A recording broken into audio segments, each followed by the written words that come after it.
Shake your body, don't stop, don't miss. All you ladies pop your pussy like this. Shake your body, don't stop, don't miss. Just do it, do it, do it, do it, do it, do it, do it, do it, do it, do it, do it, do it now. Lick it good, suck this just like you should. Right now, lick it good, suck this just like you should. My neck, my back, lick my pussy and my crack, my neck. My first short, people mentioned Lisa G, Ja Rule, Taylor Swift, Bruce Springsteen, Susan Hendricks, and Rick Allen from Def Leppard. My first short, people mentioned Lisa G, Ja Rule, Taylor Swift, Bruce Springsteen, Susan Hendricks, and Rick Allen from Def Leppard. All you ladies pop your pussy like this. Shake your body, don't stop, don't miss. All you ladies pop your pussy like this.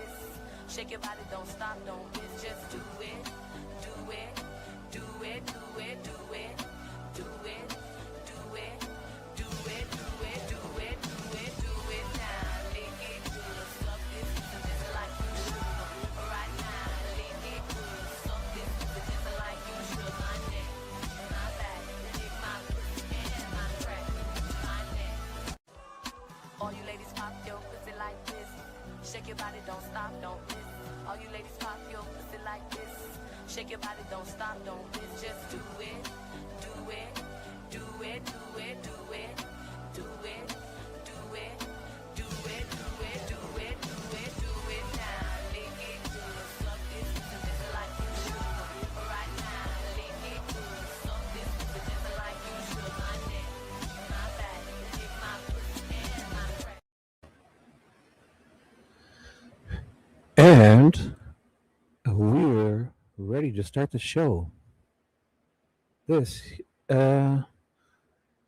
So at the very beginning of this show, just know we are just going to talk about anything you want until we go live to see Dave. Boom. Who's this guy? And dedicated to this wonderful lady here. This show, if I could rename it again, luckily I had the thumbnail from my previous Owl Hangout, and that's what I can do. I'll just still show everybody. Here, I'm going to put that thumbnail up on the screen. 1 second. I'm talking to myself in my other ear again. I need to close it down. I'm here. Everything's perfect. Nicole is back. This is dedicated to Paula for reminding me that it's Saturday night. I wasn't even thinking it was Friday or Sunday. I was thinking it was like the middle of the week or something strange. I don't know. I woke up. I'll tell you all in 2 minutes. I'm a little discombobulated, but everything is so perfect, guys. It's amazing. So we're here to just know this is a little ditty I like to call Paula Reminded Me It's Saturday Night. And we're just going to hang and have some fun until Mr. Owl himself, Danger Dave, the dangerous owl guy, Mr. Dave, the wonderful, wonderful Dave, goes live whenever he chooses. And we're here at his peril. So when he chooses, I'm just going to end this. But just know, I totally forgot it was Saturday night. I just changed the title from the last one. Luckily, I went to last week's live in my videos, copied the title, boom. And I just took the same thumbnail, boom. And Paula has fixed everything. Because if I started and forgot, I would be so, I mean, somebody would have told us, I'm sure, eventually. Or I might have realized, but boom. Just know that I've got my coffee. I'm a little discombobulated, but I'm here. And we're going to make this right. Okay, so 2 minutes until I kind of acclimate to this new day that I'm in, because I was totally, I felt like it was, oh my gosh, I was thinking it was Wednesday or Thursday for some, because my daughter was supposed to come get her tires at the beginning of the week done, and then she changed it, and I was like, oh my God, totally my fault. I'm here. Everyone's awesome, right? It's not. No, it's not. It's not. It can be any day we want, as long as we know whenever. This is the night. You guys pick a day, whatever day you love. This is the day that Dave chooses to go live once a week. So whatever day we want to call it. And for you and Marissa, if you're on the other side of the world, oh my God, And everyone's live right now, Fishy. If you guys have any conflicts, please. This is going to be a whole mess of a nothing. We're just going to hang and talk because I didn't even notice who's live or not. I don't even know. I just woke. Oh my God! Just trust me, guys, because I couldn't get to sleep. And then I woke up and I was like, screw it, around 2 or 3 this afternoon. And I was like, I'll just go stay up. I'm going to stay up. And in a couple hours. And then I went back to sleep and I was like, I woke up early and I'm like, oh, it's so early. I'm doing a show in like 3 hours. I woke up earlier and this hockey game was on and I was like, and I couldn't. And I just thought, okay, I'm going to head back down. And boom, I woke up. It was like 10:55 when I woke up. And I was like, oh my God, I'm on in 5 minutes. So then I was like, ooh. Then I totally forgot. Oh, it's a whole thing. But I'm here. Let's do this. If you have to go anywhere else, I'll miss you. And well, I'll see you at days if you need to go somewhere else. I'm right here. I'm going to just quickly mute, get my head back on for 1 second, and we're going to go live with Dave. As soon as he goes, we're shutting her down. This is a dedication to Paula. And I was going to do something else I totally forgot. Give me 1 minute because I'm going to remember. Oh, I'm going to put that thumbnail up as a picture on my screen. So 1 quick second. I'm here. Thank you. I'm here.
Just going to go through all of wonderful Paula. Here's Paula reminding me what day it is. The very first she comes in. So Becky comes in. Wonderful Becky says, hi, chat. Hi, Shibby. And then this is before I woke up at 10:50 p.m. Paula comes in and says hi. A few minutes after I wake up. So right around this time, this is at 11:02 p.m. earlier. Then she says this, and I'm like, oh my gosh. I'm like, we're just waking up. I'm in a daze at 11:03. Paula wrote this date, and I'm like, OMG, it's Saturday night. I'm realizing, and then I'm like, oh my gosh. And I say this at 11:04 p.m., which was in my time, which was I can't even see it's 11:39 now. So about 30 minutes ago, I said this and then I did this at 11:05. I was like, whoa, it's kicking in. I'm waking up. I'm thinking I need a coffee. And I smell something smells good. And I'm like, I put something in the toaster after. I was like, oh, that smells good. And I was like, okay, toast. I smelt toast. And then Paula says, okay, at 11:05. And then I'm like, OMG, thank you, wonderful, wonderful, wonderful Paula, for reminding me that it's not Wednesday or Thursday. Then I'm it's kicking in now, 11:06 p.m. I write this. I'll turn the music down a bit. Is that too loud? Sorry. But I still want a little bit of music. But sorry. The show's it's tuning in now. Picture the old AM/FM radio. We're tuning the dial in. We're getting closer to, then I remember the squirrels. Okay, so I fed the squirrels earlier today, so everything was good. And Paula's going to go over there. So Paula's working out all the stuff for me. I'm waking up. This was 11:07 p.m. She's going to go there at the right time. Yes, and hopefully he'll wait for us or him. Or that might have been a typo. I think she was saying that to us. I understand. Paula, she says, thank you. Yes.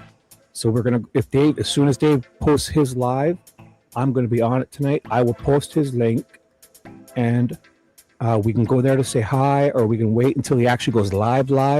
So I'll post his link and pin it when he makes it, if he even has. I mean, I'll go look now. How about that?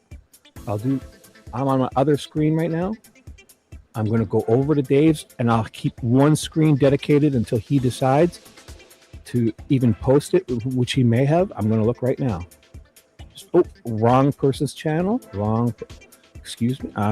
Trust me. Oh, I'll do it on this screen because you guys will have fun watching me mess around. How is this?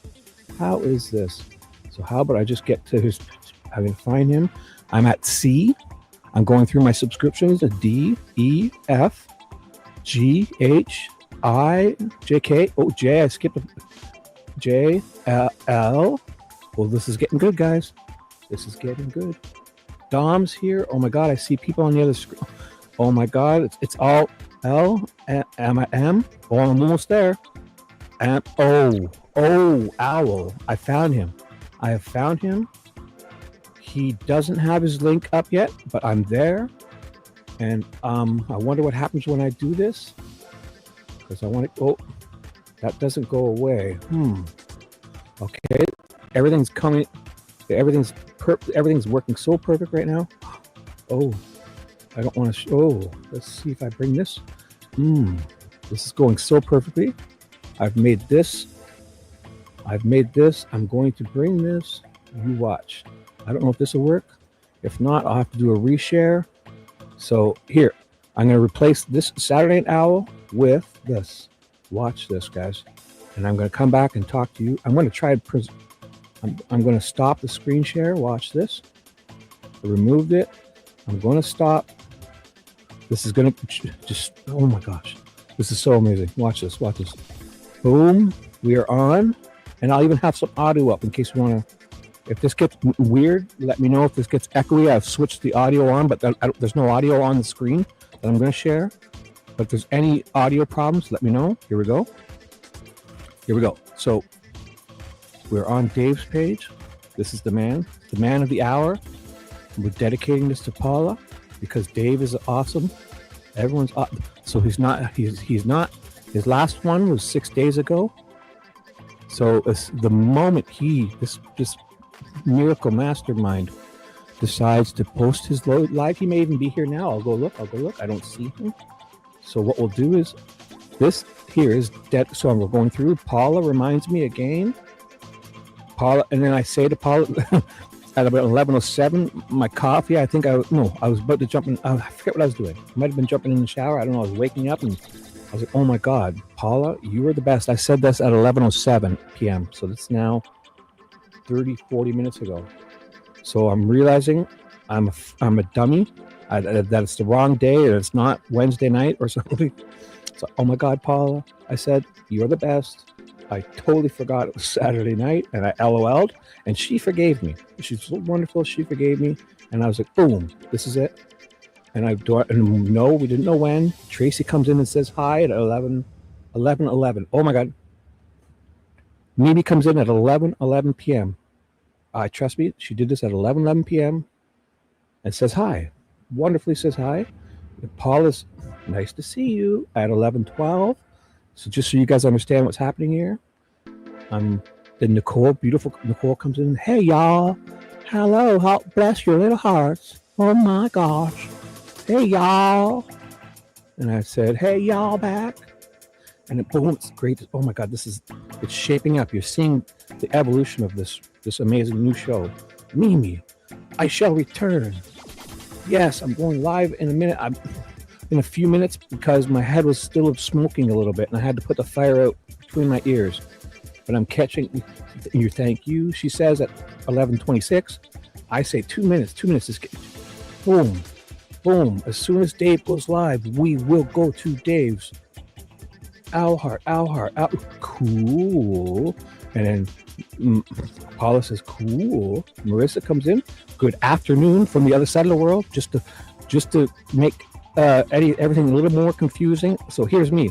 I don't know what day it is, and this woman here is in another day. She's in tomorrow already. She's from the future in Australia. 15, 16 hours ahead in the future, and she comes in to just confuse us. But I'm not taking the bait because it's not afternoon. But I will say good afternoon to you. But it's, oh my gosh, she tries to. But I'm not taking the bait. My favorite squirrel dedicates this live to Paula. I'm catching him. Boom. Totally forgot it was Saturday. Thank you. Okay, so we're up to speed. Bishy comes in and tells people to go somewhere else. Everyone else is live. Screw this. I'm going elsewhere because Shibby's an idiot. She says that, and with this emoji right here, she says it. She's like, "Oh my God, you're a dork," and I'm like, "Yeah, I agree." Dom comes in and says, "Hey everybody, hello." Oh my God, it's making sense now. I'm gonna skip a bunch. Who's new? Rebby Ann comes in just to say hello. TJ shows up. Oh my God, this is getting so interesting. Oh my God. My coffee's kicking in now. I'm feeling better. I'm getting closer to the real time I'm going through. So this was at 11:43 p.m. And what time is it now? I can't even tell what.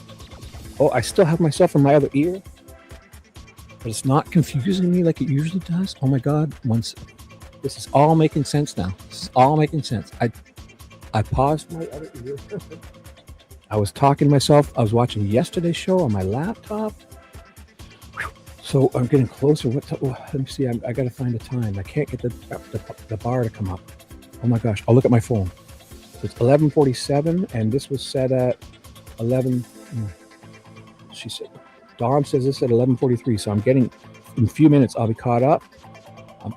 Dom was a little tired of people striking. Did somebody get copyright strikes? Oh my God. Is Peggy, that guy's a goofball. I wish she's been put through a lot. And I wish that wasn't happening. Makes me sad. So somebody got a strike. Oh my.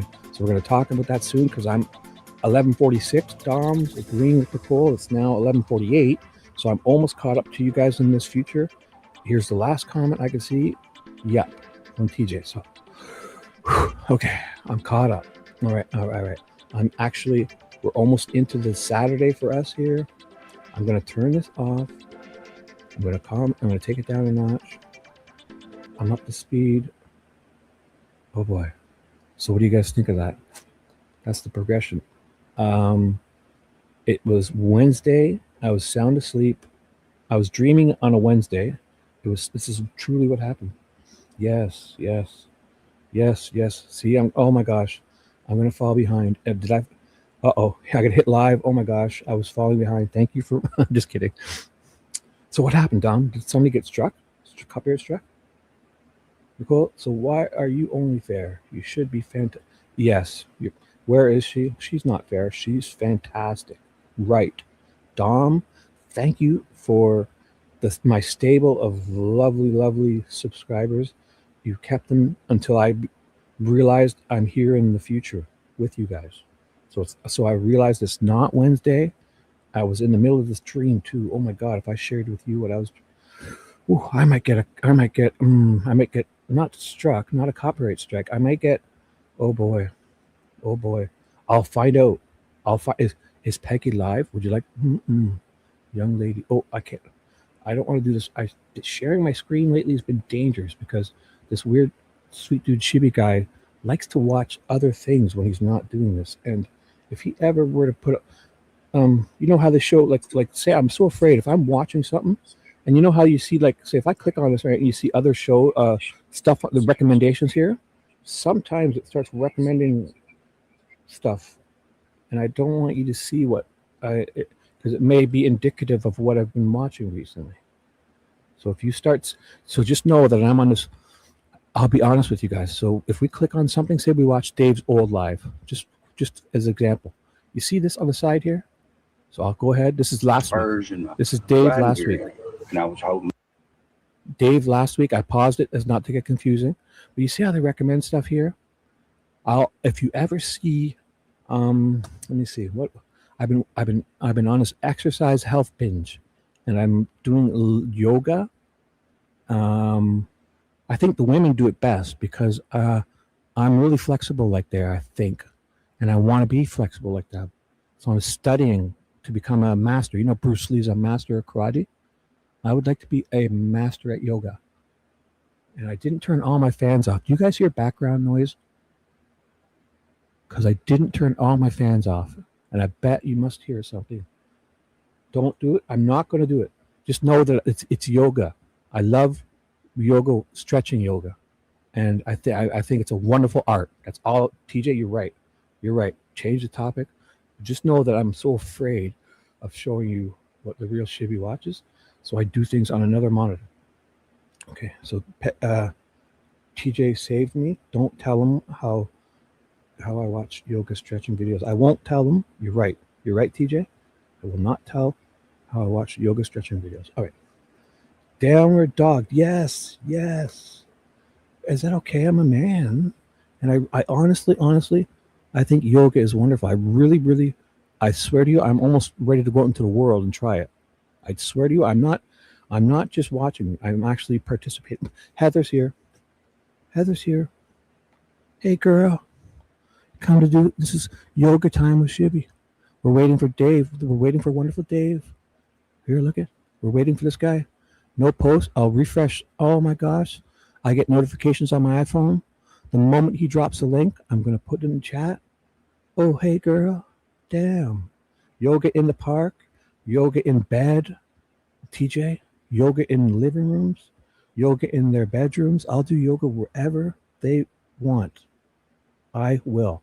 It can be hot yoga. It can be cool down. It can be pre yoga. Oh my gosh. Upward dogs. This is it. Dom name. Next show when I start, this will be my nickname. Downward dog Shibby, and there's another yoga pose. There's a pose for Dom. There's that one where they do the they sit there like a frog. And it's good for our hips, right, Dom? Us guys need to open up the hips.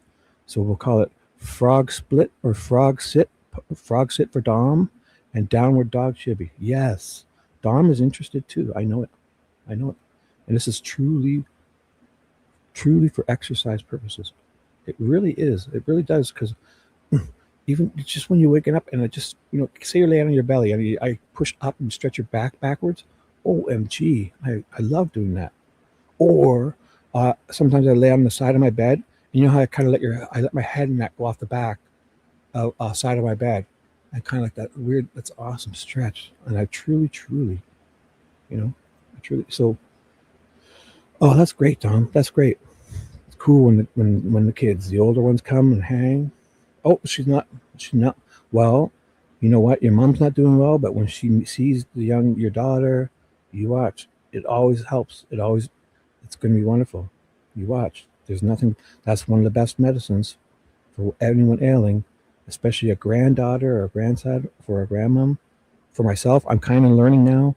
My granddaughter's 3 and 1, and I mean, I can only imagine if I were in a few years when I'm ailing, even and they show up.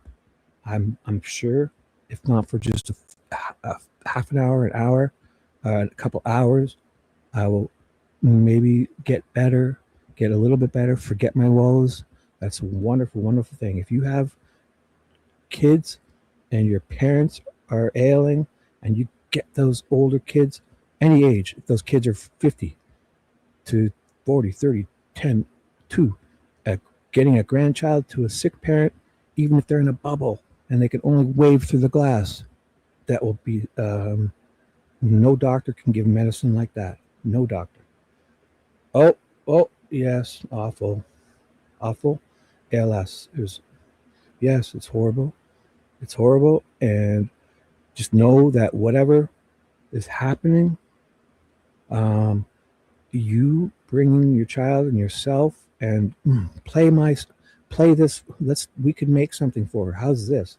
How about everybody here says all these cheers and well wishes for Dom's mom? Play this replay for her, Dom. Tell her that Shibby is here. If she ever gets bored and wants to hear a bozo ramble on about, and just, we're here. We wish her the best. So you tell her that. You play her this. It is nasty, but we're here for her. We're here for her. You're here for her. Your daughter's going to be there soon to see her. Her spirits will be rising. And whatever she's dealing with, if we can make it a little bit better, Dom, you know what? Like, remember how we fixed Hebby we fixed Hebby. Now, tell your mom to look at this. Watch. Oh my gosh. I can show her. Here's a little. I can't prescribe medicines, but I am able to prescribe a playlist. And it's this right here. There's a guy named Sweet Dude Shibby. He's made a playlist. You just go, this guy here. Can you see him? When he's coming over, he's joining the browser. Boom. He shows up. Get her here. And he's made a playlist right here. There's a playlist. It's called one of these. Don't want to show any of these. Oh boy, I screwed up. Uh-oh. Lives. There we go. Oh, see, I should never do that. Ever. All right. Let's try this. Oh boy. Here we go. I've got it. I found it. It's called. Oh, where am I? I got so many dumb videos. Oh my God. I need to take a break. I'm doing so much here. It's called this. It's called this. I got it. I've got it. So what would it matter if you put a name in it all? Well, I'm talking. I should pause that. The playlist is Richard Allen v. The State. Richard Allen v. The State. And here's a little ditty called this. Get her to this playlist. Oh boy. Look at this. I'll share it. Watch this. Oh, I cannot share. Is this weird? Yeah, there we go. So I can share here. No, what? No, this isn't the one I want. Oh, I'm discombobulated. Forget it. Get her to my channel and tell her to watch some of these shows if she wants. All right? Or just this replay. So hopefully she'll feel better. She doesn't trust anything on YouTube unless it's, she can trust us. She can trust us. And if she can't, tell her if you can get her to, you will. We thank you. If you can ever, even if you're around and we're live, put up something audio on and play for her anything she wants and get her here to talk to these wonderful people in chat. And if I'm annoying this wonderful woman, Happy, this, and who else? This wonderful woman, Nicole. This wonderful woman, TJ. All these wonderful women are here for us, Dom. So we need to take advantage of their loveliness, the loveliness. Marissa's here. All right. So we wish her the best. As soon as Dave goes live, we will. Oh, nothing yet. Not even a link. All right. So, why don't we talk about the strikes? What happened with Peggy? Did somebody strike her? That goofball? That other guy? No, it's never too late. It's never too late. Hoosier's here. Where is he? Is Hoosier here? Did he show up? What? I don't see that part. I don't see him. You're teasing. Oh, he's here. He's here. Abby, Dom. Oh, it's always. Yeah. Well, it is tough. Yes. Yes. In 2017, I was with my dad when he passed.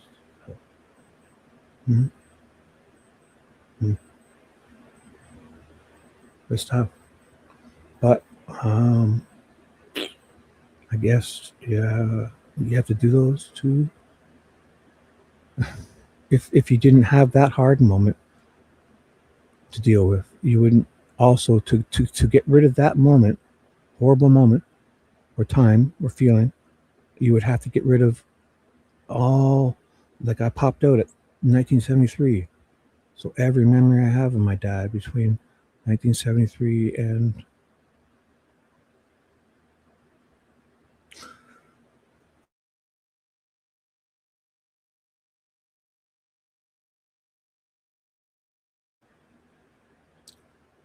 it would not exist. So, you know, when that horrible feeling subsides, you have everything else. The good stuff is still there. One sec. Need a coffee.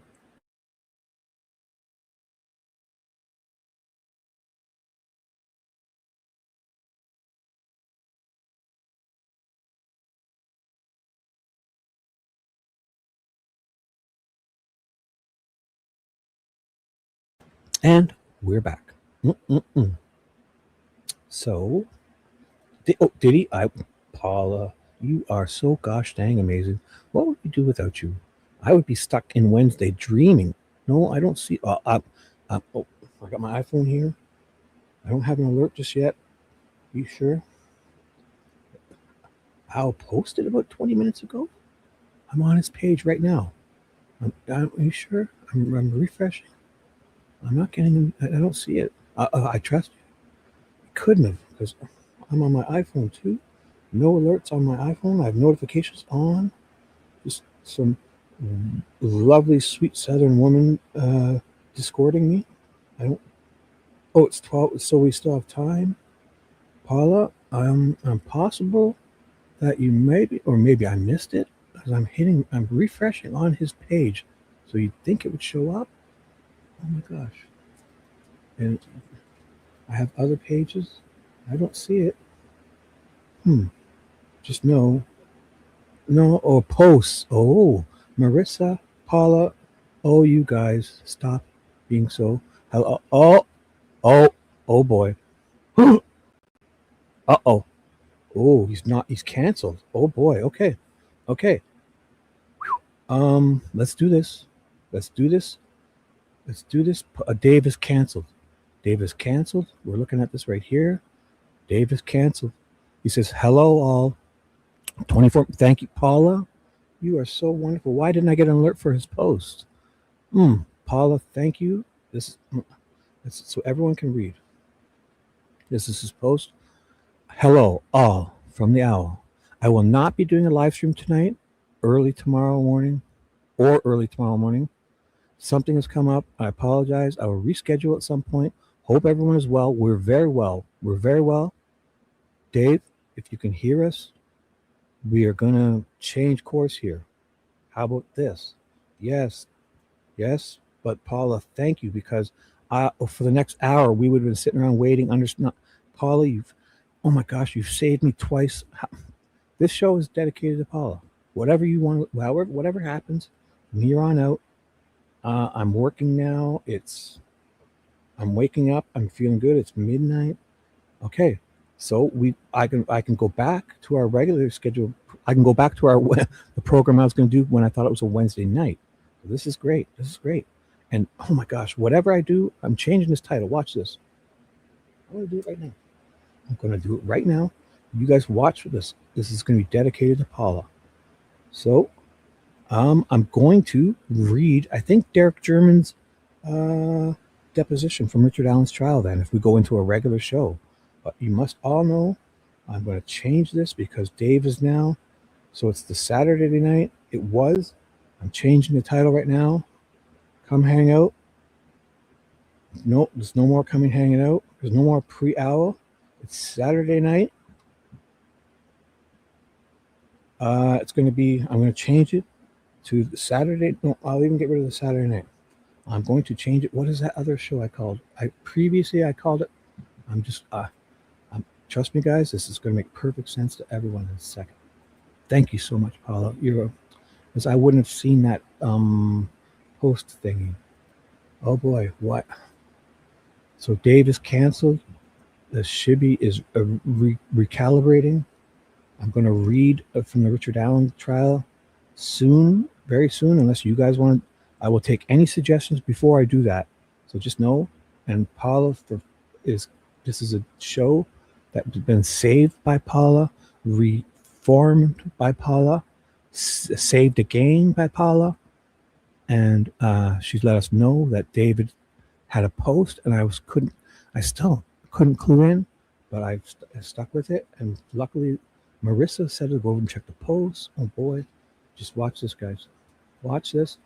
That the show that I previously had planned is back in action, and it's going to be this.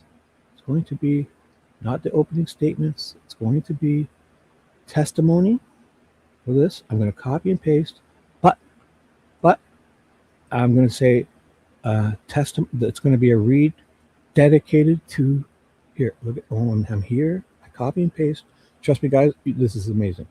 So then I just copied the title from Kelsey German's testimony, but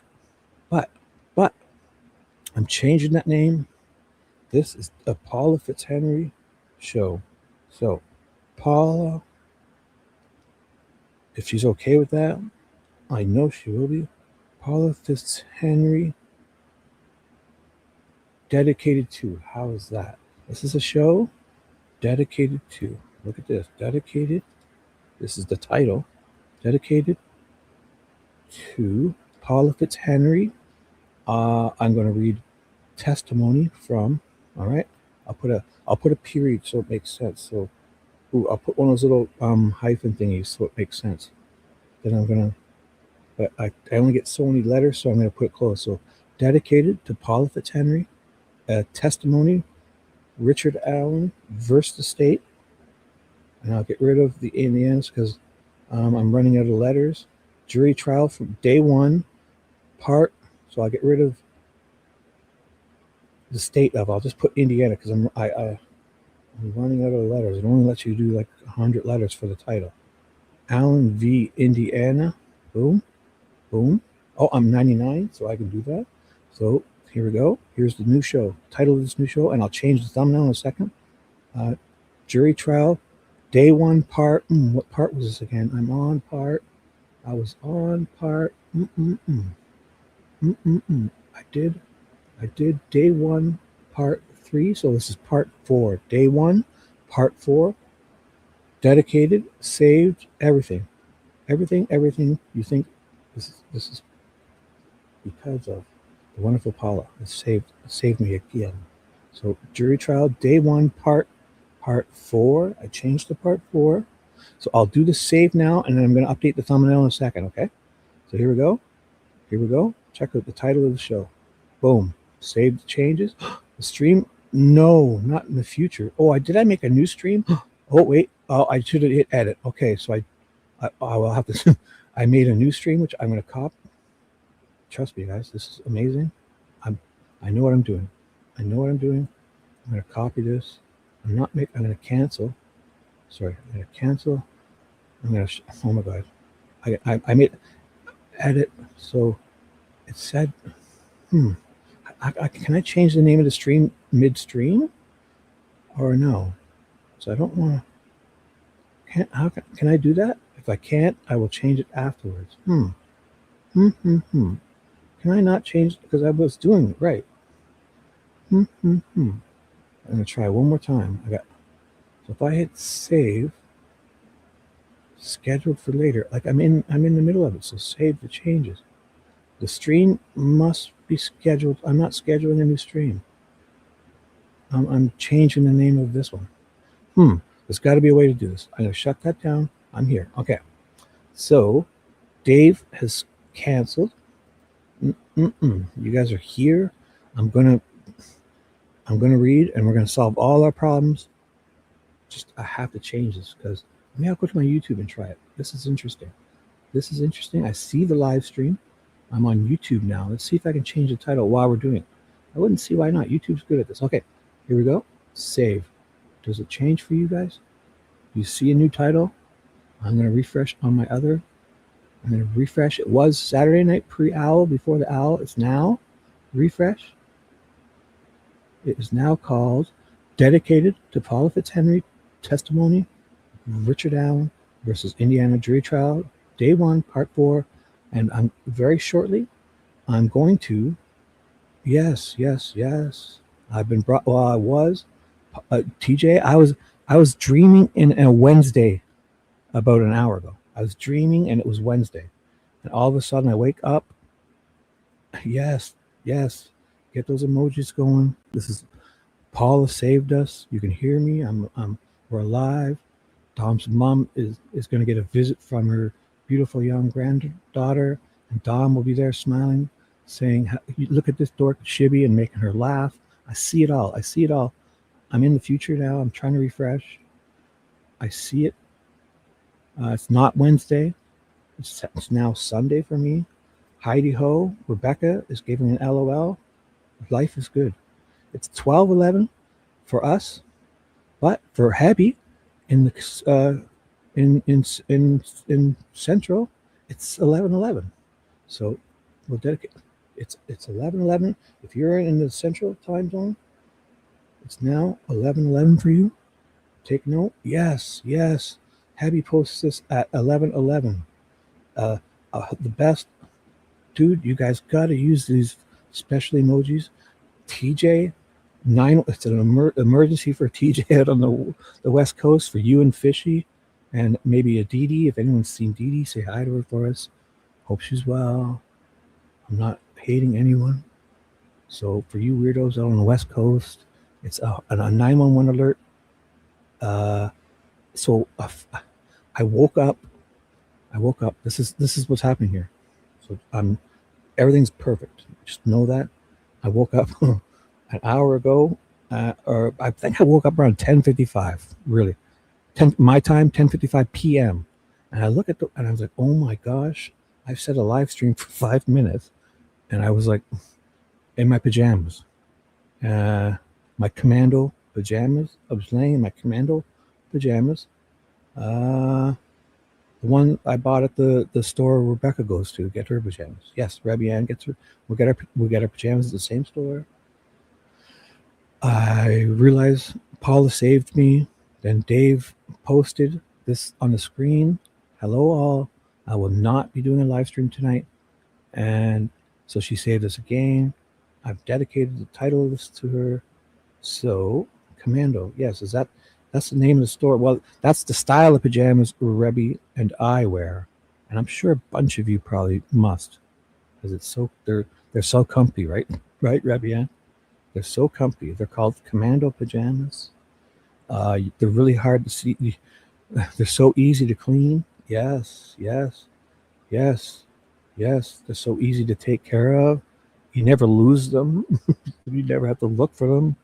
You know, they're always around. They're there. You just have to get them. You have to make them happen, kind of. Yes.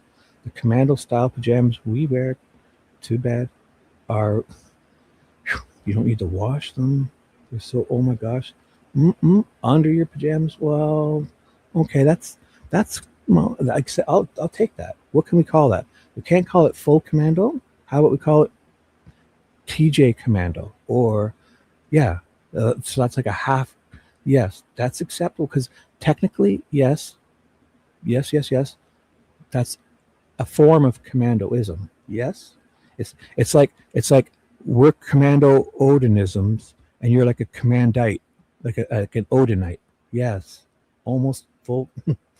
But that's, it's acceptable, right? Habby, what do you do? Habby? Oh, I know. See Habby on screen there? That's her pajamas look just like sort of like that, but they're, again, Habby told me, and she said it's okay to tell you guys, so I'm going to tell them. Habby, here, let me see. Let's first, Habby said I can tell you what kind of pajamas she wears, and when she puts them on, they make this sound effect.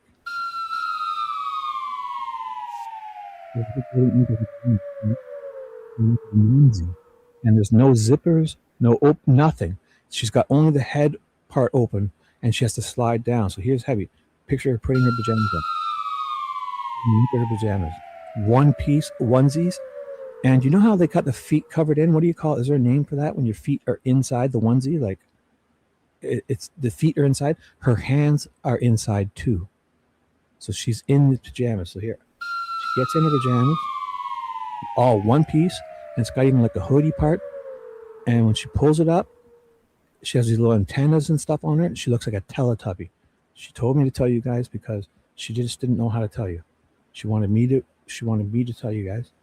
She looks like a little Teletubby. Yes, Becky B's here. Oh boy, boxers. Oh, hey girl. You know, honestly, if ever someone were to fall asleep here and wore like one of my large T-shirts, a fresh brand new one of them, oh my gosh, that is fun stuff. Fun stuff. Or if you want, like V. Hopefully she doesn't hate me. I'll tell you guys. I just know she didn't say it in so many words, but I know V loves to wear. I picture in my mind, okay, because I'm very perceptive. I pick these. I'm thinking. I see when I see her in one of those, one of my extra large, like one of my suit shirts that I don't like to wear often. It's like near brand new. It may have a little, manly pheromones on it, but I see a lot of you guys. I would let you wear it to bed. I wouldn't make you go. If that made you comfy, I'd let you borrow anything of mine, extra large T-shirts or whatever. I would totally let you wear them.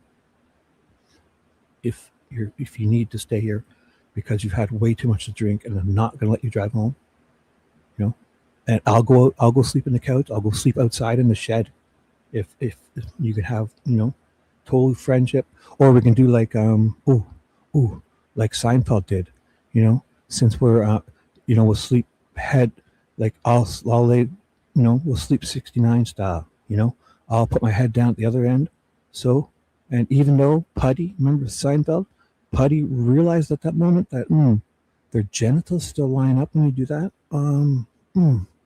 I don't know what we'll do then. What do you do if he sleeps, because we're trying to be responsible friends. So I'll lay my head way down this way, but our genitals line up as good friends. I don't know what we do at this point. I don't know. I guess anything you want at that point. I'm not kidding. Where am I going? Here. So let's do this. Hoosiers here. Whew. Okay. So just know that I've changed the name of this. Abby's in her pajamas, her onesie, looking like a Teletubby. This beautiful, lovely northern Wisconsin Teletubby. Yes. Where's Gowdy? Find that Gowdy. Find Gowdy. His pajamas are, he saves his shedded hair and he knits himself pajamas. Oh my gosh, you should see it. He makes pajamas from his own hair. Yes. Gowdy does that. He told me to tell you that too. Right, Heavy? Right. The Heavy knows. Dino sheds so much. He knits himself. It's a hobby. I mean, knitting, I think it's awesome. I think I should actually try it. So Dino wants you to know that he knits himself his own pajamas from his own hair. They're like long enough. He's like a ball. Each piece of hair is like a ball of yarn, and he rolls it up. Right? Dom knows. They finally realized video of the oh my gosh, what happened? Did somebody get shot? Oh, is there something that happens? Somebody got shot, Dom? I haven't watched any news or nothing. So they finally realized the video of shooter at Brown, and you can tell, damn. So somebody's been Dom is a commando. Yes. Thank you, Carol. You see what's on the screen there, Carol? Thank you. We've realized this 20 minutes ago, but thank you. Carol comes in now at 20 minutes after we've realized and read this on the screen. Dave's post that he's not going to go live. Thank you, Carol. Thank you. Carol would like everyone to know that Dave said no live tonight. Thank you, Carol. Everyone, thank Carol for that update. Thank you, Carol. Thank you. We've only been talking about this for a half an hour. Where you been? Thank you, though, Carol, because we needed a reminder, right? Right. Oh, dear. Oh, that's horrible. Where was it? Rhode Island? Oh boy.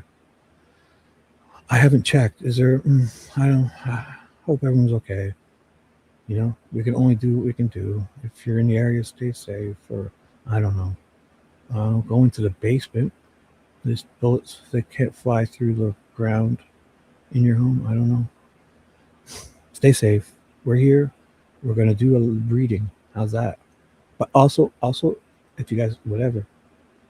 Oh, boy, that's you must keep that. Is that like you must have? Man, the memories, bro. I hope you didn't tell them that they were wearing the same shirt. Oh man.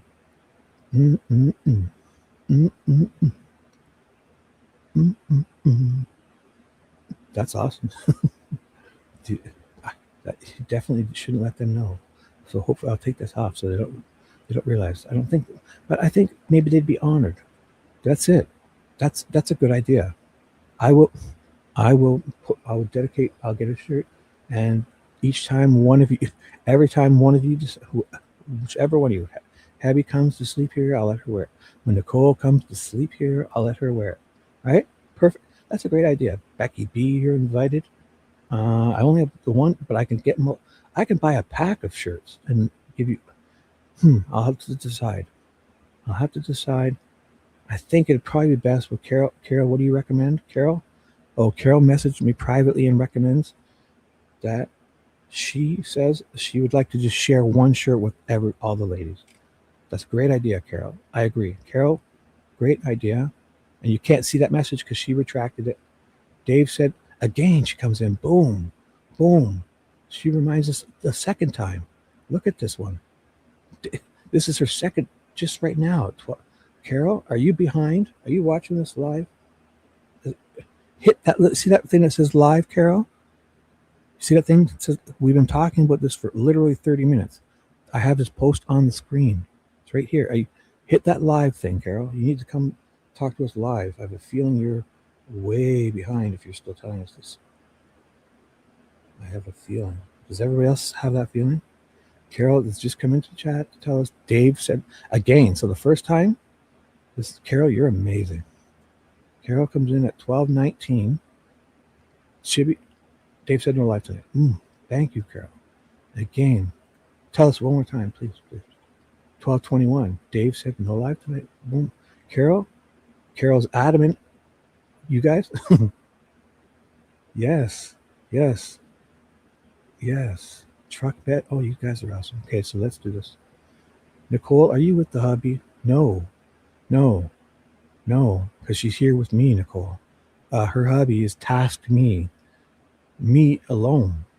He says when he is out or busy, or when he's asleep, anytime he's not able to be his 100% self, he has to jump in the truck. He takes off sometimes and goes to, he's this busy, successful hunk of a man, an amazing guy.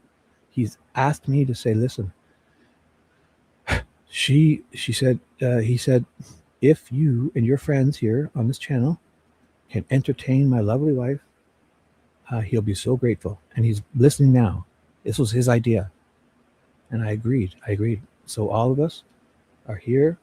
Nicole, she's taking over the show almost. This is basically her channel, along with Abby.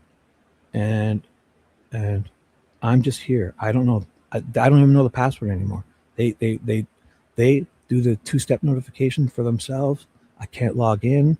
This is her channel. And hers, and this one, hers. He's rig bunking it, listening to us right now. And oh, look at this. He just sent me a message. Yes, he's listening and thanks us for giving this lovely, lovely wife of his a new lease on life. That's what he wants to say. Yes. And then V shows up. Oh my gosh. Is this good or bad? I wish it was. You wish it was, don't you? It is. It is, girl. And you can get back on the thumbnail. With just you're almost back. You're almost back on the thumbnails. Mm-hmm. He's in Nebraska now. Yes. Yes. Oh, he just told me that too. Yes. I'm in Nebraska. Entertain Nicole. He's doing 155 miles per hour right now on his way home to see his lovely wife and squeeze her. And when Nicole disappears, you'll know he walked in the door, and our task will be over. He'll be back, and everything will be great. But until then, Nicole, we're here for you. All right? And you, my friend, you know who you are. You're listening. He's got the pedal to the metal, breaker, Smokey, breaker 19er, right? Right, Nicole? Is that the code? Breaker 19er. We got this a Smokey on our tail, right? And what was that other guy's name that drove the truck? Oh, not Snowball. Was it Snowball? I don't know. You know what I'm saying. Bandit. Smoking the Bandit. What did they say? Not Rascal. I'm thinking Dukes of Hazzard. We got a Smokies on our tail, right? And then the Trans Am would run cover because the truck had all the bad stuff. That's it. That's what we're doing here. So when the cops go to pull the truck over, Bandit comes in. The snowman. He's like, and there's that song Convoy. Can we play that? I love that tune. I haven't heard that in years. Convoy. There's a bigger band. You know it. You must. That's our theme song. Likewise, Don. Likewise. So let's do this. So Carol, do you have any news, Carol? What? Dave isn't going live? Thank you. We're going to do the show now. No more screwing around. So Dave has canceled the show. We're back on track. Let's do this. Let's put this up. Get rid of Dave has canceled the show. Oops. I'm going to do this. Responsible Shibby is back. I saved them all. I don't know if you can see that. I've saved them all. Here's what we're doing right here. We did the prosecution's opening statement. So we did Becky. He's going to put them up just for you guys. Watch this. Boom. Becky Patty. I've saved them all on my desktop. Kelsey. Derrick German is what we're reading now. Anna Williams. Deputy Mitch Catrone. Boom. Oh, can you see that? I went to the wrong screen. Oh, it is still showing. Boom. All right. So here we are. Shutting this down. So this is what we did just yesterday. And you know what? I think we need to do a little more time on this. And Big JD. Nicole, Big JD came in and we had an amazing time doing this, right? Is anybody there at the end of this? Oh my God, this gets so amazing. Yesterday's show. Holy shit. It turned out like I was kind of just reading along and I was like, oh my gosh.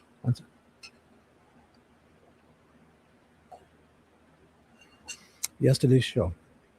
So I started reading this. Becky's testimony from day one. And I was like, even TJ was there and we're like, like these are just formalities. We have to see, the jury needs to learn how wonderful Libby was, how outstanding she was. And I get it now. And obviously, I was kind of, Diener was just, I think obviously setting, and then all of a sudden we have to make sense of this. I think we should, Nicole, yes. Yes. That was Big JD came in and she's fired up and it was like, oh my God. I was like 7 hours into the show and I was falling asleep. Nicole was, it was like, oh my God, it was like 4 a.m. And this Big JD YouTuber comes in, fired up and brought life back to the show. Told us, she gave us a recipe on her shrooms. She was tripping on shrooms. It was a good trip. Perfect, not too much. And we just started, and all of a sudden we were reading this, and it gets amazing. So here, let's follow the timeline at the very least. I'm going to catch you up. If you missed yesterday's read, this is Becky Patty, and she goes over her timeline of when she realizes they're missing. And it's fascinating, beyond fascinating. So we're going to make quick sense of that before we're going to read Derrick's. So I've read Kelsey's, right? So I'm going to show you. I'm on another screen. This amazing Shibby guy. I'm going to my channel. Trust me, guys. We're planned. We know exactly what's going on. I need to change. I'm going to change the thumbnail because I didn't finish doing what I was doing. I'm going to change the thumbnail back to part 4 of the day 1. So how's that? Watch. I didn't finish. Sorry. Last distraction was not done. I'm on it now on another screen. I got to change this thumbnail back because I changed it to Saturday Night Owl. And I'm going to change it again back. I'm going to find it. I'm in there now. I'm doing it. Thumbnails. Oh, day 1. Oh, I can't see. They're so small. I need part 4 of Testimonies. Oh boy, I cannot see them there. I gotta do this. I need part 4 of the Testimonies. Where are you? Part 4. I don't think you can see this. I need part 4. Day 1, part 2, part 3. So part 4 is the third one. B, 5 B's. I've named it. Yes, that's the right one. So I'll shut that down. Sorry, guys. If you knew what I was doing, you'd be so amazed. Because the reason the screen went dark like that because I minimized the browsers just for a second. But you gotta trust me here. I know exactly what's going on. And I wonder if I maximize it again. Do you now see it again? StreamYard, where are you? No. Oh, you do. It came back. Okay. So you do see it. Big JD. Yes. Oh, MOD is here. Mother. Big JD has got to be. Yes, she's a female. Her Lola's here. Sorry, guys. I'm missing. I'm going to catch up with you guys in 1 second. Yes. Big J. I'm explaining you. Yes. Big JD came in. So I'll explain to you. She came in and we started going over. So basically, why I brought that up, sorry, is this gets amazing. And Big JD was with us commenting. And oh my God, yesterday, the end of yesterday's show, or the middle to end, we were reading this. It was kind of, I'm not saying mundane and boring, but as soon as it's just, oh my God, you guys, just give me 2 minutes. You're going to understand, okay? But it was Big JD and Nicole and myself, and I forget who was still around. It just, oh my God, we stayed till, what? I did 9 hours. Give me 1 second. Just let me, I'm working on another distraction. 5 B's, day 1, part 4, thumbnail. I'm saving it. I swear to you, it's got to be the right one. I've changed the thumbnail. I've changed the name, the title back to this. I've changed it. So it may take a second update. So day 1, part 4, testimony, perfect. I believe we must be there. Part 4, right? So I'm going to I changed the title of this live to Dedicated to Paula Fitzhenry. Testimony, Richard Allen versus Indiana. I had to take out some stuff. Jury trial, day 1, part 4. It's going to be Derrick Jern. We're going to read right now. Kelsey was the first one. Which, you guys, this is all going to make sense. We need to recap Becky Patty. We must, because it's fascinating, the timeline. The specifics she goes into. Did we miss this? Are we just getting all this? Yes, yes, you were probably, yeah, TJ was there. I'm so sorry if I forgot you. You were coming in and out. V is here. Lovely V. A lovely V. It's a lot of writing. I'm not going to read it. It's a lot. I'm sure it's lovely. I'm sure it's lovely. Mother of Dragons came in with her gosh dang dragons. She swoops in with her fire-breathing dragons, spitting fire. Awesome. Hello, Mother of Dragons. I call you just Mod. Like with you make sure you put that little O. It's capital M, in my opinion. I like to try to match people's. If I do the short form, I kind of match it like unindicted or Copo. I think I put whatever they have. I have a C, capital C, small O, P or something. So I think it looks good when you do it. Capital M, tiny O, and capital D. But whatever you want. Yes, exactly. Who did? Nicole. Boom. She spelled it right. Boom. Fire breathing fucking dragons. Check it out. Boom. Boom, boom, boom. Feel the heat. Good night. If Dom leaving, bro. Good night, Dom. Sorry. Good night. Kicking in. Yes. I didn't like it in the beginning, this Hagen. Dom definitely uses that. I've seen it a lot. And it's growing on me.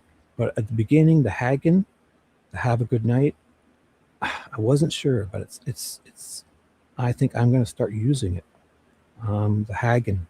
I didn't like it, but the way you use it, you're consistent, persistent, and such a great guy. It's grown on me. The Hagen is grown. Has anybody else used the Hagen? It should be called the Dom Hagen exit. It's the way you leave. If you want to leave like a Dom, like a Dom, you just Hagen it.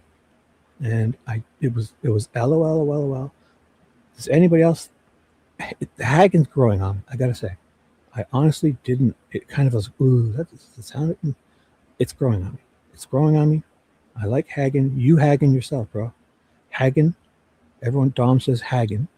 Have a good night. And it's definitely growing on me. So, yes. Myself. No. Not an argument. A distraction came up. So we're an hour in. The show can begin for Fishy. I know she's listening.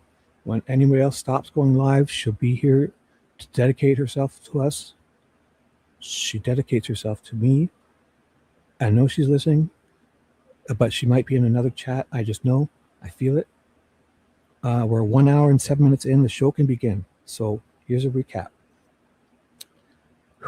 You guys ready? 10:55 p.m. East, my time. I was in a dream state, and I believed it was Wednesday or Thursday. I wake up, I look at the clock, and I'm like, holy shit, I'm going live in 5 minutes. And I was in my commando PJs. Picture that. So, no rush. You're right. We're going to savor this. Girl. No rush, girl. We're going to savor. Chew the food. We're going to chew our food here. We're going to savor this moment. Yes. So I wake up, 10:55. I realize I'm going live in 5 minutes. So I have to change it or whatever. I changed it to 11:55 because I'm late. It's a Wednesday. I woke up on 11:55 p.m. tonight on Wednesday. That's in my head. It was Wednesday because my daughter was supposed to come on the whole long thing. But one of those things, everyone's done it. Yes. I can't read that. It's too much writing. Oh boy. So then I realized after a while, Paula comes in to save the show to tell us it's Saturday night, doofus. And I'm like, you're right, girl. Oh my God. And she's like, Dave is on soon. So I was like, oh my God. So I changed the thumbnail of the previous. I had it named and thumbnail. So I changed it to we're going live for as soon as Dave comes on, and then it's kicking in, and Paul reminds us again, and then Dave puts out that post that we were just reading saying he's canceled, and Paul reminds us again and saved me twice. So now I changed it all back. We're about to start the show because we realized that Dave is canceled, and now although this would have been Dave's night, it's now ours again. Dom's mom is going to get a visit from her wonderful granddaughter and that handsome guy Dom to make her day a bit better and brighter. And then we're into the show. We're starting the show. This show I've changed the name back, but I've dedicated the show dedicated to Paula Fitzhenry testimony read. We're back to the reading, finished in day one of Richard Allen's trial of October 18th, 2024. We've read the opening statements of the prosecution, Nick McLean. We've read the opening statements of Andrew Baldwin gave the opening statements for the defense. And this is Becky Patty's here. I'm just going to go over it. We read, but previously 5 days ago, dedicated to Bezo Jones, I did read Kelsey Germans, so it may seem out of order. Kelsey Siebert Germans, and she had a lot, 43 pages. So if you want that, you need to go back to bringing this into this browser. I love popping things into this browser and they just boom. I brought that from my other screen. So if to be clear, 6 days ago, I read just Kelsey German's after Dave's last week. So we did Dave last week. Afterwards, I came on live again at like 4 a.m. I did 1 hour and 51 minutes and 18 seconds after Dave. And I wasn't sure what I was going to do. Bezo Jones requested I read Kelsey German's testimony from the trial. And I wasn't even ready to start the trial because I had to do all these other stuff. I had to finish the contempt and the motion. But I did. I read it because it was perfect it just worked out perfect. So if you want, so basically what you need to do, and they're out of order. I've changed. Oh my God. I figured out I'm going to stick with obviously day 1, and I'm going part 1, part 2, part 3. So part 1 isn't the beginning. So I put them in a playlist. No, part 1 is actually part 2. So I can't. So it's the opening statements. I start part 2. This is where it starts. And then I must have started testimony in here too. I can't even remember. Yes. No, it's just opening statements. It's part 3. That's actually part 2 of day 1. I finished the opening statements and we start with the testimony. And that was Becky Patty. And yeah. And then after Becky Patty, in order of the real trial, so Kelsey goes after, so Becky goes first, then Kelsey goes, right? But for me, we finished with Becky last night. We finished it all, but it's amazing. We're going to do a recap on that now.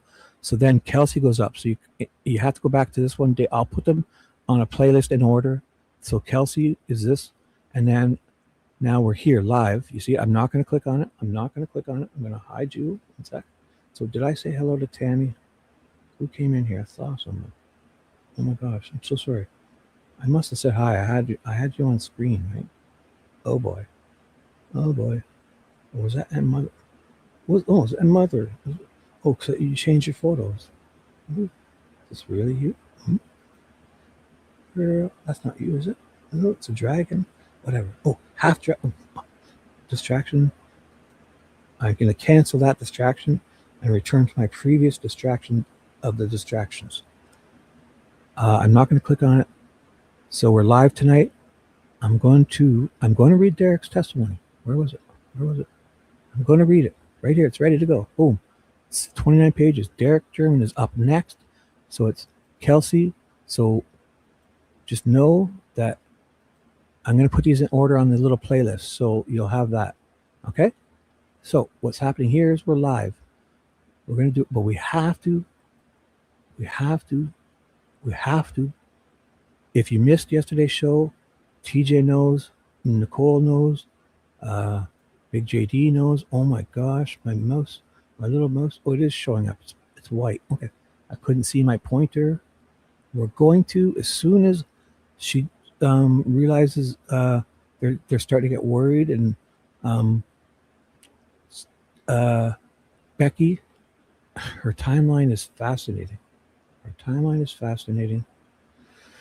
Oh boy, and I've figured it out, but I don't understand it, and there's so much to talk about, and we're gonna quickly, if it's okay with you guys, we're just gonna quickly talk about it, okay?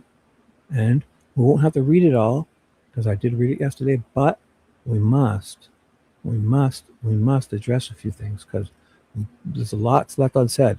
So what we'll do is I'll give you an update before we move on to Derrick, and of things we need to listen for, because we're gonna get answers in other people's testimony. We're gonna have to be able to put some things together here, because oh boy, Nicole knows. Nicole was there. Hebby wasn't, but she was in spirit. Yes, the distraction. I've returned to the previous distraction of the distracting distraction. You're right. We're an hour and 15 minutes in. We're waiting for Fishy because she always gives a go-ahead. So when if she doesn't show up, it's a hint because she's listening. She listens so intently to every word I say. And she's the indicator of when the show is meant to begin. She comes in with little eyeballs and says she's ready. So we're doing that. Meatloaf sandwiches, emojis. Nicole's back. Boom. Life is good. Everything is perfect. What we're doing now, Nicole. If Big JD doesn't show up, it's you, me, you, and TJ from yesterday. And anyone else who wants to, oh my gosh, we're going to try to quickly figure out some of the stuff for Becky Patty, her timeline. Oh my gosh. Nicole's head is still spinning too. I feel it. You guys just watch. Trust me. And I'll give you a synopsis of things that, of her timeline. She loses her car. She loses her damn car. Becky Patty. She shows up in her statement. She says it's around 7 p.m. She's whipping around in her car. She drives from the Mears lot, misses all cameras. No cameras catch this woman. She's driving so fast. Dina would like us to know she's not on camera. Becky Patty is not on camera. She doesn't. Becky Patty, Miss Dina, the prosecution is emphasizing she really needs us to know. Oops, she's not on camera. So Becky comes in, passes Ron Logan's house in the cemetery to look at the lot, Mears lot entrance. She parks. She does a whole bunch of stuff, walking around, calling AT&T, freaking out on AT&T, and they're like, "Oh, I'm not pinging the phone for you. This is serious. We don't just ping, even though you own the phone. This is private. We don't just ping phones for you know." And I understand why AT&T says no, because they don't do that, but they do it for law enforcement. So when she finally starts realizing she leaves, she goes to leave the area. She walked around the trails. She doesn't know exactly where she walked around to the trails, but she says she walked around and then gets back to her car. It's got to be at least so. Technically, with their scenario, Derrick shows up at 3:30. He's thinking around by 3:45, something's not right. And at this time, they're unfortunately, if we accept the state's timeline, they're dead.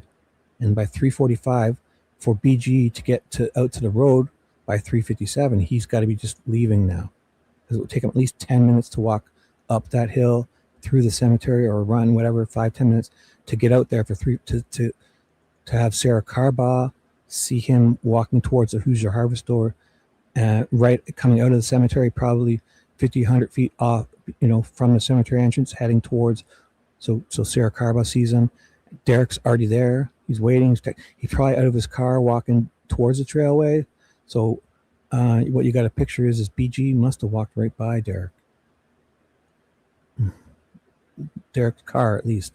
And Derrick would be in near the trail, So I'm not saying he would see him. But in their scenario, BG walks by, evades Hoosier Harvester camera, and walks by covered in blood of his, unfortunately, if you take turns out, if you take Sarah Carbaugh's first statement, he doesn't have blood, but it still could be, he's muddy and he's wearing a tan coat. So it could be a third different guy, because Betsy Blair sees a poofy-haired guy and says it's 10 out of 10, the guy she sees. But they're insisting it's Richard Allen. But Betsy Hare is sure it's a poofy-haired guy, because she says 10 out of 10. And then we see the BG video. We can't make out who it is, but we see a guy with, and Betsy Blair doesn't mention a hat. Is her eyes that bad that she thinks that whatever brown hat thing is poofy hair? I don't know. I doubt it. But we see the video, a very blurry person. We can't make out who it is, but they have a blue coat on. We know that. And maybe they do have poofy hair. Either way, if we accept, poofy hair would even be more indicative of it not being Richard Allen, right? So they say that person does what they do, in their whole scenario. Guys down the hill. And in this, they're saying girls down the hill for some reason. I don't know why they're changing it. In this, they say it a few times. They're saying girls down the hill, which is not, and they quote it. So I don't know why they're doing that. So let's move past that. So they go down the hill, over the ledge there, towards the creek, but they're not yet crossed the creek. They're on this side of the creek. This is where they say the white van, Weber's white van, goes by and scares them across the creek. To then, it's got to be what? It's got to be 2:35, 2:40, 2:45, and they would take an hour. They're saying the girls were past at that time. I don't know. But obviously, it could be anything. The latest they could have been alive would be 3:30ish, right? For him to kind of do those last few things, and I don't know.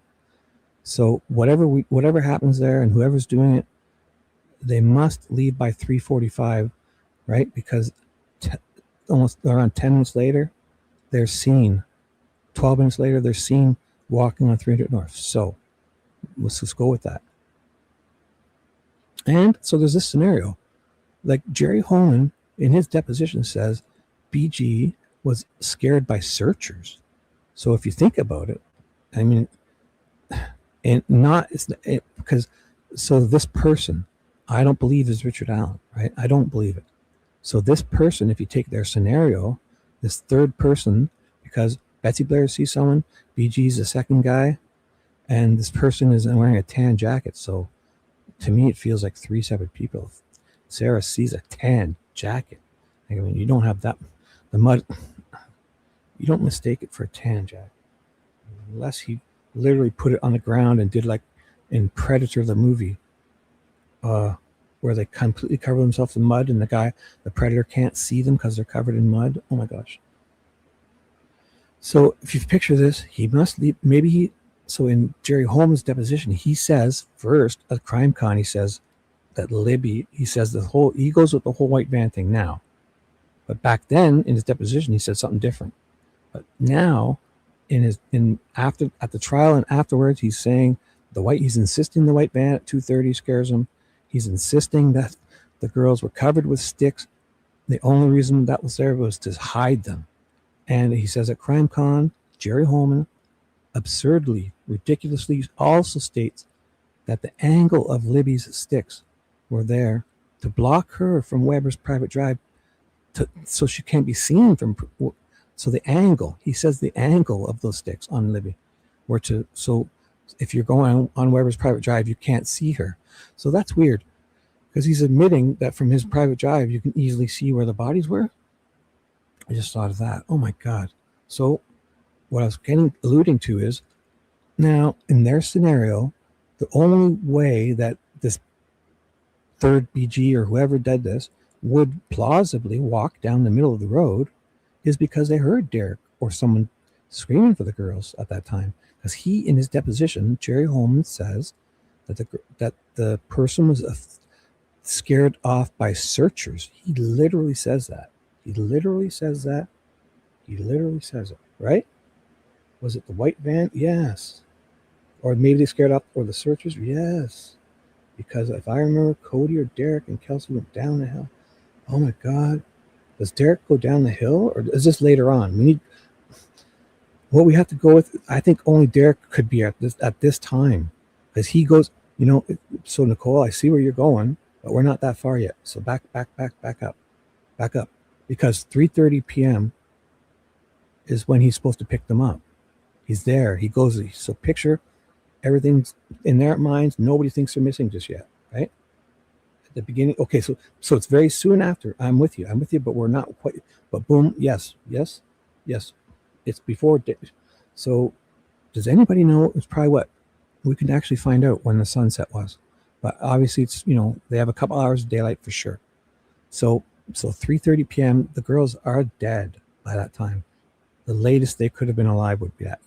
So forget the whole 2:33. 3:45 p.m. everything's done because BG must leave to go be seen. So where I'm finally getting to here, and this one is, if we go with the whole, he was scared off by searchers from Jerry Holman's deposition, it would almost make more sense. It would really make more sense because picture Derrick, he's at 3:30, he's texting, he's calling Becky, he's like, oh my God, they're not answering. Like, okay, the kids, I'll give him 5 minutes. I'll give him, he's probably sitting there, and I picked up my kids a million times. My son would do this to me all the time. I used to give him shit. He was like, okay, dude, if you want me to pick you up at 10 p.m. at your friend's house, you don't wait, because you say he's up in a building and you got to get your shoes on, you got to get in the elevator, it takes him 5-10 minutes to get down to the car.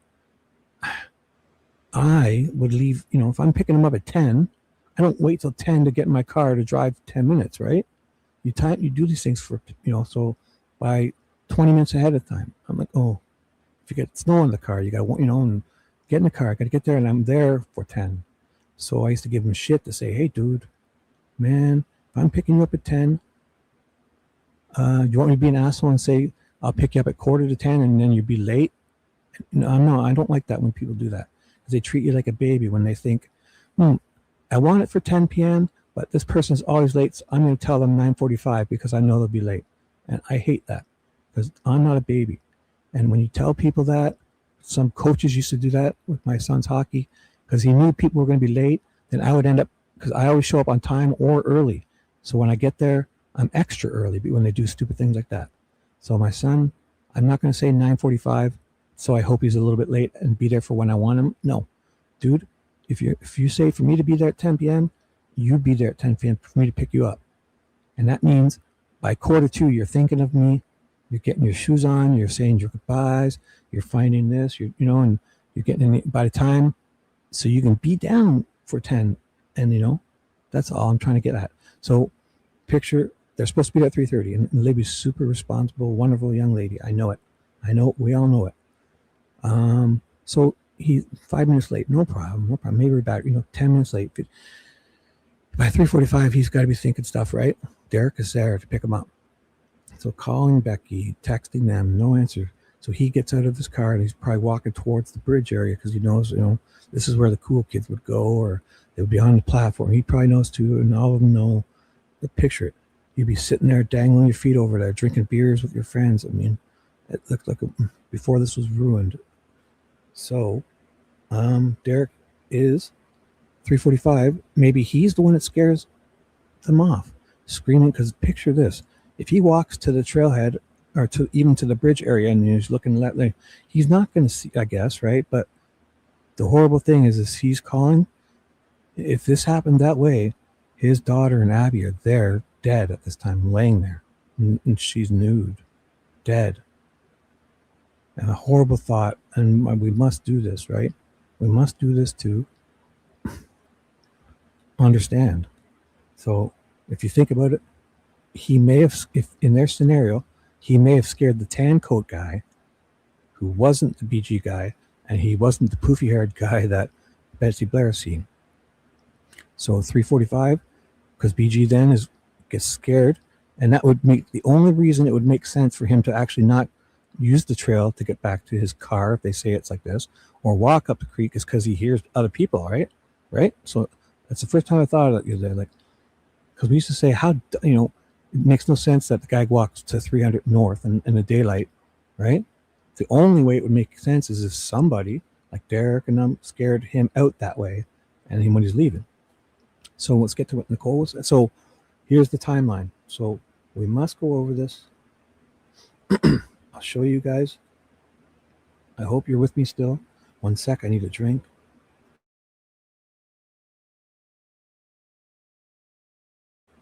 You know what, guys? I forgot again. I'm going to do this now. If you hear any background noise, I'm going to turn those fans off, which I totally forgot and I talked about. And I'm going to do it with my mic on. I'm going to turn off. I have a box fan to my right. I have 2 fans blowing out. I have another fan cooling my chargers and other computer. I have another fan and an air filter that I run. I'm going to shut all this down. So tell me if it gets quieter, and I'm going to leave the mic on. So you're going to hear, okay? Because I'm sure that you must hear a little bit of background noise, and I'm going to turn them off right now. Okay, it's going to take me a few, you're going to hear it's probably get quieter. Oh, I'm doing that right now. Listen, tell me if the background noise, it's not loud, but it's probably a persistent noise you must hear, okay?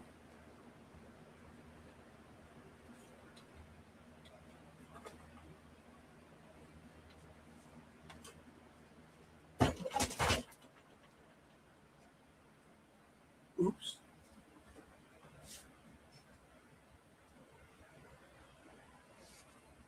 Oops, I bumped it over. Oh, it's okay. I know you're listening. Here's the other one going off.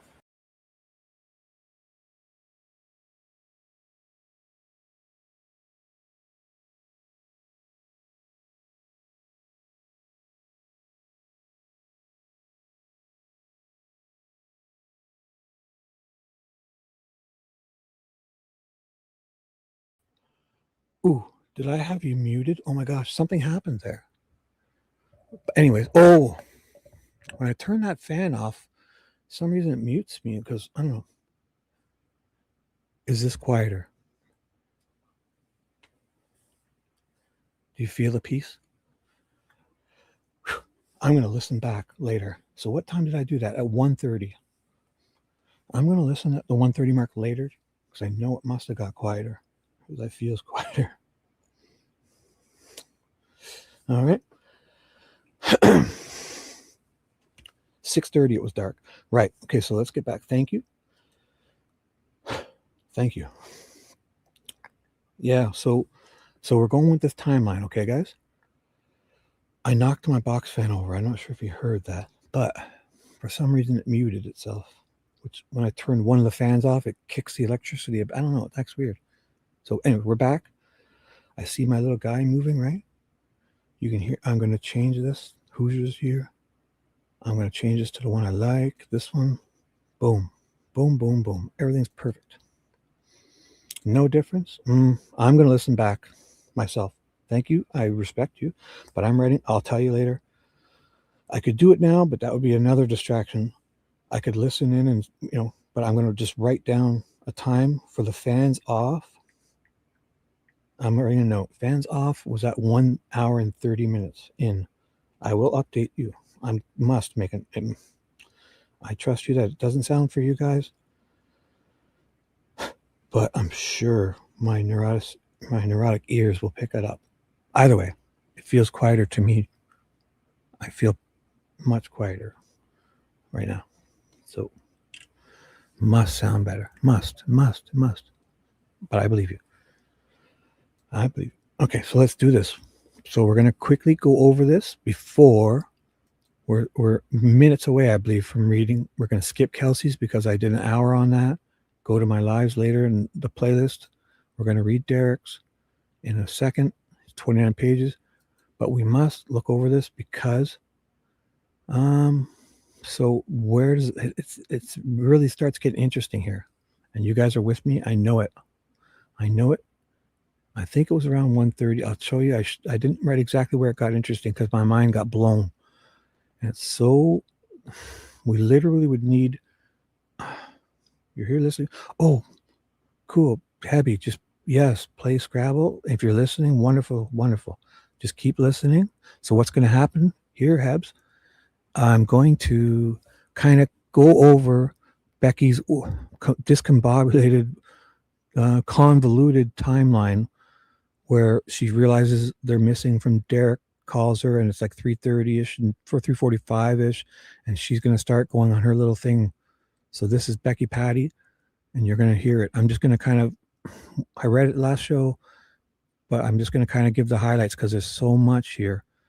We need to go over this before, and we're going to hopefully remember questions we need answered for future because there's at least 10 things I need answered.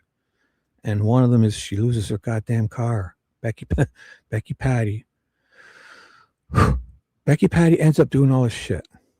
And by around 6 or 7 p.m., she drives to Abby's house. And it starts out that she's calling a phone, but she misspoke. Turns out that she's banging on the door or knocking. Abby's grandpa answers. She finds out Anna's not there at Abby's house, but we don't. Big JD pointed out that we're not sure if she even says, "Hey, are the girls here?" I'm guessing she does, because when the grandpa might not even be aware, right? Grandpas are out of it. He might have been just woke up by the door.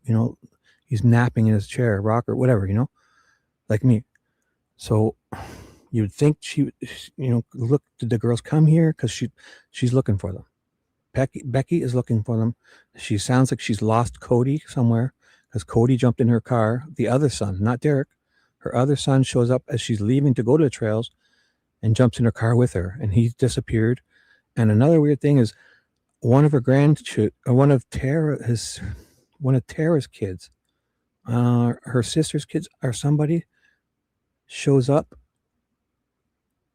and she says she sees him, but doesn't. She kind of blows over it. So oh my God, guys, you guys, we have to, you know it. Nicole, who's the responsible person here? You've got to, Nicole, are you able to keep track of the questions we have? Because I'm about to go through them. I have them all. I see them all, but it's a lot. And we need questions answered with this woman's statement. We need them. And it starts with her showing up there and being vague on the timeline. And the prosecution is fucking just keeps repeating. She's like, Becky Patty, so you came in that way. You didn't pass the Hoosier Harvester camera. No, I didn't pass it. Okay. And when you left, you went that way and you didn't pass the Hoosier Harvester camera. No. Becky Patty's, no, I didn't. You won't see me on camera, unfortunately. So it's like, just really, and then we don't have all their phone. Why aren't they just collecting their phone data to see what all these people are really, really doing? I mean, either they didn't, or they did and they don't want us to know. It's wild. It's wild. It's wild. I'm doing it right now. I know I must sound like a weirdo, but this is happening. All right. We're going to just catch up. So here it is. It's so awesome. So she's saying, it hasn't happened yet. Sorry. Here. Okay. When you would do a bike. So she's talking about the trails here still. Sorry. Okay. So they dropped her off. The family dynamics. This is all still the stuff that I thought was, and then just a switch happens and it turns into, they realize they're missing. So in my mind, when she realizes they're missing, or they're starting to question, because obviously she's very responsible. We know it's Libby. If Libby was our child and she had her phone on her and she would, not be where she says she was to be picked up, you just know she wouldn't be doing it. So unlike my son, I would kind of probably give more leeway. With her, I would definitely, if my daughter was in this situation, I would definitely bells and whistles and red flags are at this time. So here we go. At this point, so it's about 3:30. So here we go. Here it is. It starts here on page 23 of her deposition, which is volume 10, page 20, line 10. So it's a 3:30. Okay. So picture, we know everything that's happened, right? Yes. So Nicole, you ready? Okay, you're wonderful. Paula, you're here. You're wonderful. If anyone's on Instagram, let Paula know. I don't use any of that, but I'm sure you guys have lovely photos. Nicole is here. Tara, yes, Tara is Becky's daughter, right? Okay, right. So Becky's other, oh my God, yes. So that makes her kids her grandkids. Yes, exactly, TJ. You have to be here with this too. Awesome. Nicole is going to keep track. I feel you, girl. So, well, you ready? I just need you to know you're ready because there's more than one. So I know it. Paula, you're very welcome. So let's do this. So question one, because so 3:30 p.m., right? They realized Derrick called her at 3:30 because he's there to pick her up for 3:30. We know everything that's happened. Picture the girls are missing. That's all they know. He is there at the Mears entrance, right? And he's probably starting to walk out of his, they're not there. So he says he's been calling Libby. She's not answering her phone. I'm going to go point for him here, right? Because we've done this yesterday. This is a recap because it's convoluted. So question, and I'm going to go in order. I haven't done it yet, so you'll know. I'll let you know each question, okay, Nicole? And I'm not being a jerk or facetious here. Like, I'll try to be. I appreciate it. Trust me, you were there yesterday.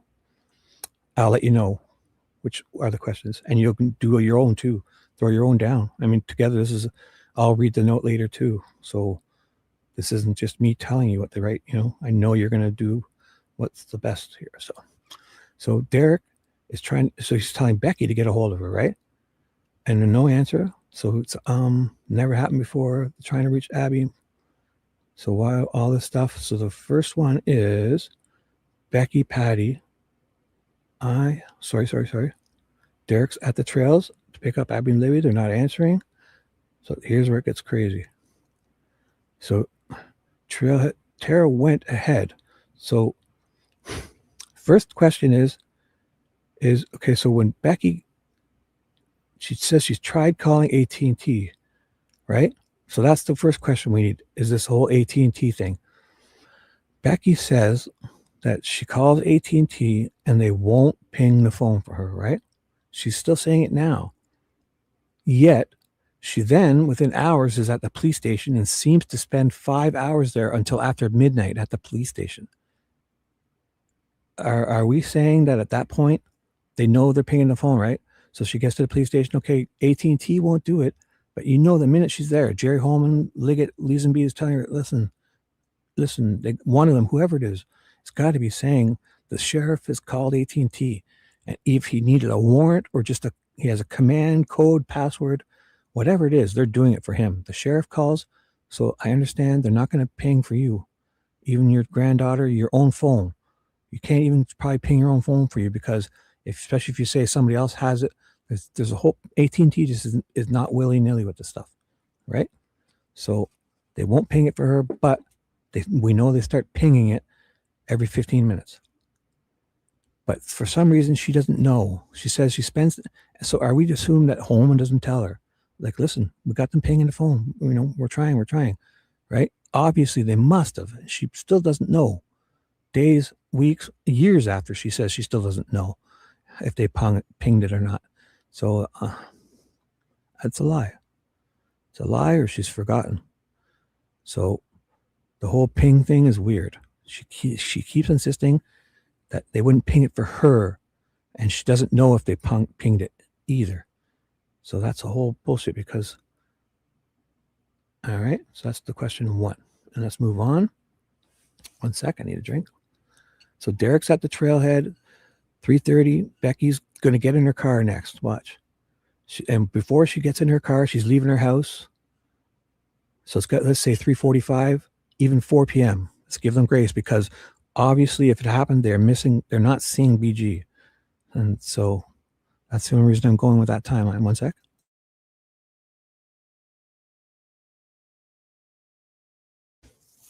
And it must be that time because it takes time, right? 3:30, 3:45. So by 4 p.m., she's jumping in her car. There's the Mears entrance. Oh, she's already there parked. So we missed the bit where she jumps in her car with her Cody. Cody shows up. And as he jumps, so here it is. So Tara went ahead and left, right? Tara was at her house and must have left in her own car. And they're all starting to look for them now. And so say 3:45. Cody arrives at her house, her other son, and he jumps in. He says, "What are you doing?" So he got in her car with Becky, right? They go to the Mears. She parks in the ditch here at the Mears entrance. So the trailhead you're referring to, it's the Mears entrance. So when you hear Mears right here, the Mears lot, that's that entrance there by, where they got dropped off. Everyone knows it as the Mears. She parks in the damn ditch there, she says. She parked in the ditch. She's in the ditch. She gets out of her car. Now this is when she's calling AT&T. This is her calling AT&T while she's walking into the trail system to look for them. And she's on the phone this whole time. She says, I walk in the trails. She doesn't remember where she went, right? She calls AT&T. She's on the phone with them. She's walking into the trails. She realizes it. She's walking into the trails. She says her granddaughter, they can't find her. They're like, dude, we can't just start pinging phones. I don't have, So here's the other question is, okay, question two. So question one is, why doesn't she know they're pinging even that night, even the next day, the next week, the next month? They're grieving. She never finds out for whatever reason that they pinged her phone. Every 15 minutes they tried. So that's weird. So technically she's not lying when she says they wouldn't ping it for me. She says they wouldn't ping it for me, but also Baldwin asks her and she says they wouldn't ping it at all, ever, for anyone type of deal. So she's lying. She knows, unless she doesn't really know, and I don't believe that. I won't accept it. So the other one was, I was just stumbled on it and now I forgot.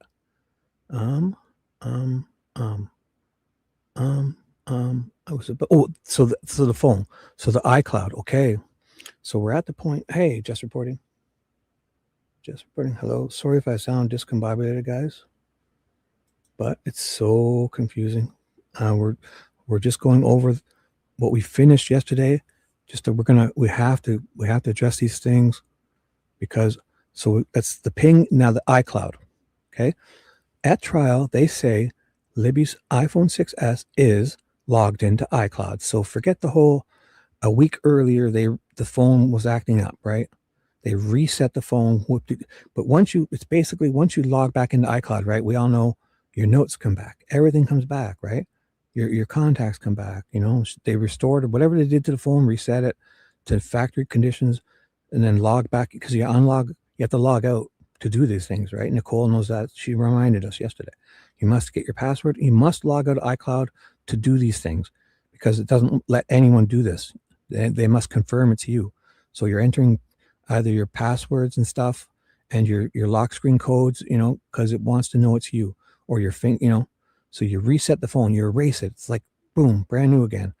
Then you log back into iCloud and your contacts come back. Your photo stream at that time would come back, your notes. What else? Stuff returns. And you can also have restored it from a backup, which is even more, like it brings your apps back and exactly where they were. And, so whatever they did, her phone is fresh again. But she does log in. The phone, when they find it, is logged back into iCloud. So now what happens, you guys know, when I log in iCloud, you have Find My iPhone, right? And I checked now, and I'm not sure then, but you can disable Find My iPhone. But again, you'll need to they'll need to confirm it's you to just do it. They don't just disable these things, right? Because anyone can do that.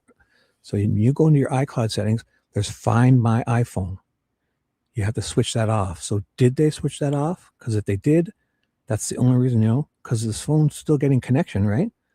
And we know she's got data because her Snapchat photo gets uploaded to wherever, right? To the internet, right? They're on the bridge. She takes that photo. She has data. You know what I'm saying? Not, you have minutes, you have talking minutes, you have texting the old way. You need data to do that, because iCloud goes through data, right?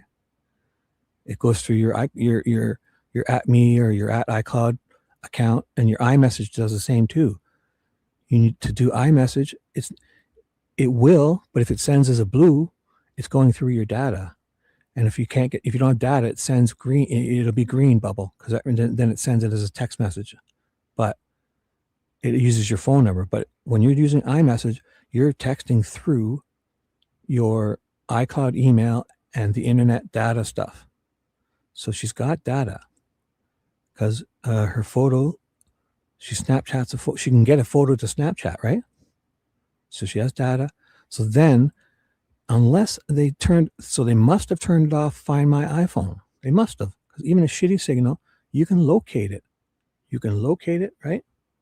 Its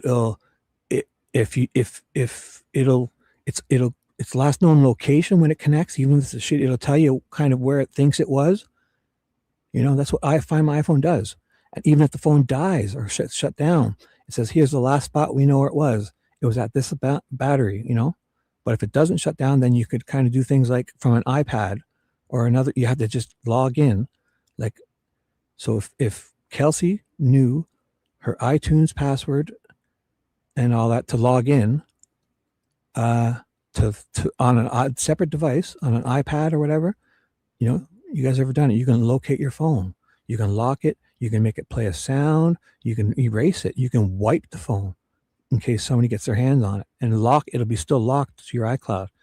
And it'll say, hey, the criminal or the person, they can't use that phone. It's a dead paperweight at that point. And you can put a message on the screen saying, hey, if you found this phone, call this and I'll give you $40 or something, You can put a message on the lock screen. So for them to not be able to locate it or have any information from her Find My iPhone is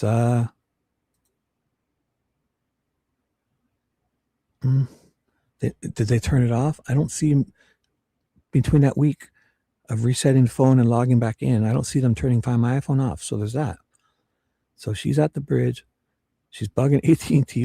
So she goes to leave. So it's got to be because one thing I didn't add, before she goes there, her and Cody, She specifically says that her and Cody drive a few different routes that the girls could have walked home because they're not sure.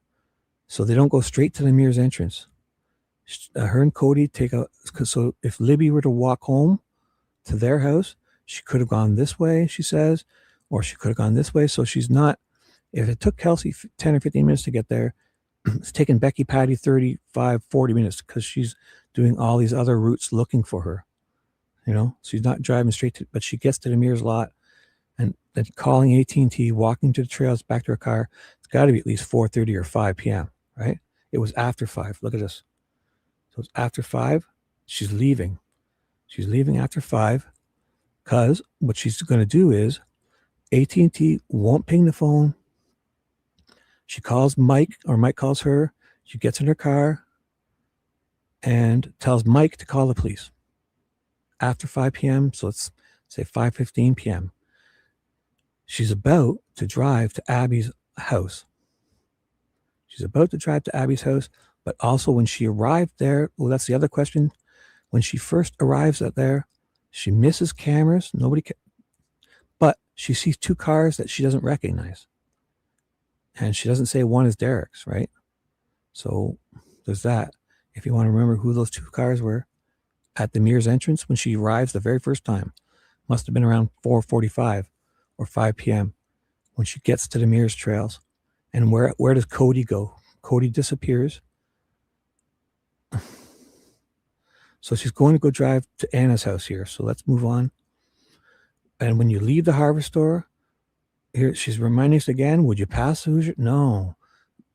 They keep reminding us, you're not passing the hardware store camera. Becky, did you pass the, look at Becky, did you pass the Hoosier Harvester? No, I didn't pass the camera. Oh, yes, I would have, but I didn't. I had to go the other way. I came in the other way. No cameras caught me. I'm invisible. And Dina's like, are you sure you're not? Yeah, I'm not on camera. Like, it's weird. It's really weird. Which direction? Because they want to be adamant about the direction she needs to travel to go to Abby's house to look for the girls there. But she doesn't pass any cameras. That's what Dina wants us to know. Whew, that is weird. So she's going to Anna Williams' house, Abby's mom's, right now. So it's 5:30. Let's say it's 5:30ish. She's driving to Anna Williams' house. And don't get distracted by this first part because it's door, right? But she says phone here. So don't let this distract you. Keep reading. Because yesterday, if you follow along, she mistakenly says phone call, in which it isn't. So you almost think that she's calling the home phone because it then turns into she meant to say the door. So forget this whole, right? Door here. You said that when you got to her house, her grandfather answered the phone. They're making a mistake here. And did he answer the phone? And Becky Patterson says door. So forget the phone that time. She's at Anna Williams' house. Say it's got to be 5:45 by this time. Let's even say 6 p.m. Let's give them, because it's just before or after dark. I don't know. Who cares? So 6 p.m. She's at the door, and Abby's grandpa comes out and says, no, Anna's not here. Anna's at work right here. She says, Anna, so this is Abby's grandpa. And we don't know, like the reasonable thing here, JD reminded us, would be is, shouldn't they, like you'd think that, okay, Anna's at work. Have you seen the girls? Are they upstairs? Can you check her room? Did they come here? I don't know. I was having a nap. I'll go upstairs and look. Abby, are you here? You know, like, I don't know. There's no mention of, so obviously you'd think she would say, have you seen them, to the grandpa too, right? Whatever. It seems like the only thing they talk about is Anna's not there. So she gets back in her car. So 6 p.m. and she's calling Anna, but can't get a hold of Anna. She starts driving to her work, the dock, whatever it was called, going to the dock. It's a Delphi establishment restaurant. So Becky's driving to Anna's work now. And she gets like 3/4 of the way there. And Anna calls her and says, does it take you in here? They're very adamant. When you leave Abby's house, does it take you past the trailhead? because they want us to know that she's not on camera again. So it really implies to me that they're fucking lying. Because why is this Diener so adamant about making sure, letting us know again? This is like the 6th time she does it. Oh, so when you leave Abby's to go to the dock, do you pass the trailhead? Basically saying, do you pass the Harvestor camera? No, I'm never caught on camera. Oh, great. So they're really pushing she's not on camera. It's so weird. The Hoosier Harvestor camera, it seems to be the only camera in town, right? So if she doesn't pass there, then, you can't say she wasn't at the park because you don't see. You can't say this didn't happen, is what it sounds like. So that's weird. Yes. Yes. Pants on fire, sloppy. You guys are with me, right? So she's leaving Anna's house, not passing any cameras. She's driving Wonder Woman's invisible car, so you can't even see her. Well, you can kind of see her, but she's going so fast, cameras can't pick her up anywhere. She gets almost there. Anna calls her and realizes something's wrong, and they're talking.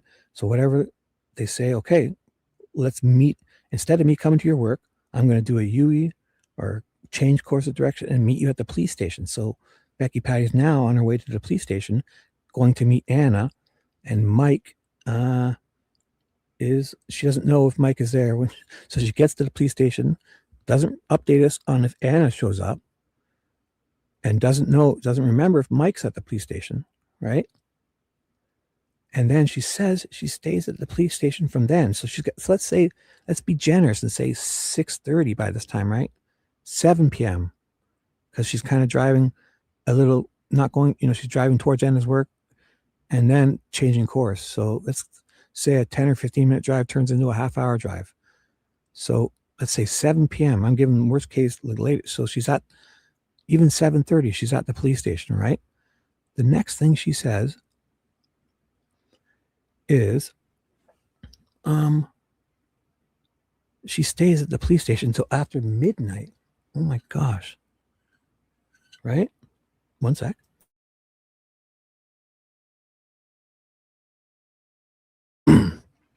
She stays at the police station until after midnight. Doesn't say if Anna shows up. Doesn't know Mike. So the next thing we hear is she says there's all this about the sweatpants and stuff. Confusing because she doesn't remember. She looked and she wasn't sure if she had 2 pairs of sweatpants or the pair that she's looking at in her room is her, Becky Patty's own sweatpants, or she's borrowed hers. Oh my gosh. So forget that. And that's it. That's the other question, Nicole. Becky Patty doesn't find out for years that, the jeans that Abby's wearing Libby's jeans, because she doesn't know there's jeans even there. She's still thinking that years, she still thought, right? So are we to believe that the day that, okay, so maybe not that night, they don't, because they're grieving, or the next day they find them, right? The 14th. Okay, so maybe they don't tell them right away that Libby was, because that would be, it's already enough. It's way too much already to then maybe they're because when she gets there, they don't tell her they're even dead right away. She thinks she's gonna see them and they'll be like, wipe the leaves off you and come give us hugs. So she doesn't really know they're dead yet when they find out the next day. But so there's all this, right? So they're probably not, if we believe them, they're not telling Becky the details because it's already bad enough. So Becky finds out they're dead. It's horrible. Like if it happens, anything, whatever happened, it's happening similar ways. So Becky, so she says, so the next day, like there's got to be funerals coming up. There, a couple days go by and the funerals, and she never finds out about the whole gray track pant thing. She's insisting here, right? So I'll go back to that because that's the other one. You concluded she's not wearing sweatpants. Well, I was confused. Does she have 2 pairs of sweatpants? Could they have been my sweatpants? But either way, she doesn't ever find out that her, because if she found out Abby was wearing Libby's jeans, then she would know it wasn't the sweatpants, right? So there's that whole thing. That's so wild. So she doesn't know about it. And if she's at the AT&T, won't ping the phone, and she doesn't know about that. Even days, months, or weeks, or months afterwards, she's insisting she doesn't know about the pants. She doesn't know that she wasn't wearing the gray sweatpants, and she doesn't know the pinging happened, which is, I find both of them very odd and unbelievable. So what else was there? So I'll go back to, so there's a part here where I might have skipped over. The next thing she says, they're not giving times here. So she goes to the police station is what I'm looking for. So I'm past it. I'm at the grid search. So that's another thing. Oh my gosh. I'm sorry if I sound, after you went to the police station right here. So she's at the police station. Here it is. I found it. She answered. So the question is from Diener. After you went to the police station, where did you go back out to the trails that evening? She says, I was at the police station until well after midnight. So by 7 p.m. she's at the police station, and she doesn't leave there until after midnight, guys. Hey, what's up? Hi, Tammy. Hey. I don't know that Becky's lying. No, I don't know that Becky is lying about all of this because they didn't even tell the family's details. Well, that's one thing. Okay, V, if that happened, I agree. But are you okay? But this is, I don't see it happening that way, because Mike and them, they're buddy. Like they're at the police station for 5 hours. So Becky must have said AT&T won't ping the phone, and they must have said, okay, Sheriff Leesenby called and got a warrant, and they did it for him. They would say, listen, relax, not relax, but I mean, they would tell Becky or Mike that we've been pinging the phone every 15 minutes because the police are doing this, that it's being done. And even if they're not at the sheriff's station, the sheriff has got one of the sheriffs, Liggett or Leesenby, whatever, are calling up whoever they're talking to at the police station, Holman and Mullins. They're all communicating, guys. Come on. And are we to think that Becky Patty is not informed that they've been pinging they won't do it for you, Becky, because they can't, Becky. They're saying, listen, I know you're upset. The girls are missing. You're here at the police station. She's there by 7 p.m. and she doesn't leave till after midnight. So what is you think they're just leaving her in the lobby alone and not talking to her? Come on. She's like right in there and probably in Holman's office, and they're all around together talking, right? You think I'm off? I don't think so.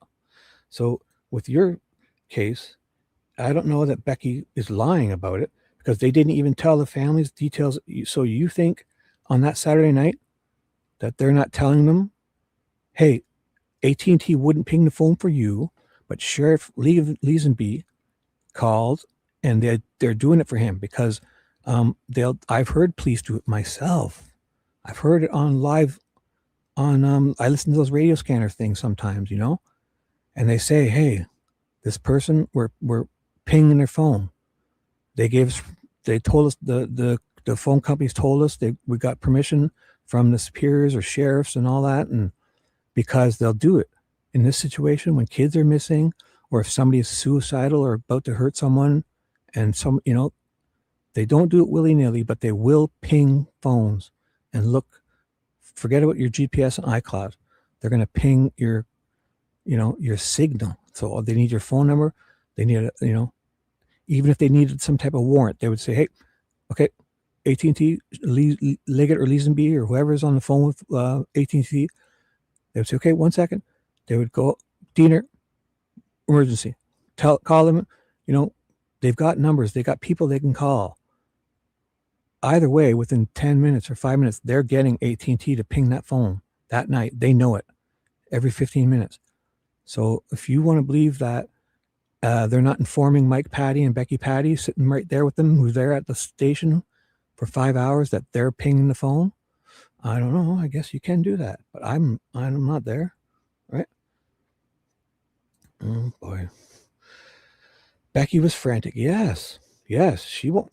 Well, what do you mean? But okay, she won't remember, but she doesn't remember 2 years after. She doesn't remember a week after, a month after, 2 years. She doesn't remember at all. Yet we know they're doing it. Are you saying Becky Patty never finds out that they were ping? Yeah, well, that's a whole different story, TJ. Thank you for. That's a whole different story. You're right. And that's when the girls are still missing, right, TJ?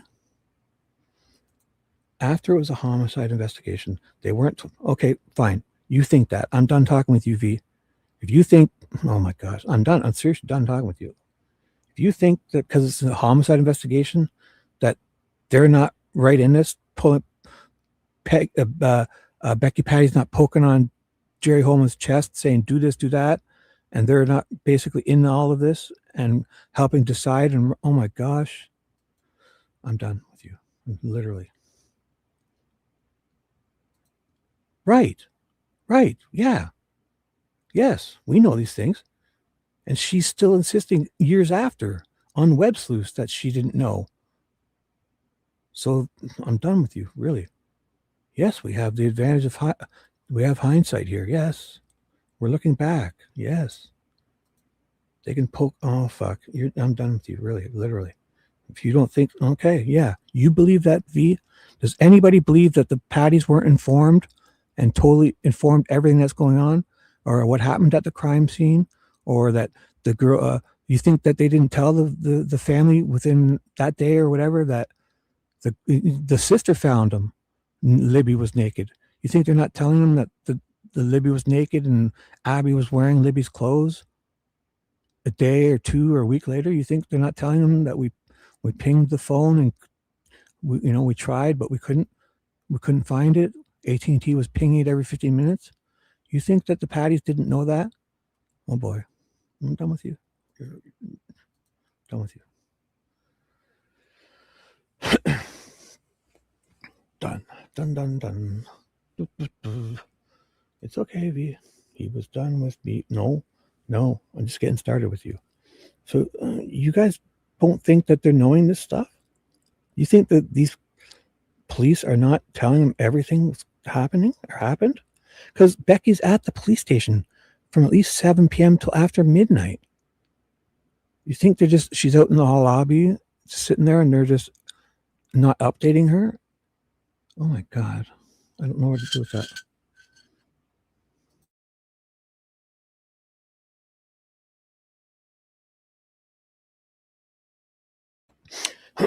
Okay.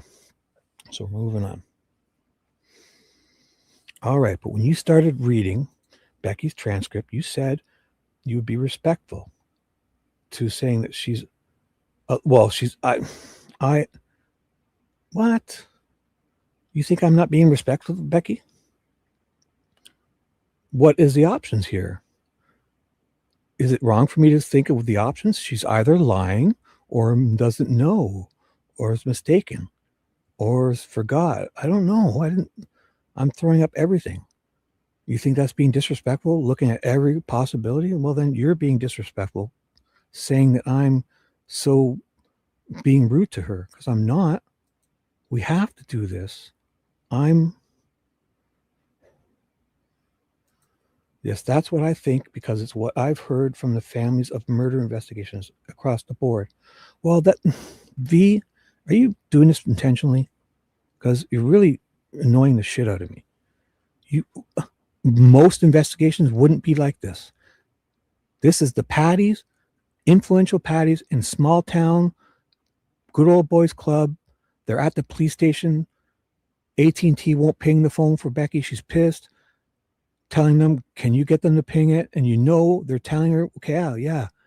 Leesenby called up, or Sheriff Liggett or Holman, and they're doing it for us. And they're telling them, listen, Becky, we're getting the phone pinged. Yes. And they're telling them, whew. And you don't think they're totally informing them of everything that's going on that night? I agree with you. Most investigations wouldn't go like this. Yeah, the cops wouldn't. Yeah, they wouldn't know. They wouldn't have a clue. I've seen it a million times too, just like you. We probably watch the same true crime stuff here. Yes, the cops won't. In this situation, they are, in my opinion. Yes. Okay, so V, can I ask you one question? V, this is for you. Becky Patty shows up at the police station, 7 p.m.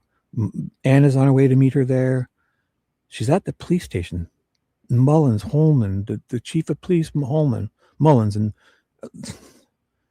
she's there until after midnight. So that implies she's there at least 5 hours.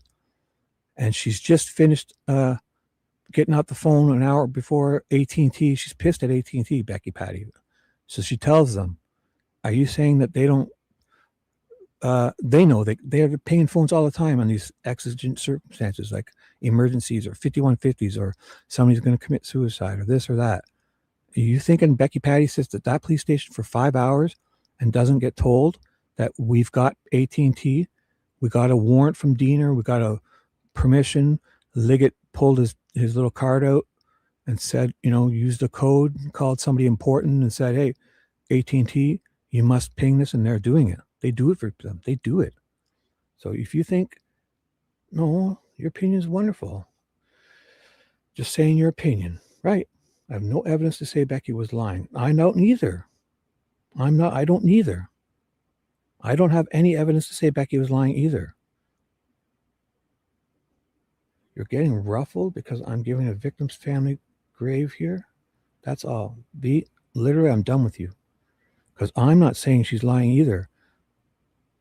I'm looking at the options. What are our options? What do we think could be happening? Is that one? Could she be lying? Is that not? That's all I'm saying. Grace, you're being unreasonable. And you're being ridiculous is what you're being. Because I'm not saying she's lying. That's the possibilities. What are the possibilities? So you believe she's at the police station for 5 and just they're not telling her. I get it. So you can believe that. I believe they told her. So now for me, yeah, that's one of the options. V, are you intentionally doing this or no? You literally said that's one of them. Literally, V, literally, I'm going to ask you, no, I don't need to move on. I'm here with you. You say I literally said that, right? I did, because that's one of the options. She's either lying, she forgets, or doesn't know. And no, I don't move on. I'm about to move you away. That's what's happening here, V, because you're really being annoying. I'm not definitively saying she's lying. I'm looking at our options. She says for even years after, weeks and months, that she doesn't know they pinged her phone every 15 minutes. So they wouldn't ping it for her? Yeah, we know that. They don't just ping willy-nilly for people when they call up. But if you think she goes then, after being on the phone for AT&T an hour, then goes to the police station and sits there for 5 hours, and then they're pinging it by then, for sure. The law enforcement, either Leesenby, the sheriff, they're getting AT&T to ping it. Mullins is there. The influential Patties are there. Anna's there at the police station. She's there until after midnight for 5 hours. And you think that they don't say, listen, nobody can get a hold of them. We're pinging the phone every 15 minutes. That's fine. That's fine. Say that all you want. But there's 0% chance they're not letting the family know that at that point. 0. Well, that's a whole different thing to find my iPhone.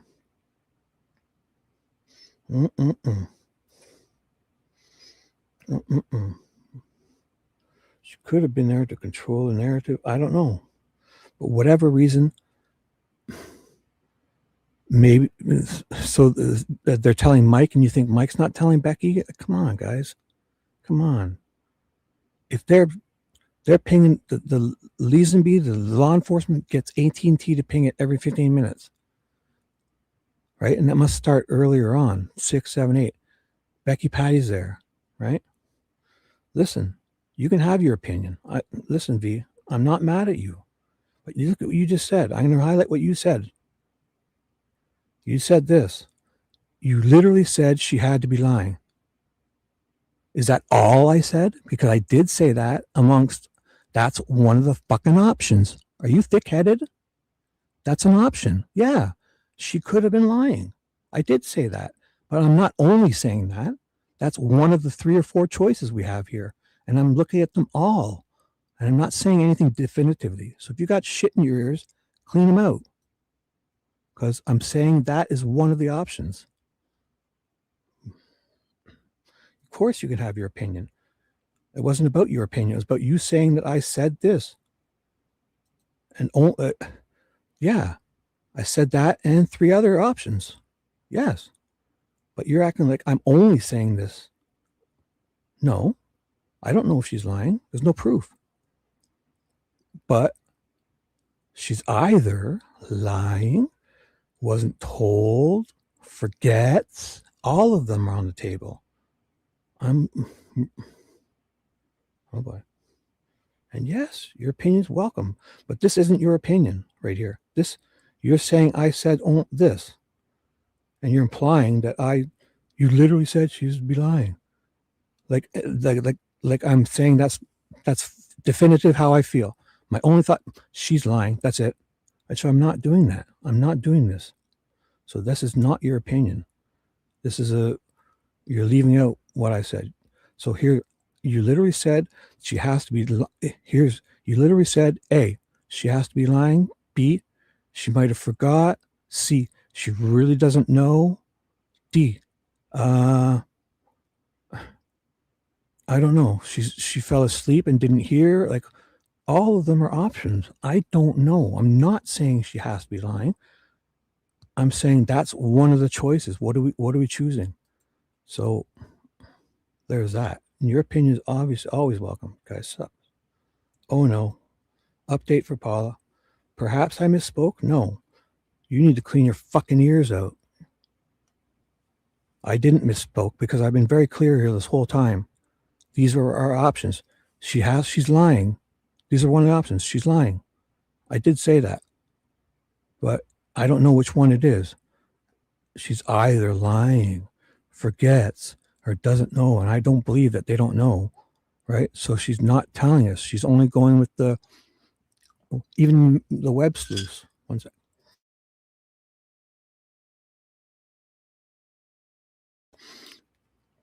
Two or 3 years after, on web sleuth, she's saying AT&T wouldn't ping the phone for me.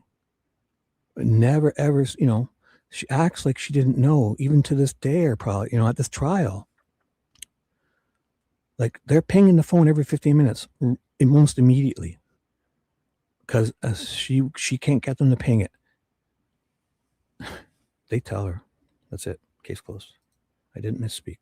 I'm running over the options. I don't know. I'm running. Oh, so let's do this. Okay.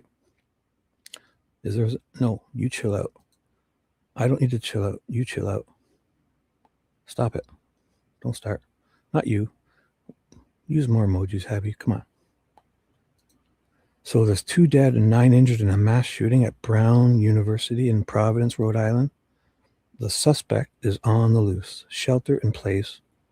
So where's that again? So if you're in Providence, Rhode Island area, there's a shelter order in place and someone's on the loose. Oh boy. Update us anytime. Let us know. Yes, there we go. Thank you, Hebs. Oh boy. I need the emojis, guys. Come on. Right. That's V. Yes. That's another angle I didn't think of. Yes. That's a great point. Maybe she took him. Yeah. Because I know it's a horrible situation. I don't know how I would be if this were my kids at this time. But yes, there's lots of scenarios. But you said, that's one of my thoughts, is that she's lying. Or now this is another one we add to that list. She took me, yes. Benzos, yes. I didn't even think of that angle. So thankfully we got past that, because that's a great addition to one of the 4 things that it could be. Right.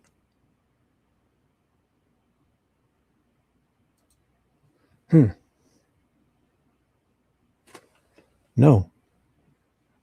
I'll do it how I want. You don't have to be here. Come on. I've been more than reasonable, more than kind, more than nice. I may do it again. So if that scares you, I don't know what you guys are doing here. If you think that I'm only saying this, that she's a liar and that's it, and kind of look at this here. Because I'm not saying anything definitively. And these are the options, right? She has to be. She has to be. You literally said she had to be lying, as if that's all I'm saying. So why did you say that? You want me to move on? And that I'm... Because, yeah, it's one of the many things I said. How are you feeling, Hebs? Are you okay?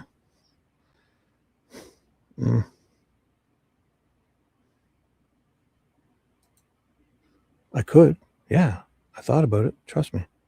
What do you think's happening here?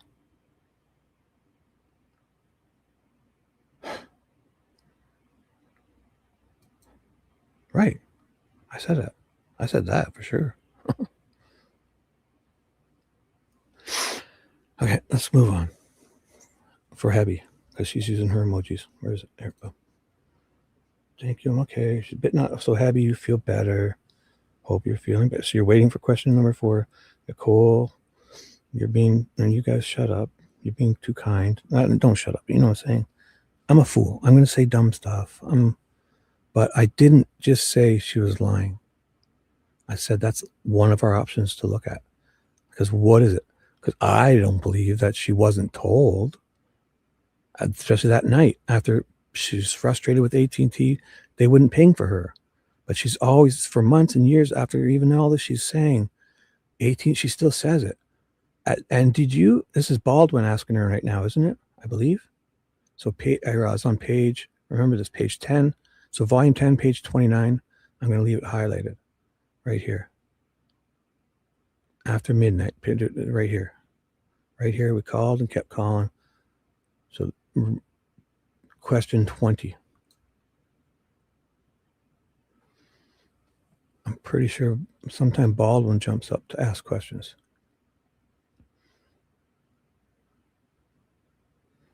Could still be Diener. Well, actually, no, it's still Diener, because, yeah, it's still Diener. It must be, it doesn't switch, because it would say.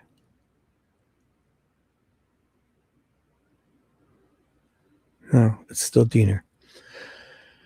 And do you remember continuing to trying to reach Libby's phone? So, okay, so she's meeting Anna at the police station, right? I was at the police station until well after midnight. So she's there. My husband so the question is Becky's car. They lose her car right here. So my husband picked me up. She doesn't say when he gets there at the station with her, but she's there until after midnight. The last we heard is she drove there. She was going to Anna's work at like 7, and Anna calls her and they turn the corner and they go to meet at the police station. Then her next statement is, after you went to the police station, did you go back out? She says, I was at the police station until after midnight. And she doesn't know, we don't know where Mike is at this time. So we need to find out where Mike is, Nicole. That's one. Where's Mike between, after she tells him she's leaving the Mears lot, not passing the Hoosier Harvester camera, going to Anna's house. Just before that, just before she tries to get a hold of Anna, she called, and after she gets off the phone with AT&T, she's pissed. She's calling Mike up. She says it in here. And she calls Mike up and tells him to call the police. And then Mike is obviously calling the police, right? So that's probably, it's got to be 6:37 and 6:30, because then she gets on the phone calling Anna, and Anna doesn't answer, but she gets to Anna's house. So you figure she probably called her a couple of times, right? So Mike called the police. She calls Anna, and then instead of going to she goes to the police station, right? Then there's no, where's Mike? Because there's no word of him until now, again. So that's what we need to find out. It's probably going to be info. I was back at the police station until after midnight. Mike, my husband, picks me up at the police station, and then we go back out to the trails, right? So this is after midnight. So did you drive to the police station and just leave your car there? Or you said you went with Mike back out? I don't know what happened to my car. Or she can't answer that because literally the 2 paragraphs earlier, she says she's driving to go to the dock to talk to Anna because she won't answer her phone, and she just left her house. She wasn't there. Her grandpa, Abby's grandpa, tells her she's at the dock working. She's going there. Anna finally calls her back.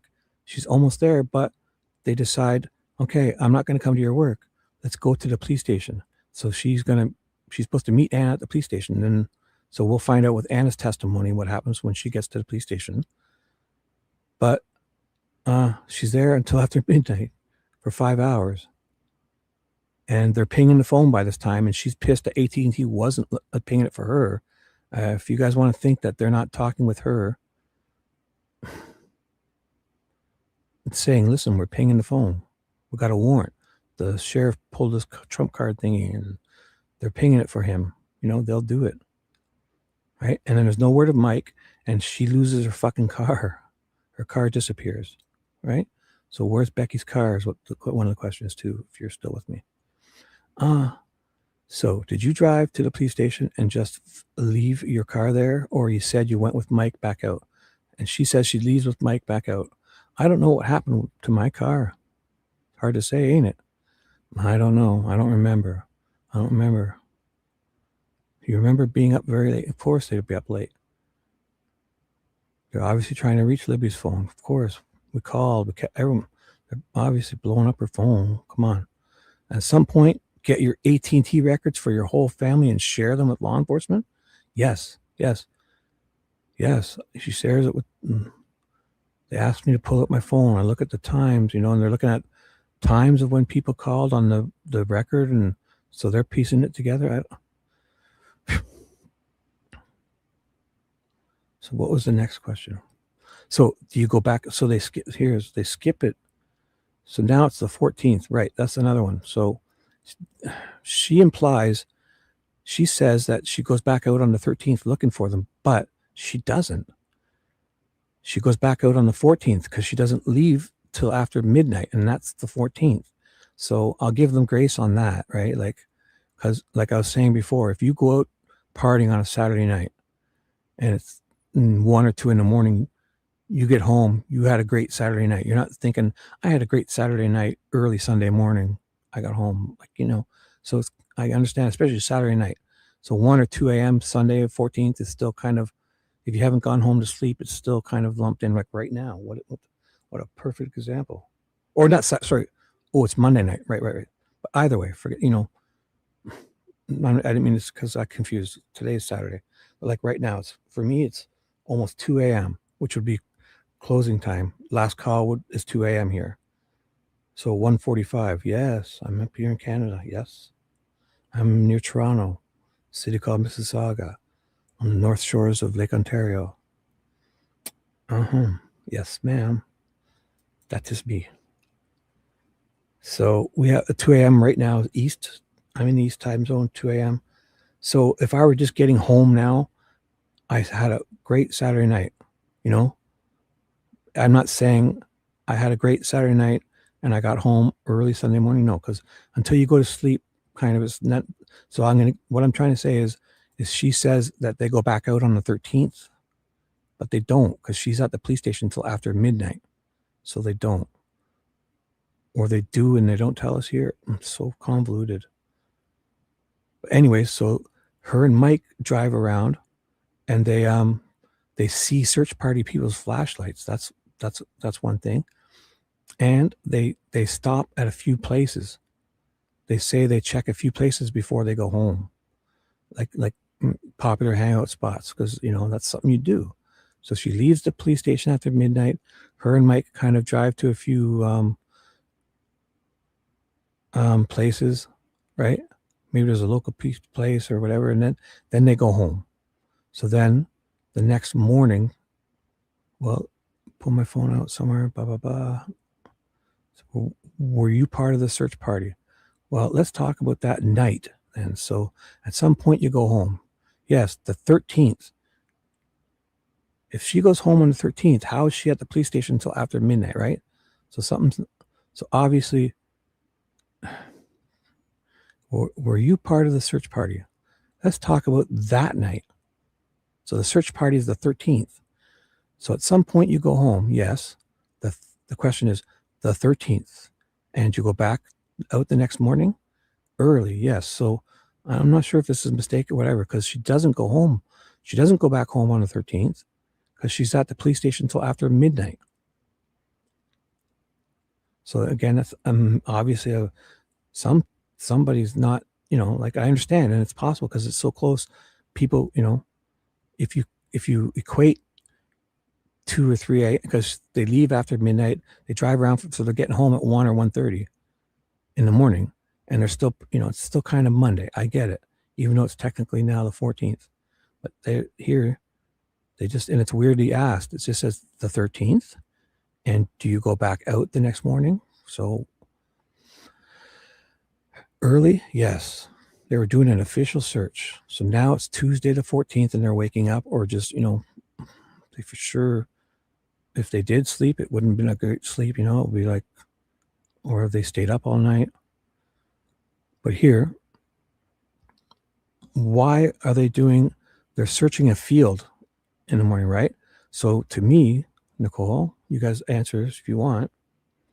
All the stars, a flashlight in the sky is in searching. Well, yeah, it would have been even if there's a moon out, it's not cloudy, it would definitely be lighter. And so there's that. But, Sault Ste. Marie? The Sioux. You heard the Sioux then? Yes. I know. I had a cousin that lived in the Sioux. Actually, they even talk about the Sioux here because the Americans have a Sault Ste. Marie also. That's called Sault Ste. Marie. So it's spelled. See how she spells it? Salt. And it's for the. I even wrote it on Teresa's. Sault Ste. Marie. It's for the river. And that's how you say Saint. S-T-E. That's the short form because in French, the female, because Marie, the river's the St. Mary River, the rapids. That's where the rapids are. It's the Sault Ste. Marie. And it's Saint, S-T-E is Saint because in French, if you spell Saint in English, it's just S-A-I-N-T, right? But for French, and the female adjective, the female form is spelled with an E on the end. So that S-T-E is Saint. So it's not it's Sault Ste. Marie. Yes. And it's because of the St. Mary River, but that is a dual town type of thing. Like the USA has a town called St. Marie and Canada has a St. Marie. So they're sister cities. That's what it is. Sister cities, twin cities. That's what it's called. Yep. And so what I'm saying is because Anna talks about that. They talk about this. Anna Williams in one of her depositions or something talks about either going there or working at the Sioux area or something. Or they vacationed up in the Sioux, and she means Sault Ste. Marie. So that's cool. Yes. You know what I'm talking about. So, so here's my next question. If anyone's still here, my next question would be, Becky says this? Oh my gosh, yeah.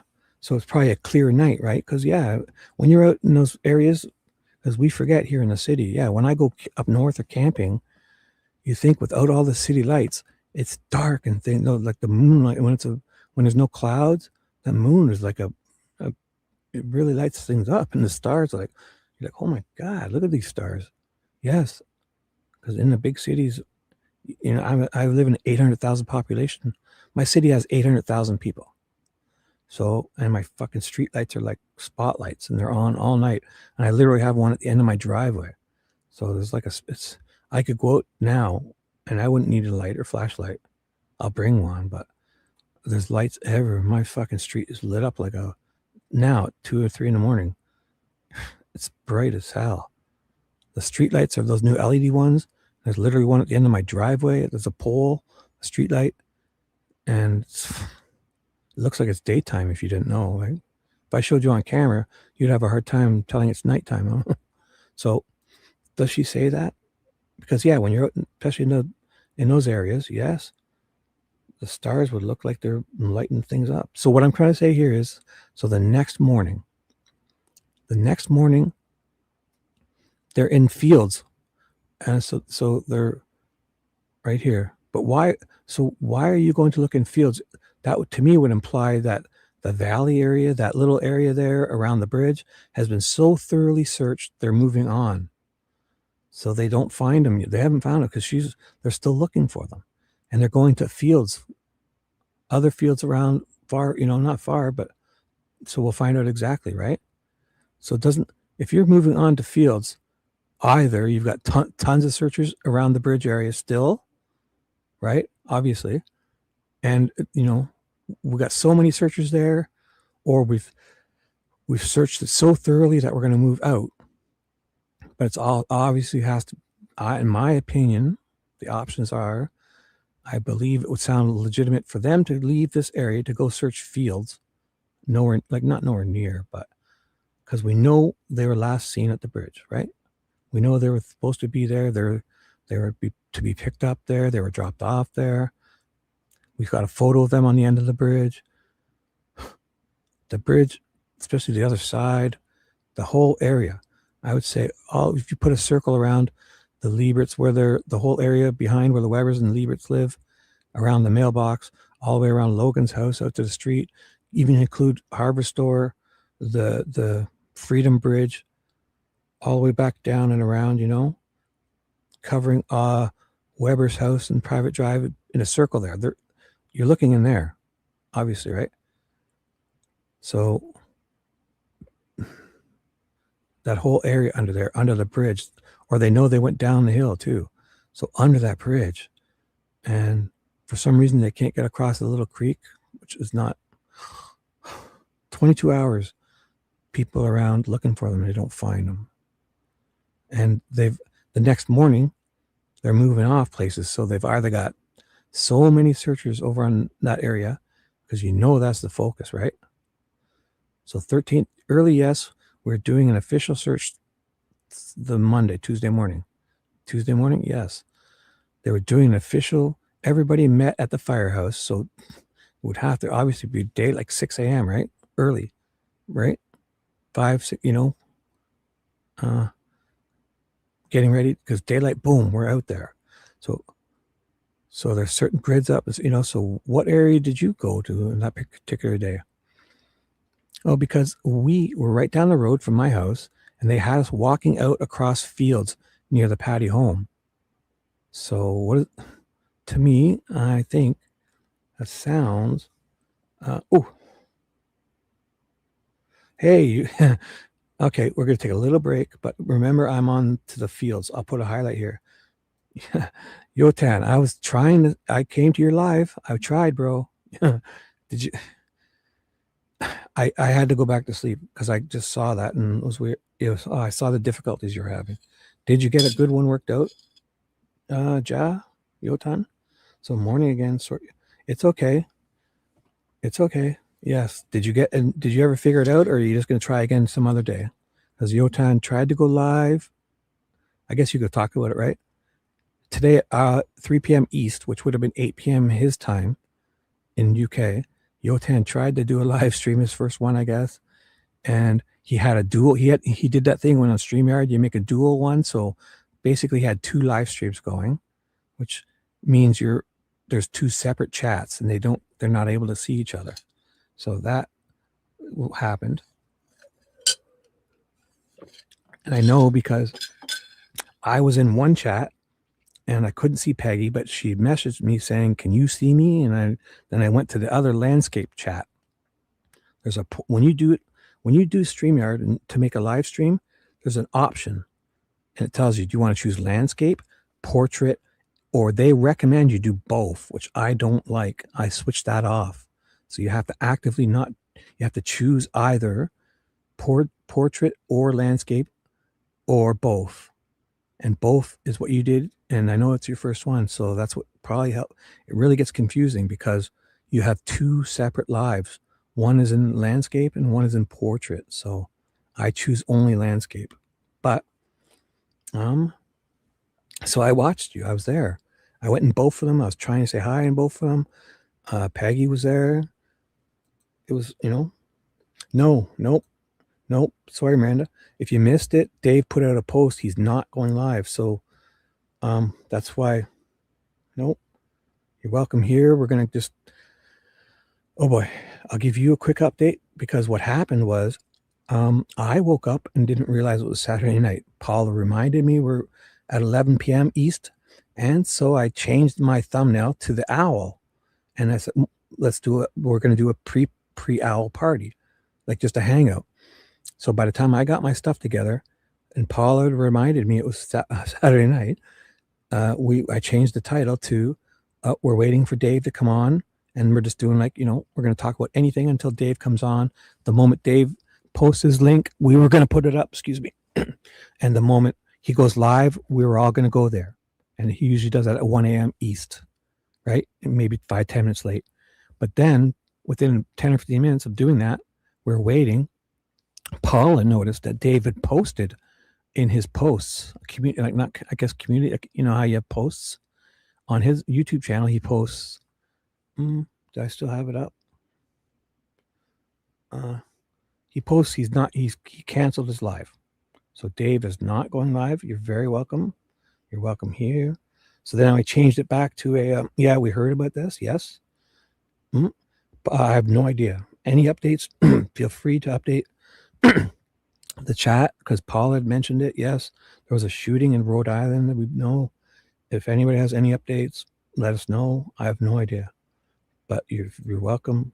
You're welcome here. If you guys want to update each other on because I have no news on. I've got so much going on here. But any updates? So Dave has canceled the show, and we would be there now, right? But he's not. We would have been there already for an hour. He canceled. So, Yotan.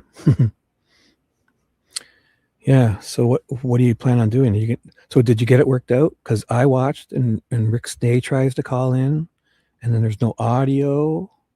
So it's a learning curve, bro. That's exactly how I started. And even worse, imagine you did that and didn't have a camera, because that's what I did. I had no audio and I wasn't using a camera. So my first live stream, I talked for half an hour.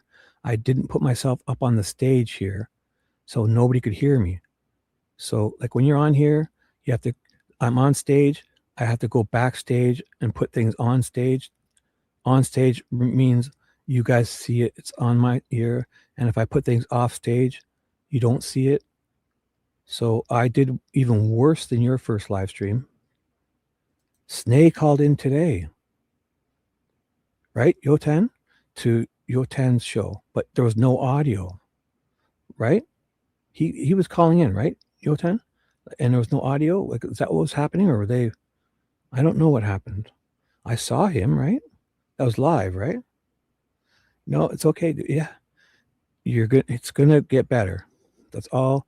Just keep learning. And you know how us old guys especially, we learn by mistake.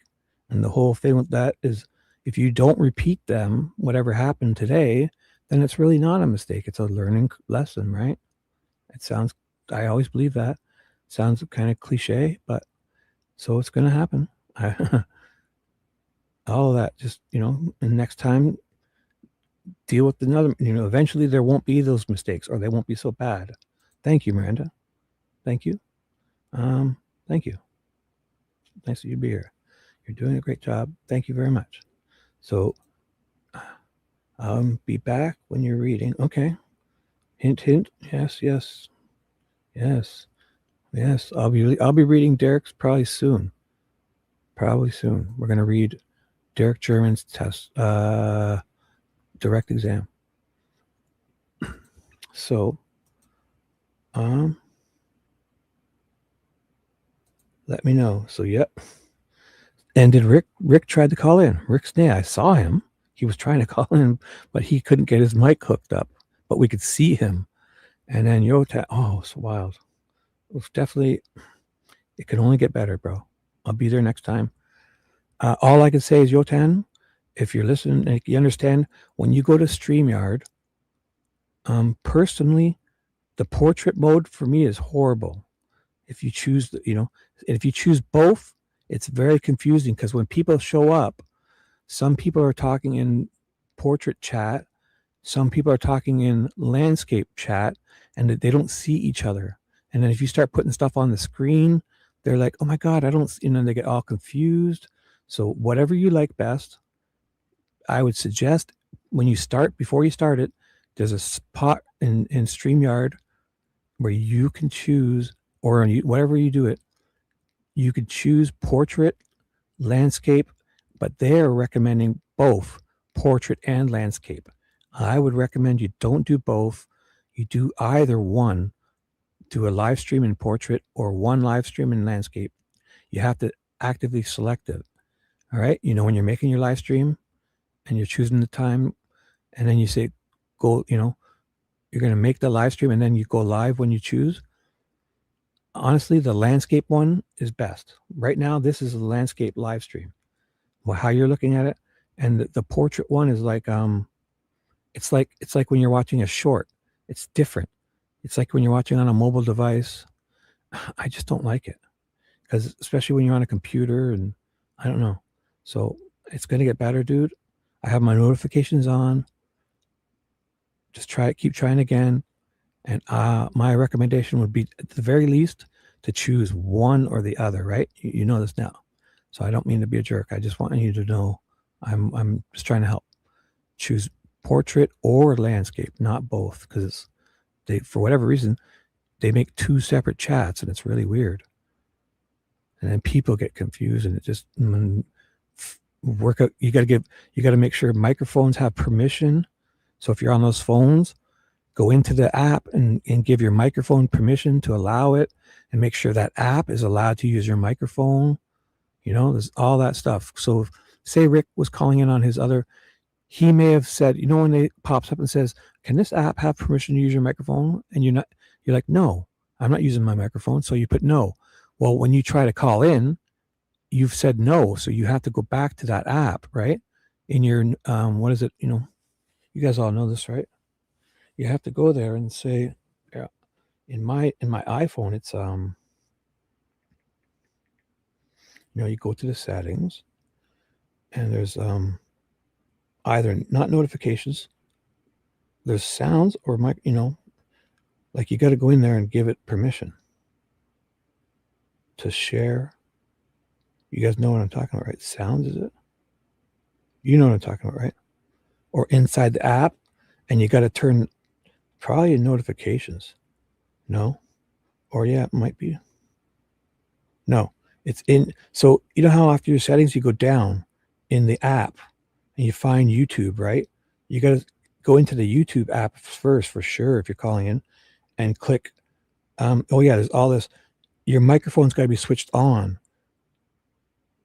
So if you had it switched off, it won't be allowed to use your mic. So that seemed what was like happening. Oh, I know you know. Yep. So we're just talking. That's what obviously probably what happened with Rick, right? Because he looked like he was on his phone. I saw him, but I couldn't hear him. So awesome, dude. So the very least, I'm sure, I can't wait to see your next one. Okay, Yotan? Whatever you choose, just honestly, I think you saw it like choose one or the other, portrait or landscape, because it gets weird. That's all. It can only get better, bro. Keep doing it, because you're going to make more mistakes and you're going to learn. So, all right. So we're going to start. You're very welcome, bro. That was so funny. I was watching it. I was there watching. Just know I was getting a kick out of it, and it feels horrible, but it wasn't as bad as it looked, because, I heard you, but it kind of, it throws you off. It throws you off when you can't get, you think when Rick calls in and he can't hear him, it's like, it really catches you off guard. And you think, you're going to mess with it, right? And then he's going to figure it out and start talking, but then he never does. So you're like, what do I do? I saw it. I heard, was it Tammy, right? What's your fiance's name? It's Tammy, right? No. Oh my gosh. Sorry, I forgot your fiance's name. Kelly. I hear her in the background saying to you, right? Because she must have been trying to direct it. Oh, it was great. It wasn't as bad as it probably feels. Just keep trying. Yes, because Kelly was in the background too, and I heard her. And you guys were like, "You're live, you're live," and you're like, "Oh, I know, but Rick's mic's not working, and we see Rick, but I don't hear him." And oh, it's gonna get better. Keep it up. You're welcome. All right, can't wait. So we're gonna move on. So does this not imply to you guys that, I don't know, that if they get up in the morning and don't go back to that area, right? They go off. Becky says they're searching fields near her home. So either they've really searched that area, or there's so many people they're searching, right? That they need to spread out. And I get it. So there's but then again, to not find them in that little area there with professional searchers until noon, if you're starting at like dawn. So I don't know. Just, I can't see why they couldn't find them for 22 hours, knowing their last location was the bridge. All right. And yeah, there's a creek. I mean, their first thought wouldn't be they crossed the creek, but so we're going to move on.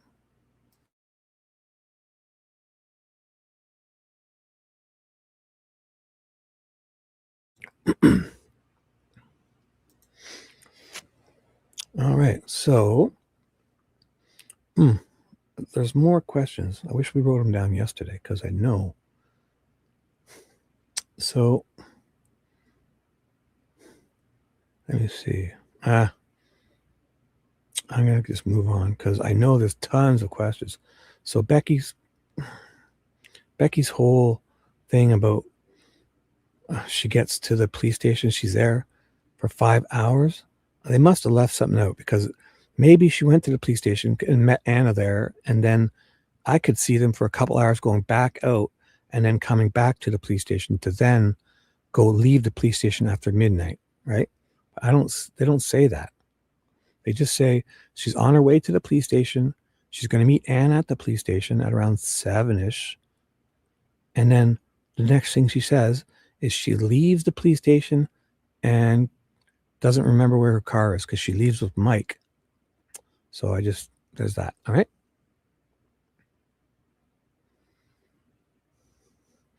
We know you've been around. So just reporting, maybe we'll call you JR. I don't know. But yeah, nice to see you, and everyone's lovely here. Mm-hmm.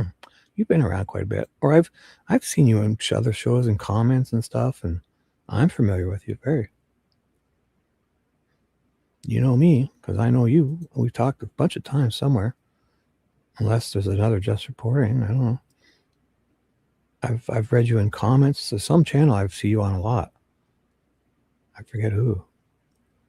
I've seen you quite a bit. If you're the same just reporting. In comments too, we've probably had nice talks, replies, and I just know. So maybe JR, if you're here, JR sounds good. So we're moving on. Any more questions, Nicole? I know there's more. If I went off on a rant, sorry. But I wasn't saying anything definitive. If V's still here, I'm sorry if I bit on you. And Abby, if you're still listening, playing Scrabble, I chilled out. I'm chill now. You guys are all awesome. I'm a dipshit. We all know that. That's ground zero. When we're starting, I'm juggling 3 screens, working hard as a mechanic of toy cars. I'm doing security next door. I'm literally working now. I'm a working man. And I'm probably like 10 seconds ahead of you guys with StreamYard. I'm reading every 10th comment, thinking you guys are talking to me when you're probably talking to each other. I'm an idiot. You guys know that. Just know that that's where we start. Every conversation, every comment. Just know that starts with me probably getting it wrong. All right? And I mean well. And there's that. So, whoever's still here, we're going to read for TJ, hopefully. If TJ is here, this is dedicated to TJ because she loves the reading. She loves hearing my voice. I love speaking to her. We're going to switch to Derrick German's thing. Nicole, I thought there was what, yesterday you saw all the stuff we were doing, right? We had a bazillion more questions about Becky patties, but so we're going to fill in blanks. We need to just fill in with this, with everyone else now. We're skipping Kelsey's test exam because I read it already, and she probably answers stuff in here. There's just questions. Yeah, there's even questions about. Becky makes no mentions of Kelsey, right? Because Kelsey's saying, she's calling me and I don't answer. But eventually, when Kelsey gets there, the questions are, why isn't she doing the? Oh, maybe. Yeah. Well, who knows? You're here, and that's all that matters. So Kelsey, remember the question was like when she steps into it, who the younger people like Derrick and Kelsey for sure, why aren't they saying let's log in on another device, right? And we know and Kelsey would know, right, her iTunes and passwords, it sounds like. Maybe she doesn't, because that's how you get to use Find My iPhone. Especially if Libby was using an iPad too and they were both logged in, you know how that is, right? Because the first thing I would think of is if someone's missing and they have an iPad and I can have access to that iPad, I would use their iPad or log into their iTunes on my iPad or wherever to locate their phone using Find My iPhone. Because a week earlier, they reset the phone, so you have to log out of iCloud because it won't let, or you have to at least give permission. It can't be anybody doing that reset. It has to be like there's codes and stuff, or it's going to ask for your code, your lock screen code if it's a 6 or the 6-digit one, or at least right, guys. So I'm pretty sure that at that time you would have logged out of iCloud to then reset the phone, and then when it's like you're starting fresh with the newest phone. You start fresh. It resets everything to like default how it was coming out of the box, and then you just relog back into your iTunes, your iCloud, and your contacts start popping up. Your notes come back, your photo stream would come back. You guys know, right? And even further, if you had done it from a backup in iTunes back then, you would plug and restore from a backup, or up in your cloud, you have a backup it restores from, right? But either way, iCloud was logged back in. But not the iCloud. No. In trial, they say iCloud B. So sorry. So at the police station, she contacted. Yes, she says that. She says that, right? But then in another interview, she says she doesn't. Yes. And that means that was through Instagram, right? So Kelsey knows Libby's password because she's logging into her, or she's using her iPad. Wasn't Libby also using an iPad? So you guys have an iPhone and an iPad, right? Like, how when you change one thing, when you write a note, it's the same. They replicate each other, right? If you go on your iPad and add a note, pick up eggs, and it's on your phone, then that note is there, right? They could So is that what Libby was doing with an iPad? I'm pretty sure I heard something about an iPad. So if that's the case, and they have that iPad, and she can open it, then they can easily just use Find My iPhone.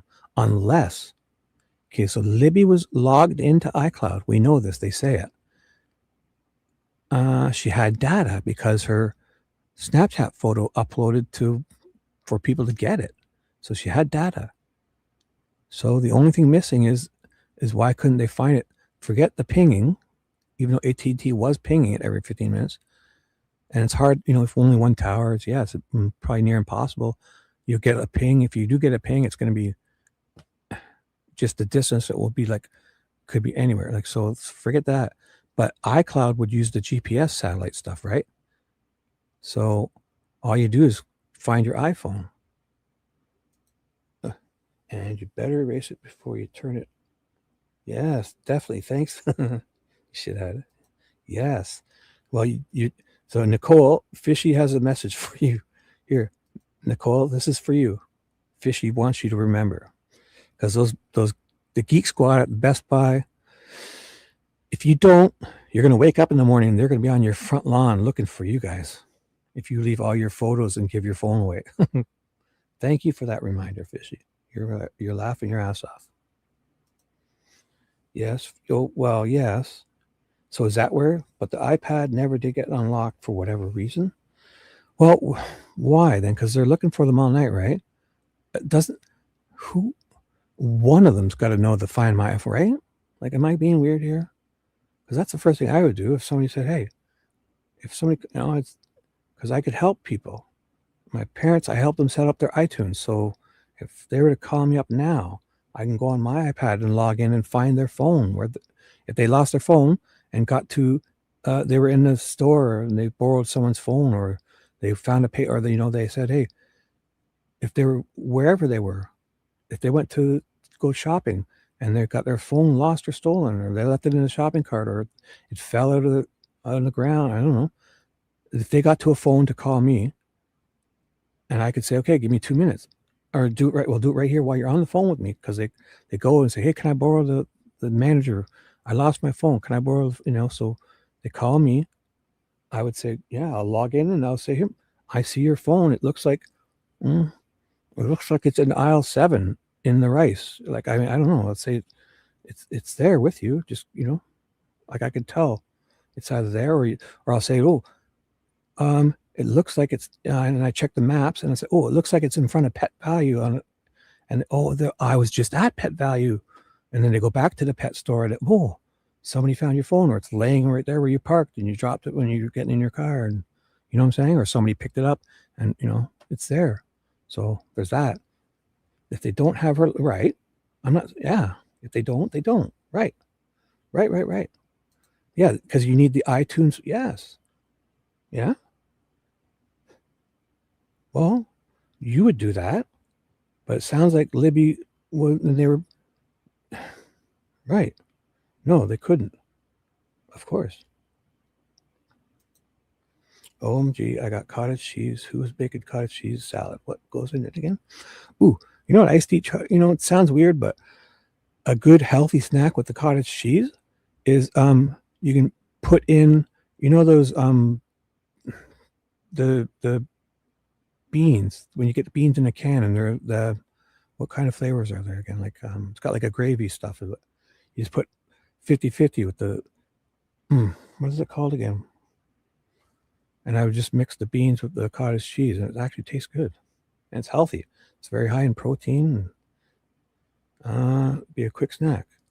What are those beans called? Baked beans? When you have baked beans, or pork and beans, and there's that big chunk of pork. You don't want to really eat that, but you get a can of beans, or a small, you mix it 50-50 with cottage cheese and just eat it. It's really good.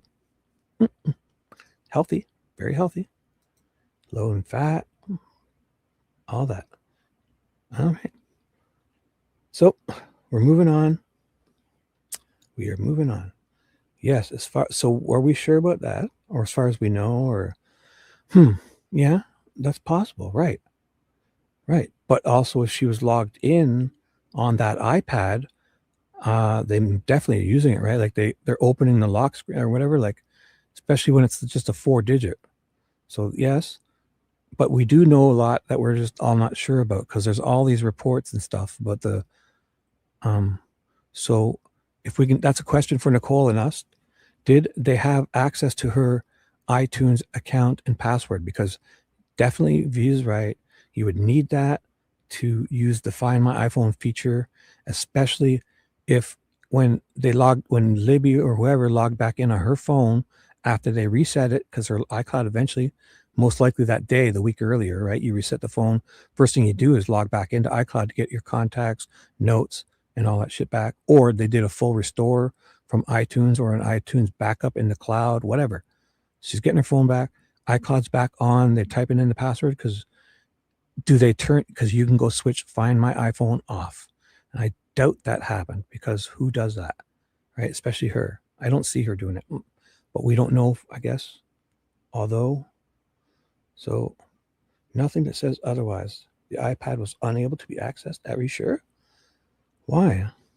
That sounds weird, eh? Right. As if, oh, that's weird. Do we have that for sure? I mean, I'm not saying because just to get into the iPad, it's one thing if they don't know Libby's iTunes account, because you need the iTunes, like the iCloud account, right? And the password to be doing the Find My iPhone stuff. But to just get in, so not the iCloud. Okay, we're going with that. We're going with that. Yeah, pork and beans is great. Yeah, you just put it on toast, and especially if you're out camping for a day or two, you're like a couple of days in the bush. Man, I'll fucking open up a can of beans and eat it right out of the can. You're like, oh my God, this is amazing. Yes. And yeah, yes, we have all this information. I'm sure of it. You're right. It's all in there. Yeah, see, yeah, it was very detailed. Even all that stuff with the, this happens at this time, and the screen lights up. We have almost way too much information. So you're right. Yeah, because that's, oh my God, it's a lot, especially with her phone. Like, the stuff, when you see that knowledge, whatever that data thing is, the list, it's like, okay, it's almost like you can tell when her screen just lights up, and it's like, this happens, and then this happens, and then they unlock the, oh my gosh, and then they close the phone, and it's, oh my God. So yes, we have tons, but this, I've not, like, it makes sense, but the whole getting into her iPad, that would be weird, because I'm pretty sure it sounds like they're sharing this iPad, and wouldn't that be back at the house? And although if they're sharing it, they probably don't have one person logged into the iCloud, right? Because if they're all using the iPad, then you would have, like if it was, so if Libby had logged into it, then you'd have all her contacts, and then if they would all start mixing and stuff, I don't know, but to think, especially at that time, it would be a 4-digit code, right, to get in an iPad. I think the 6-digit stuff would have been available, or whatever it is, or they don't even have it locked, or I don't know. But if they're sharing the iPad, yeah, it matters. It matters a lot. Is that what you're saying? What is this for? Thinking you're correct.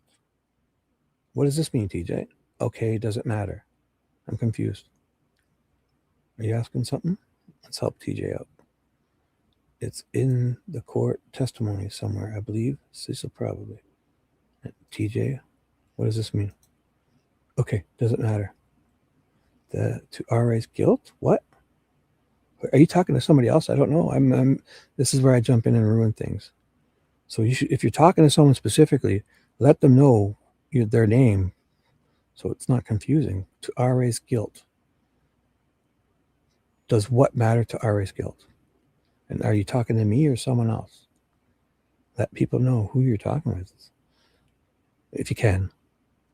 That's why I always write like Dino, or I put their name first, so people.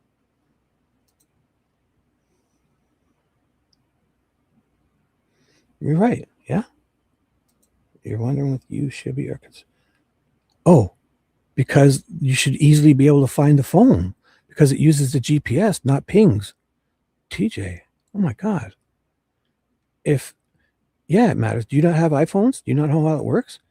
If I lost if I had my phone and they were looking for me and my family knew my iTunes account, they could log into any of their iPhones, and there's this thing called Find My iPhone. And it's like you go there and you open Find My iPhone. It's like doom, doom, doom, the phone's here. Doom, doom, doom. You can control the phone. What? Right. But it was connecting. It would have showed them where it was. Yes, it matters. So I don't know what you're saying. It totally matters. It's a huge deal, because all you do is open up Find My iPhone and you go to where the phone is, and it should be pretty, without tower shit. It would be like the GPS systems, the satellite systems. It uses that. Wait, we know that, but obviously they couldn't easily. Well, why? Why is that? Because don't they get pings until at least 10 or 2 in the morning? So the phone's connecting. It's got data. So iCloud will know what it's saying.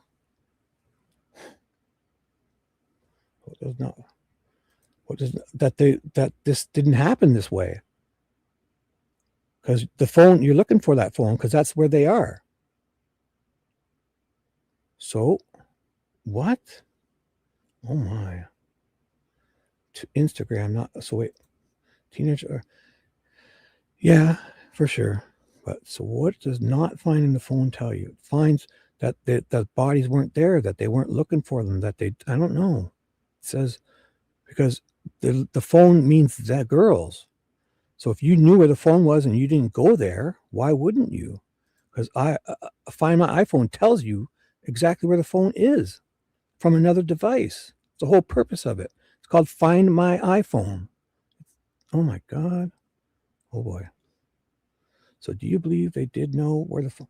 I don't know. We're talking about it. I don't even know if Find My iPhone was really literally, because you can switch it off. But if she has data to connect to the internet, to send that Snapchat photo to the internet, and Find My iCloud was logged in, so unless Find My I was switched off, you should be able to find that phone. It connects. Well, that's where we're at. Yeah. If they're not, but Kelsey, are you saying they're all oblivious as to Find My iPhone? No, we can't. Especially now that you told me, TJ. Stop being rude. Okay, you put a heart. I'll take it. Yes. Okay. If you know, I'm going to move on for you, lovely lady. I'm going to move on for you, TJ, especially. But it's very important. But that heart emoji made it special. Thank you. I'm going for TJ. So, yes, exactly. That's how we're going to leave it. Yes. Yes. So, I'm trying to move on, but you're raising points. Yes, that's the whole thing. It's boom, and let's move on. So yes, that's the last.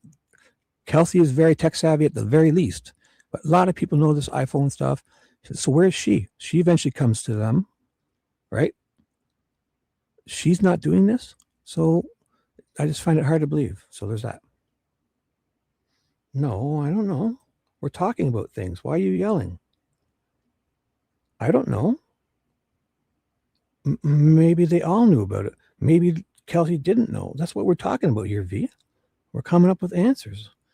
Why does everything have to be so? I'm not writing anything in stone or pencil. A pen. I'm using a pencil. So we're saying only. I don't know what we're saying lots of things. What are the possibilities? We are saying only could utilize Find My iPhone and no one else. I don't know. I should think a lot of people should know about Find My iPhone. I'd understand Becky, Patty, maybe even Mike, but when you start getting to Derrick and Cody and all them, who are all trying to help out, find.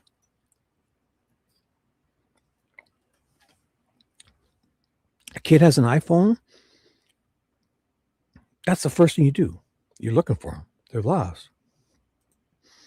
I'm coming to conclusions which is appropriate. Perfect. Well, conclusions, like this is the brainstorming thing. I'm saying all options are on the table. We're bouncing off each other and we're seeing things we didn't see before. We're thinking of things. We've got new information. This is how, I don't know. We're talking. But for me to come in just screaming like, I don't know. We are saying only Libby. No, I'm not. We don't even know where Libby. We're using only Libby could utilize. How are you saying that? Are you sure? Are you saying that as definitive to me?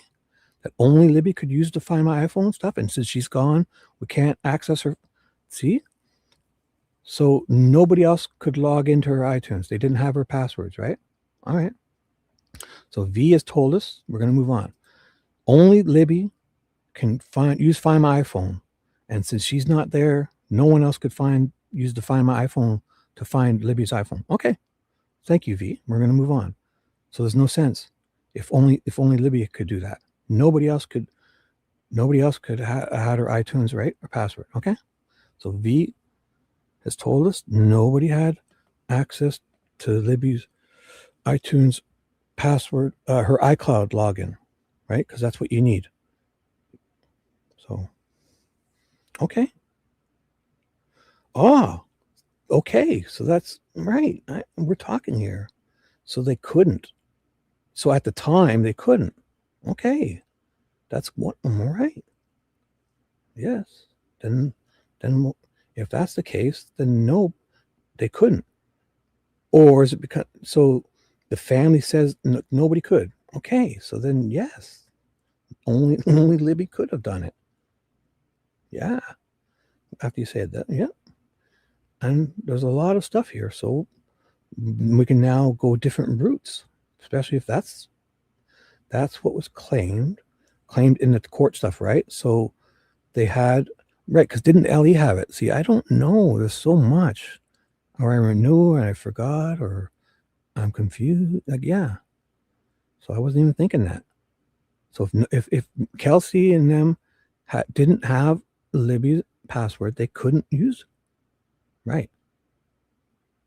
And LE, if they didn't tell LE or whatever. So we're thinking of the night they're missing. So it's really, so forget, yeah, the court order, if that didn't kick in and nobody knew it, then yeah. If they did, you have to assume they chose not to find it. Well, if they did, so wait a second. I thought what you're saying there didn't. So I was about to move on because this implies, oh boy. So but that's for the law enforcement, right? If law enforcement had to get a court order and all that stuff, where was that? Right. That's law enforcement, right? But why would law enforcement need that if they had it? Like they would just, because the family was with law enforcement. They're trying to help them, right? So is that their excuse for not going to look for them? Because to think, why would law enforcement need to do that? If they knew, they wouldn't need to do this. So obviously the family didn't know because they would have shared that with law enforcement. They wouldn't have had to get a thing. In my opinion, is that possible? That sounds like one of the most plausible things. If they needed to get a court order to get into her iCloud, then nobody knew the password and username and password. Or they would have known her email, but not the password, right? Because the family would tell them. They're on their side. They're all working together, right? To figure this out. So the fact that they needed a court order, if that's the case, then the family obviously didn't know because they wouldn't have had to do that. I'm saying they didn't. I'm not saying anything.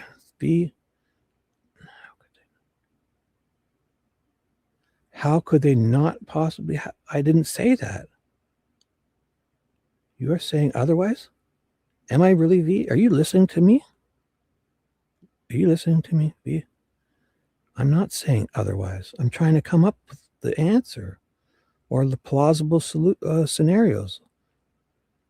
So you're saying that I'm saying otherwise and are questioning extensively. How could they not possibly have had? Right. Yeah. Yeah. I'm questioning that because I want to see if that's a possibility. I don't know. Well, Kelsey's got all these passwords except her iTunes. They seem to know a lot about each other.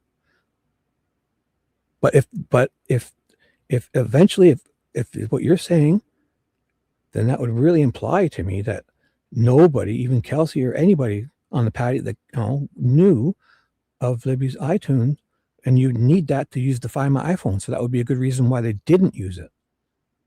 I Find My iPhone that night. So we've come up with an answer that's pretty plausible. Well, then leave, TJ. If you're serious, then you should leave. Because this is how you come up with answers. You brainstorm. It's difficult. Yes, so you're not cut out for this. Leave if you're serious. I feel you are. And you're kind of, if you want to read this stuff, go read it. You want All Eyes website? You could have been done by now. But this is a conversation I'm having on my channel. Well, then what are you doing here if this is annoying you guys? What? Are you saying this for real or kidding? Yes, you've talked about it for, yeah. Yes? Yes, 2 hours. Are you guys going to leave? Are you serious? Are you guys like just having fun? Why would you still be here if you're talking like this and you're serious? You can leave. This is my show. I want to talk about this. You don't want to? What would you be here for? This is weird. Yes, you've talked about it for 90 minutes because we almost just now have come up with some really plausible solutions. Oh boy. No, we're not even going to be friends if this keeps up. Because I keep yapping about it. There's no LOLs or emojis. Oh boy. Yeah, I'm going to read, but I'm going to do what I want to do too. And I don't know. I know you love me. I know you love hearing me read, which we almost got to the end of it, and then you guys do this because we came up with it that would make the most sense. So we're moving on with this. If the state, if the law enforcement needs to get a court order, is this really what happened? If they needed to get a court order, then nobody in the family knew Libby's iTunes account, and therefore they couldn't use the Find My iPhone. So that puts it to rest. And we just came up with that now. You don't have to leave. I don't want. Is it unsufferable that right? You guys aren't cut out for this because yes, it's unsufferable. It's myself. Doing this is difficult. Coming up with answers and brainstorming and taking all the, yes. But we just came up with the answer now. If that's the case, it's a very plausible answer. And we move on. Oh my God. You weren't allowed an opinion. Oh boy. I'm moving on. Why are you guys here if you think I'm not letting you have your opinions and I'm so unreasonable? I'm a narcissist who just rambles on. What are you guys doing here? Because, bam, we just came up with an amazing answer. And you guys are...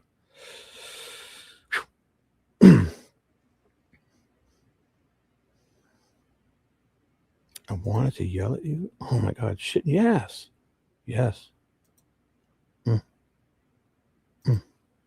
It's great when we brainstorm. We're moving on for TJ because I know you guys, but boom. So is that true that law enforcement had to get a court order to get into the iPad? Oh boy. I got to move on, but getting into the iPad is just a lock screen on the iPad. That's not iCloud.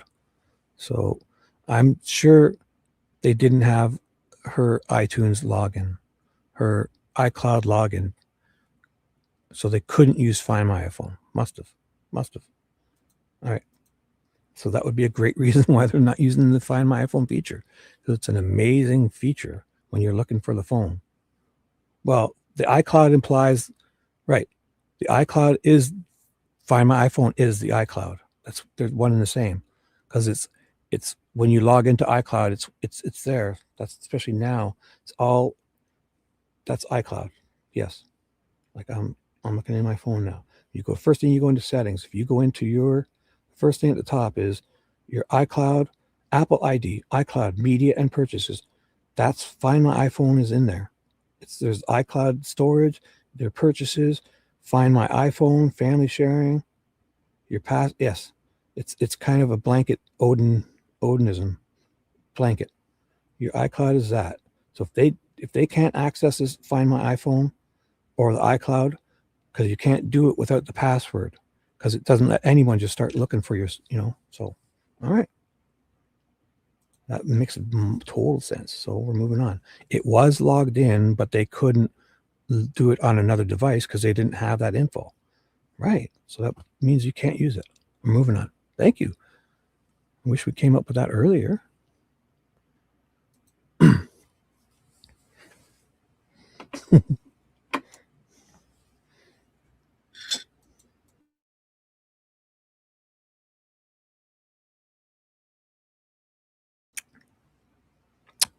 Derrick German's testimony. Dedicated to V.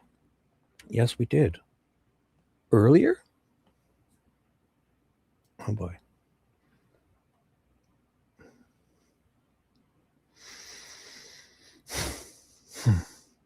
If we did, I'm slow. Putting 2 and 2 together is hard.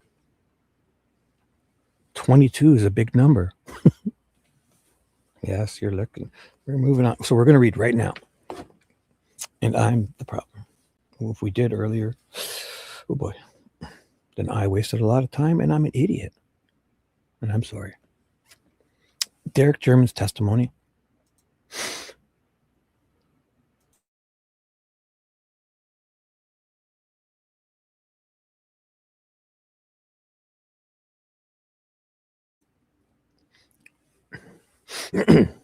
Excuse me.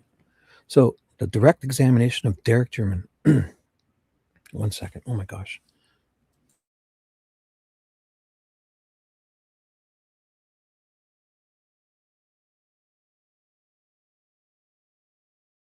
So we're skipping Kelsey's testimony. If you guys think of anything, only because I did this 6 days ago, act kind of out of sync with this. I was going to read them in order, but I'm not going to, because I've done a 1 hour video about Kelsey. So probably, I don't know if there's much in here because she didn't sound like she gave us much info. Let's see what Derrick does. All right. She puts that. Yes. The 2 and 2 together. Oh boy. Yes. Good reminder. 8. I'm Kathy Shank. Oh, no, I'm not. I'm not as, you're right. I bet you Kathy Shank can run faster than me too and do more push-ups. Yes. I'm no investigator. I'm no investigator, you know. I'm not smarter than all of Unified Command. I can't do more push-ups probably than Kathy. I can't run as fast as Kathy Shank. She's like Superwoman. You're right. All right, let's go.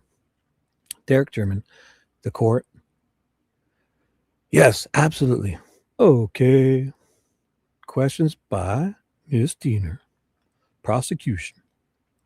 Would you please state your name, your full name? Derrick. Oh, sorry. I'll be nice with Derrick's voice because I'm. Excuse me. I'm sure Derrick is the dad, and whatever happened, Libby's gone. So, Derrick German. And do you live around Delphi? Yes. Did you grow up in the area? Yes, my whole life. And did you graduate from Delphi High School? Yes. And in 2017, specifically February, where were you living? Just outside of Delphi towards Rockfield. Were you living with family? Yes. Tell us who you were living with. My mom, my stepdad, and my 2 daughters. And that would be Mike and Becky Patty? Yes. And Kelsey and Libby? Yes. Do you have a job outside the home at that time? Not full-time, small jobs. Okay. Would one of those jobs have been helping your mom with her business? Yes. Yep. Because that's where he was coming back from that day, taking those photos for Becky that she had lost. He was retaking photos of stuff she lost. Are you familiar with the business she had at the home office? Yes. Okay. What kind of work would you do for her? I'd just go take pictures for her. And when you weren't doing that, what kind of interaction did you have with Libby or Kelsey? I just did a lot of running for Libby, like driving her stuff places. She always forgot something. Or she always probably needed to go somewhere. Or she always had like baseball practice, especially, if an active in sports, practices and games. And I can just imagine. Take between Derrick and Kelsey and Becky and Mike, Libby, until she got her license, would be a handful because she's a busy girl doing stuff after school, before school, weekends, I'm sure, all summer long. Kids are like, my son played hockey, A-level hockey, 2 games and 1 practice every week. And my daughter was doing cheerleading, like literally, gymnastics, like every day. So, okay. And where would you be running to her for? To school, the school. Well, were you familiar with her activities that were school related? Yeah, she was in a lot of activities. Okay, can you name some of those? Swimming, soccer, band, volleyball, softball. Okay, and so what kind of things would she have you be running for? Swimsuits if she forgot, food if she was hungry. Yeah, anything. Pick me up, take me there. Come and watch. She'd want some food before the game because you just stay after school. Yeah, I'll bring you some food and I'll watch you practice. It's cool watching your kid play sports. Okay, so how did you and Libby communicate? Would she call you on the phone? Would she text you? Did she Snapchat you? No, I didn't have Snapchat, but she definitely texted a lot, probably. And so that was the preferred method between the two of you, texting? Yes. Was that the same for you back to her? Would you text or would you call? I would text. I would always try to call, but yeah, because I didn't like to text. But that didn't work so well. No, she'd just say, text me back. Typical, very normal. All right. And did you know Libby's friends to some extent? Yeah, some of them. Did you know Abby? Yeah, I ran her house a lot too. I ran to her house a lot too, for sure. In your opinion, did they spend a lot of time together back in 2017 and 2016? Yeah. And are you familiar with Abby having spent the night at the house where you were living with Libby the night before she went missing? Yeah, I picked her up. Okay. And was there anything that you remember of note the day before? Like, what were the kids doing, if you were even around? The day before? Yeah. I had to pick Libby up from an overnight at another friend's house, and then we went straight to Abby's house to pick her up. Okay. And then they were at the house for the evening? Yeah. And that morning, do you remember anything about the morning of Monday, February 13th? I got up and made them breakfast. What do you remember about that? Banana pancakes. That's what I made them. They left me the mess to clean up. And were you aware of what they were doing after breakfast? They said something about painting a desk, but okay. You remember something about painting a desk. Where would the desk have been? In the garage. Is that the same garage where your mother had her office, or is there, yes, like another garage? No, it's the same garage. Did they ask you to take them anywhere? Nope. And at some point, did you leave the house? Yeah, I had to go take some pictures for Mom. Did you have any idea of when you left? 20 minutes after 1. So, tell us about that. Tell us about what you were going to do to take pictures for your mother. I had to take original photos of comps for an appraisal, and there were 18 houses I had to take pictures of in Frankfurt. Boy, 18? Did Becky say it was that much? I thought it was only a couple houses or whatever. I guess that sounds like a lot of houses to go to. Or unless he's just stopping, taking a photo of the outside of the house, or going in and taking full. Oh my! Appraisal to me implies you got to get everything, every room, every basement. Like, is the basement finished? Is and how many levels are there? Oh boy! And did I misread that? I got to stop. There were 18 houses you had to go take pictures for. Wow. That's a lot. Did he get all 18 done? Because she, in that little time? And then to be back for 3:30. Wow, that's quick. And so did you go straight to Frankfurt? Yes. Did you have a list of addresses? Keep reading. You'll get the answer. Thank you, V. Yeah, I had a map and they were all on the map. Oh, okay. And so when you leave the house, do you have any obligation to pick up Libby and Abby from anywhere? Nope. And did that change shortly after? This sounds weird. Wait, because sorry, what did Becky say? Becky said, Becky spoke about this. Didn't she say, it sounded like, so obviously they called him up and said, sounded like it's like he knew. I thought Becky made it sound like he knew beforehand, but maybe not. I'll check that out if anyone's still listening, because Becky mentions it, that she kind of knows he's only going for 2 hours or something, and he's going to pick them up on the way. I could have it wrong, but so he leaves, and obviously they would call her up and yeah, I'm available. I'll be back by that time. I can pick them up. So that's most likely what's happening, and I'm just getting it wrong. So he left, and did that change? Yeah, about halfway to Frankfurt. Yes, she called me and asked if I would pick them up. Read the next line, you idiot. Sorry if I called you a name, V. I'm a jerk. And TJ, thank you for putting up with me. No, we've all fishy. I'm correct. Shibby. Becky said that. Ooh, fishy. Thank you. So did it seem contradictory as I felt it was, or am I just,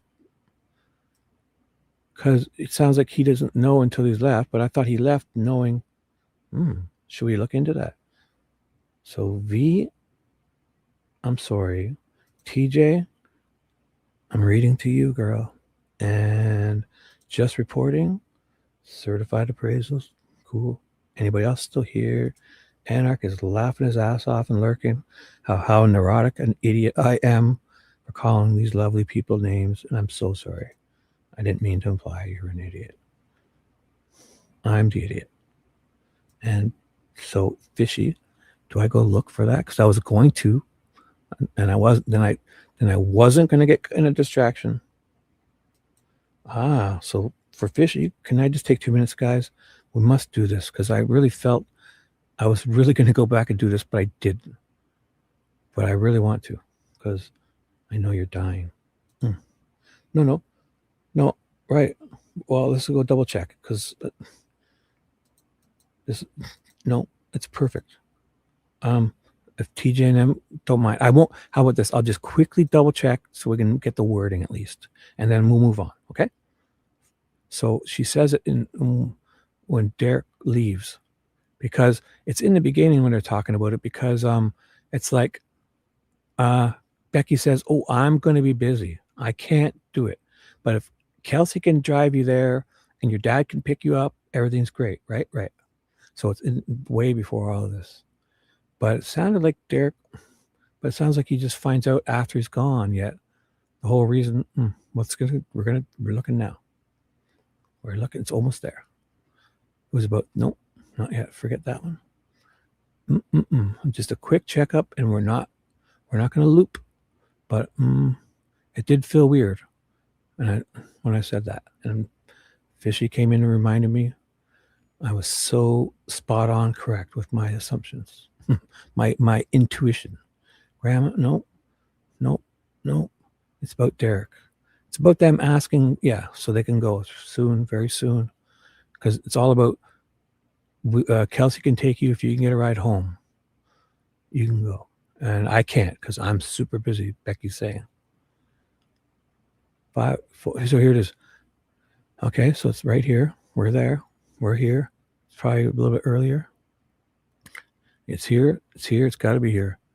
It's right here. Well, I'm on the page. I just want to make sure I get to the real concern to know exactly what the father would be able to pick her up. We're here with Kelsey going to the higher. So it's most likely that Cody was gone. Derrick German would be out. So yes, they're talking. Yeah. So here running. So they're talking about driving her around. So Libby, leave your home with Kelsey. So when Libby and Abby, so we're just quick and going over this Becky. So Diener says to Becky, So when Libby and Abby leave your home with Kelsey to go to the High Bridge, did you expect that Libby would have her phone? Yes. What was Libby's habit? So it was, so it's charged. Sorry, it's right here. Right here. She had her phone. So her phone's charged. She had her phone on her. Okay. Was it a concern of yours to know exactly what time her father would be able to pick her up, her and Abby, from the trail, since she had communicated? She made the arrangements with him. So he told her that he'd pick her up when he was done taking some pictures. So it's not so bad so far, because if Libby, say he's gone, he leaves, Libby calls him to say, hey, if Kelsey drives me, grandma's busy.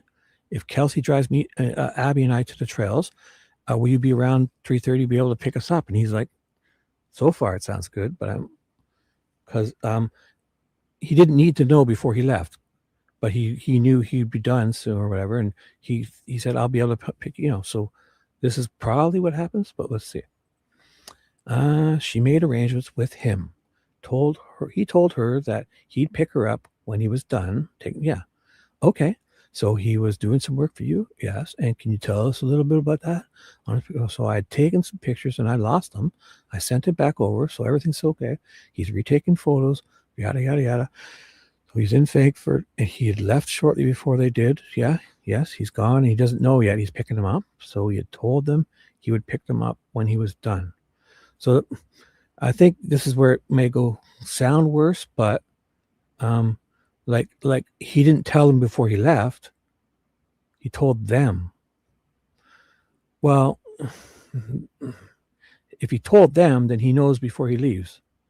If he told, so she might have meant he told her, meaning them. Like she's saying, I see where this could sound, but it can go either way here. So this is it, I'm sure, right, Fishy? Because if he literally told them, that means he's talking to them, Abby and Libby, before he leaves, which isn't the case. But in her mind, so he told Libby, meaning them. Like Libby calls him, he says, yeah, I can pick you guys up. So Libby tells Abby, my dad, so he's telling them in that sense. So I see where this could look weird, because it can go either way, but I'm not yet there. Could get worse, but just know I'm still with their story is making sense, because he was in the Frankfurt going to, he had left shortly before they did. He had told them he would pick them up when he was home. So he's gone. Libby calls up. Kelsey's able to take us. Can you pick us up at 3:30? He's like, yeah, I'll come get you at 3:30. So, so Becky's saying that he told them.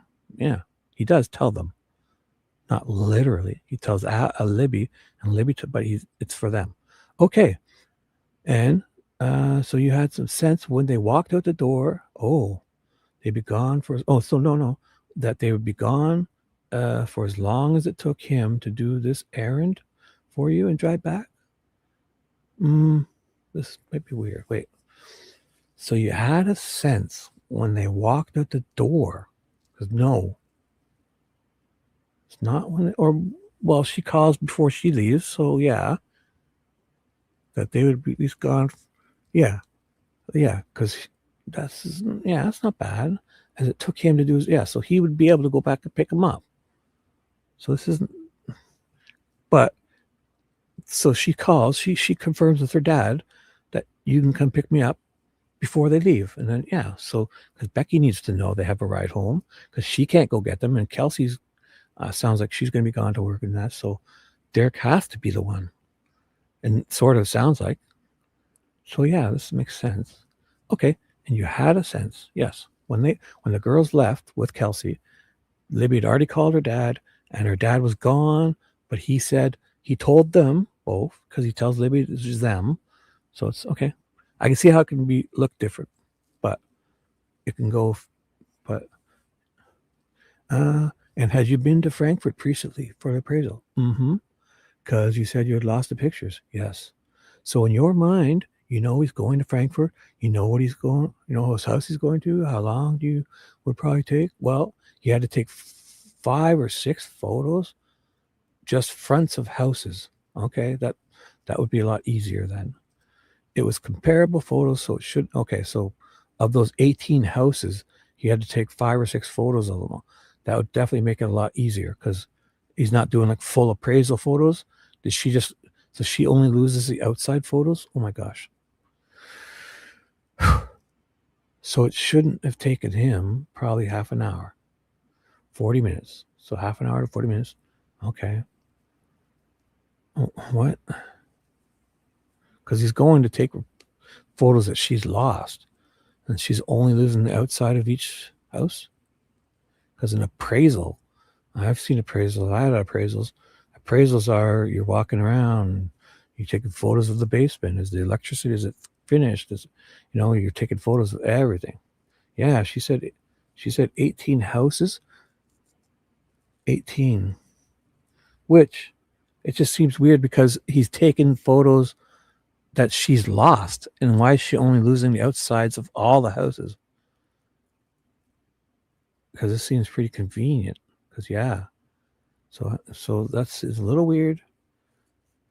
Okay, and do you recall the time of the day that Kelsey was leaving with the girls to take them to the trail? Yes, it was around. Okay, so I'm going to move on, but that so far, a little weird. Okay, now you had been on the. So is there any more of that, or should I move on, Fishy? Did we catch the points? Are you still here? Hey, Nature, what's up? Sorry, I missed. What's up, Nature Love? Is that you? How you doing? Hello. And so Becky Patty stated Libby was with her on Friday to do some appraisals. And good point. Yeah. So is that, oh my gosh, do we get into this one? Is that where does Libby then that soon? No, the Flora House is, the Flora House, that happened in 2016, right? August or something? Oh boy. So, because I thought there was word that Libby went to the Flora House with her, or maybe I had that wrong. But anyways, so good morning to you. Working away. Welcome. You're good. You're here. Well, are you going out and driving? You have heat. Is it cold? Put the heat on. I'm going to read away with my lovely friend V, who is not an idiot. She's a wonderful woman with the cleanest ears, and I'm such a lucky guy to have a wonderful person like her in my chat. And same with TJ. I'm reading TJ her little bedtime story. TJ's in her PJs, and if you're out and about, you just keep tuned in, and I will keep you. Well, I'm going to keep you warm. Okay, turn the heater on. Let's do this, right, Nature? Let me inside you, and I'll keep you warm. All right. We're with you. So drive safely. Take your time. There's no hurry. Drive safely. We're with you. Listen up. We're going to read. I'm going to leave this here because Fishy says that, there's more about the photos. Okay, I got to go on. Sorry. So I'm just doing a quick look of Becky's. I'm actually really reading Derrick German's testimony, but we're going back to figure this photo thing out. And there is more photo talk here. So, and the pictures that you had, this is Diener talking to Becky Patty at the first day of trial. And the pictures that you had seen from, you said the kids are taking about grandkids and nieces. Okay. So the photos aren't the photos that Derrick was. We're done talking about Derrick and his little trip. Okay. So I'm going to conclude that it sounds okay. There was a few things that could have been ambiguous and taken either way, but I don't find anything wrong. So if I overlook something, let me know, but I'm going to move on. Right? Because I can see how people would take it wrong, that one last one, but I'm okay with it. Everything checks out. All right. I'll leave this on here because that's what, so I'm going to go on. Sorry. Derrick German. Here we go. Look at this. Do you remember that being a phone call as opposed to a text? It was a phone call. So what was she asking you to do? Pick her and Abby up from High Bridge on my way back from Frankfurt. At that point, what did you know about the High Bridge Trail? I had dropped Kelsey and Libby. I had dropped Kelsey and Libby off there one other time before. Okay. But I'd never been back there. So you knew where the drop off was because you had taken Kelsey and Libby there? Yeah, they all know this area. Yes. Okay.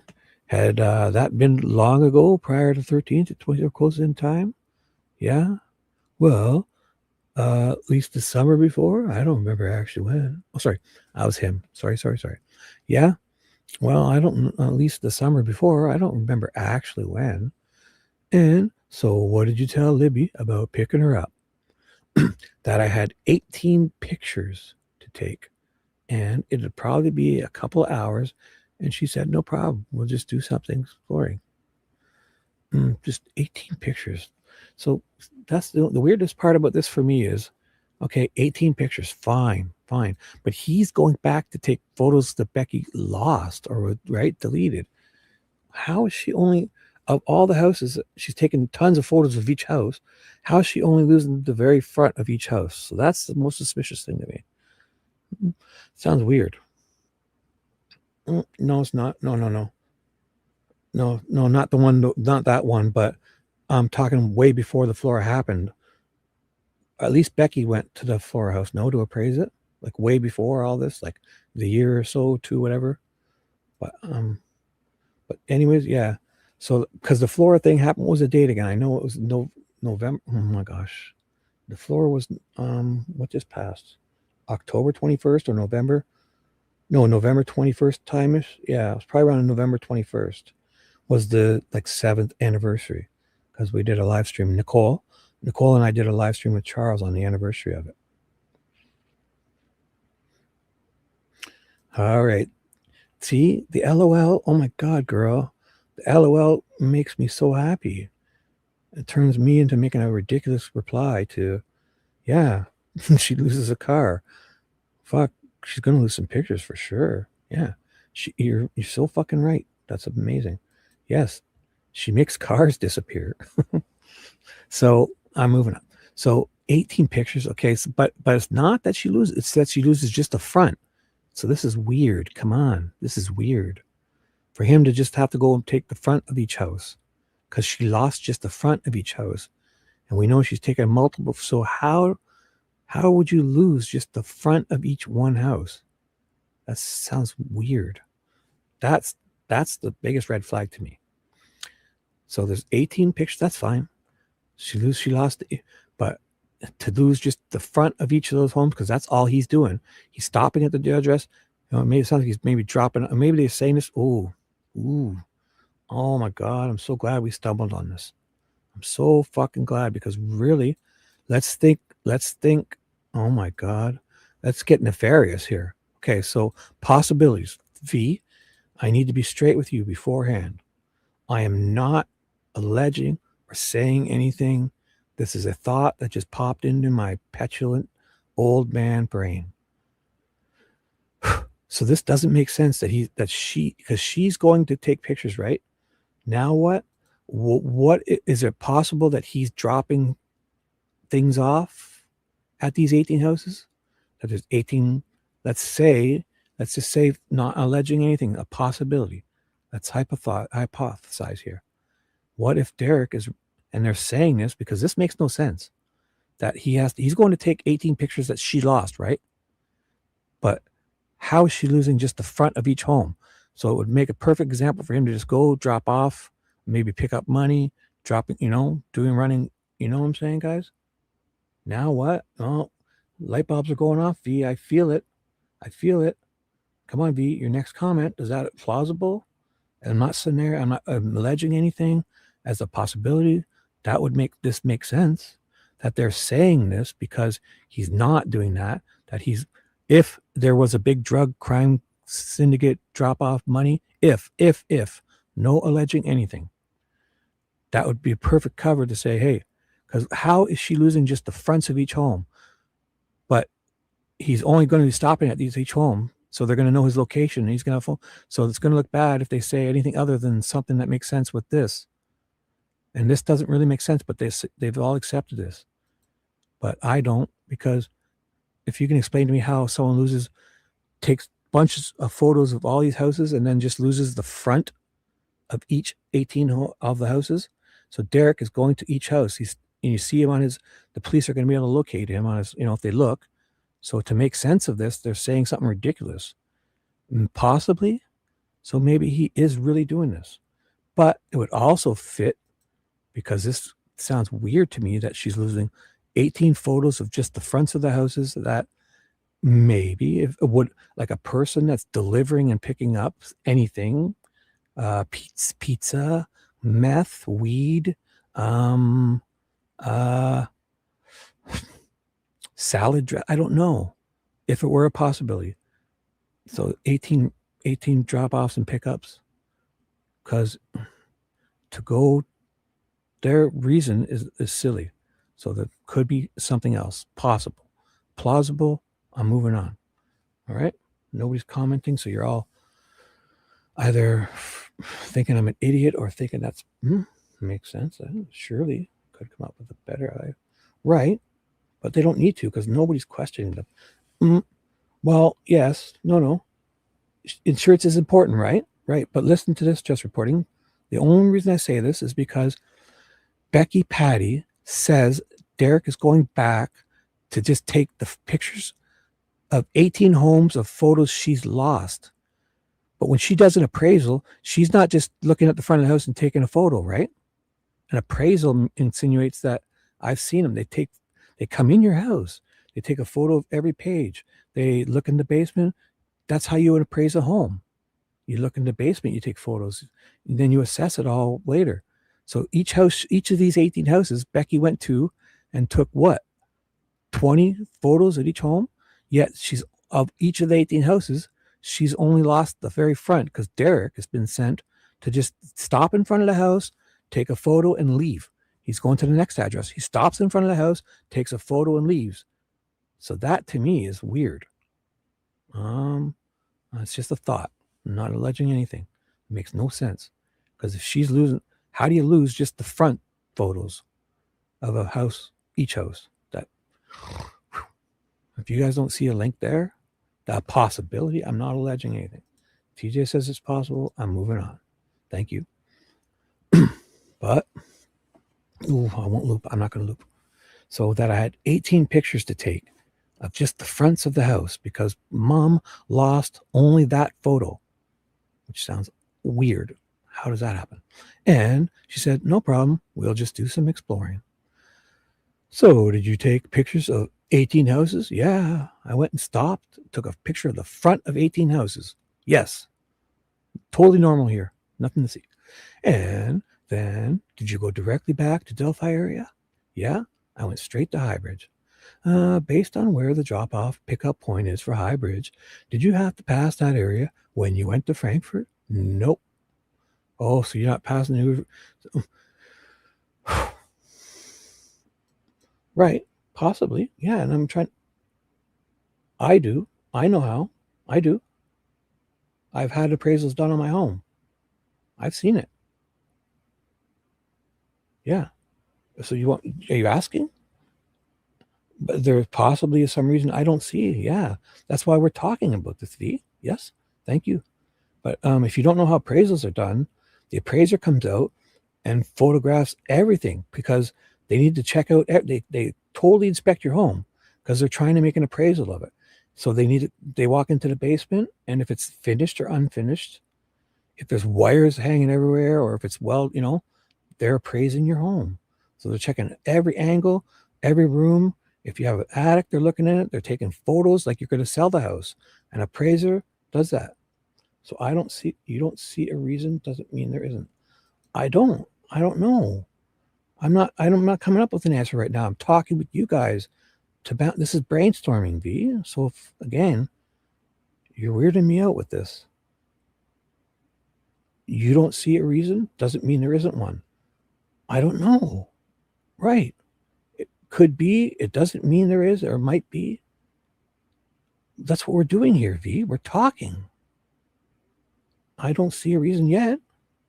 We might see one if I keep asking these questions. And then you answer with a question. You reply with, Yeah, that's how this works. You can come up with, yeah, you'd think they could come up with a better lie. Right. I don't know, but also nobody's really holding these people to account. So I think you can just say anything that makes things, nobody's really questioning them. But that's a question I had. That's all. I'm not. Oh boy. Did you? So here. Okay. So you guys don't find this weird too? Because Diener's going to make sure Derrick is not on any cameras. Derrick did not pass the hoot. Everyone in the courtroom, Derrick is not on camera. Make sure we know. Did you have to pass? Let's see. When you came back, would you have been going past? You're familiar with Hoosier Harvester? Yeah. Okay. When you came back to the pickup spot, would you have driven past Hoosier? Nope. None of us came that way. None of us. We were all there, right? I'll read what you said. He can't tell community corrections, you can't tell community corrections that he's trying to get money, right? Oh, that's another great point. Because just got out from town. Oh boy, because that angle I wasn't even thinking of too. Oh boy, yeah, yes, V, dude, you gotta use your LOLs. But this is my process. If this infuriates you, you must leave right now. Yes, I'll read the one before that. Thank you. Okay, sorry, I missed. Yeah, guys, I'm missing your stuff. Okay, or how about Derrick German was on house arrest?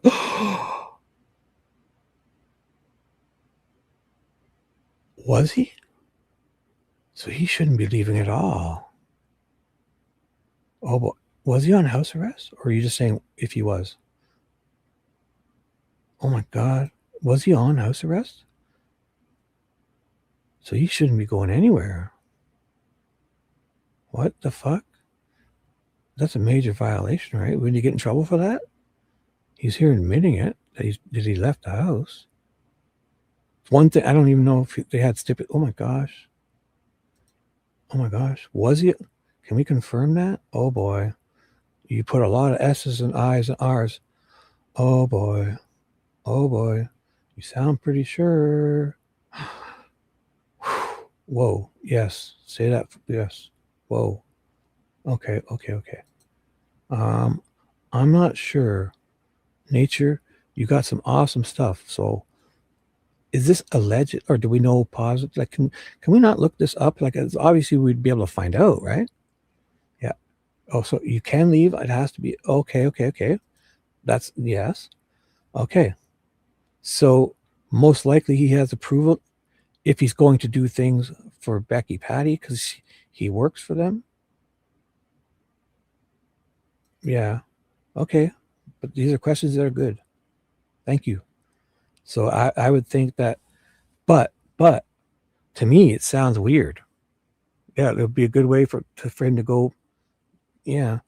Like if he's legitimately because so they can easily say that because they do say that he's working for his mom, right? But the whole bullshit about right, fuck yeah, yep, we're on to something here. Yep. So okay, so he's on house arrest. He's allowed to leave because he's taking photos. Bullshit story about photos he's doing. That he has to go to each house quickly and just take the front photo of one house because she lost those when she did the appraisal. So here's what happens. I know, okay? I can know what appraisals happen, right? They show up at your house. It's like you're going to sell the house, basically.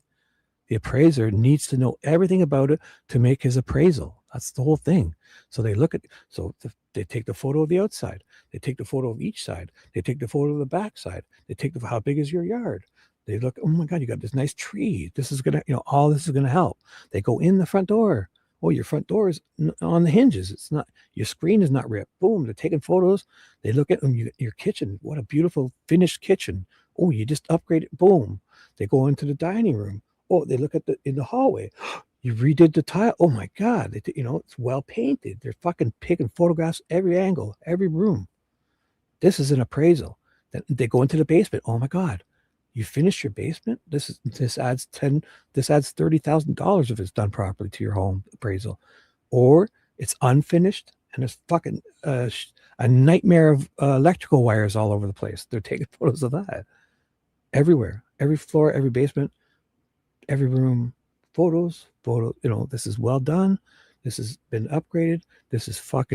Or you got a hole in, oh my God, your bathtub fell to that's bad. Like, everywhere. Then Becky Patty goes and loses. So she does that at 18 houses, right? She's got shitload of, she's appraising these houses, right? But she only loses the front of each house. That is so fucking suspicious to me. Oh my God. So that would make it perfect. So this person on house arrest is going to take photos of just the front. So he stops at each house. So if they look at his phone, it's going to all make sense, right? Possibly he was doing that. That's how is Becky? Because she shouldn't have said that. She should have just said that he's going to take photos of each of the homes, or I forgot to take the front of each home, or something. Oh, I don't know. But to me, to say that I just lost those ones of each home, that is a red flag. Especially thinking that he could say, let's just hypothesize he's on house arrest, right? So he's allowed to leave because he's doing work, but that's a great excuse to let him leave the house. And they all know, oh my God, if they all know what he's delivering. If I'm not saying he's delivering anything, but it could be an angle to look at. That's a possibility, because how do you fucking lose just the front of each home? I don't get it. Like, picture her camera roll. So she goes to one house, takes 30 photos of each home, starting or finishing with the front of the house, whatever she chose to. She might have a process. And you go to the next home, she either takes the front and goes and does it, or then when she's leaving, she takes one. Maybe she forgot. That would make more sense if she said she forgot to take the front when she left each house, which I really find hard to believe. But the hardest to believe is that of all these photos, she lost just the fronts of each home, meaning he has to go and stop, photo, next house, stop, photo, next house. So that would be, if they looked into him later on, they would say, oh, you just stopped. Well, here, I was, how many times has she lost and done this? Has that his whole history of working for her? Oh my gosh, was it just this one time? Or if they looked in his phone history, is the last Monday, every Monday of each month, maybe he does this and she's lost. If we look at his phone history, January, did he do this? Stop at houses really quick, boom, boom, boom. And then the month, oh boy. I'm not saying anything, but oh boy. That is very suspicious to me. Very. If there's anything nefarious, and I'm not alleging anything is, but if anyone can make sense of that for me, that how Becky could, an appraiser goes and takes, I had one done here. The guy fucking took photos. I went with him every room. He's like, oh, this is finished. Oh, there's fucking wires hanging over here. This is not, So he took pictures, laundry room. It's not bad. He took fucking 40 photos. And obviously the front of the house would be one of them. So it's just weird. Imagine this guy does that all day long. He goes to 10 houses and he goes home and tells his kid that, oh, fuck, tomorrow, I lost just the front. She says she lost it. Just the front of each house, is, young man. You need to go and stop at each house and take just the front. That's what she's saying. Whew. And that makes no sense.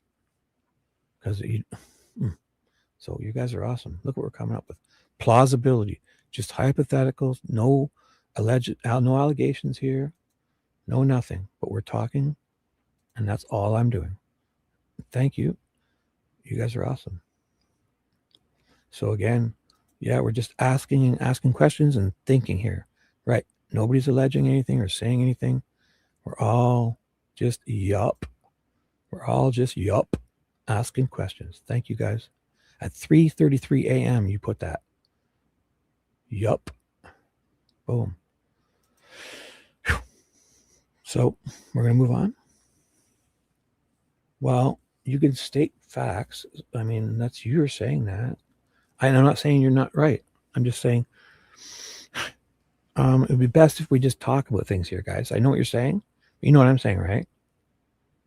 Oh boy, boy. Well, I don't know. Let's just, you know what I'm saying? Like everything's on the table. Let's just kind of, we're still high, but yes. Oh boy. You know what I'm saying? Like you obviously have tons of great info, but I know facts are fact. I'm not telling you, you know what I'm saying? Because I know you like me because you're here all the time. So can we just kind of like, definitely, this is, oh my God. I'm just, one sec, I need a drink. Yes, thank you. I know you know. No worries. Boom, boom, boom, boom. One sec.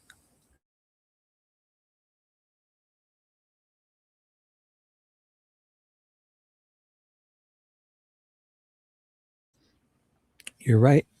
No explaining, Lucy. Lucy, you got some explaining to do, right? Yeah, I got a banner here. So we're talking. Nobody's alleging or saying anything. Yes. Yes. I'm going to add that to my banner. I'm keeping you up. You're right. But I'm new at this. I don't know what I can, I don't want to get in trouble. I don't want to get fucking sued or anything. You know what I'm saying?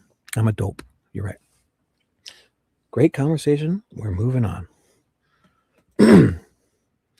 So, yeah, oh my God. This whole, are you guys not loving how Diener's so obsessed with telling everybody they're not caught on camera? Like, holy fuck. Wow. Did you have to pass? Let's see. What did you not have to pass? When you came back. We've been using this place as a reference as when people have been coming and going. Are you familiar? The Hoosier, that's it. I forgot. The Hoosier Harvest. Are you familiar with that Hoosier Harvest store? Yeah. Okay. When you came back to pick them up at the spot, would you have driven past the Hoosier Harvest store's camera? No, fuck no. I'm not on that camera. Oops. Nope. No, I came from the opposite direction. Ooh, let's make sure we get that in. Like, what the fuck? Oh my God. She's doing it with him too on the same day. The defense must go nuts with this. No? This is all in the same day too. My head would be fucking ready to, my ears would be smoking sitting there if I was the defense. She did it with Becky. I forget if she did it with Kelsey because I read it on a different day because we know there's the one time Kelsey does go past, right? Because that's where we see, right?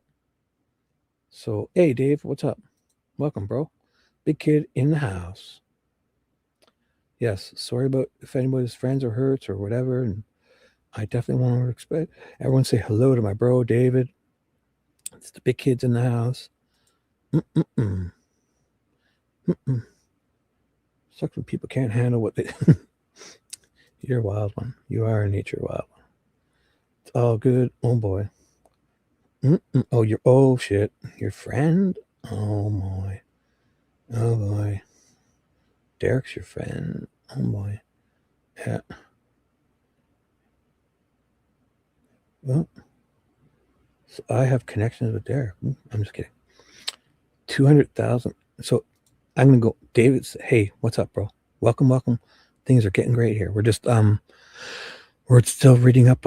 This is Derrick German's testimony, and I can't stop reading shit. So Diener is adamant that Becky, Patty, and Derrick Jurin were not. Is the court clear? Judge Gull, are you clear? They did not get caught on the Hoosier Harvester camera. All right. I have a feeling this is going to come up again because 3 or 4 times Becky Patty had this. Yeah. When you went to Abby's house, you didn't pass the harvester, right? No. When you came, did you? No, no, I wasn't. No, I didn't pass it. No, did you? Oh my God. And there was one time else when Becky had to go somewhere. You didn't go past it. Nope. Nope. The only camera in town that seems to be working is that I didn't pass it. So there's a path. So there's a path that's a walking path. Had you ever been on the walking path? No, not before that day. Wow, that sounds weird. And you had not been on the abandoned railroad? Nope.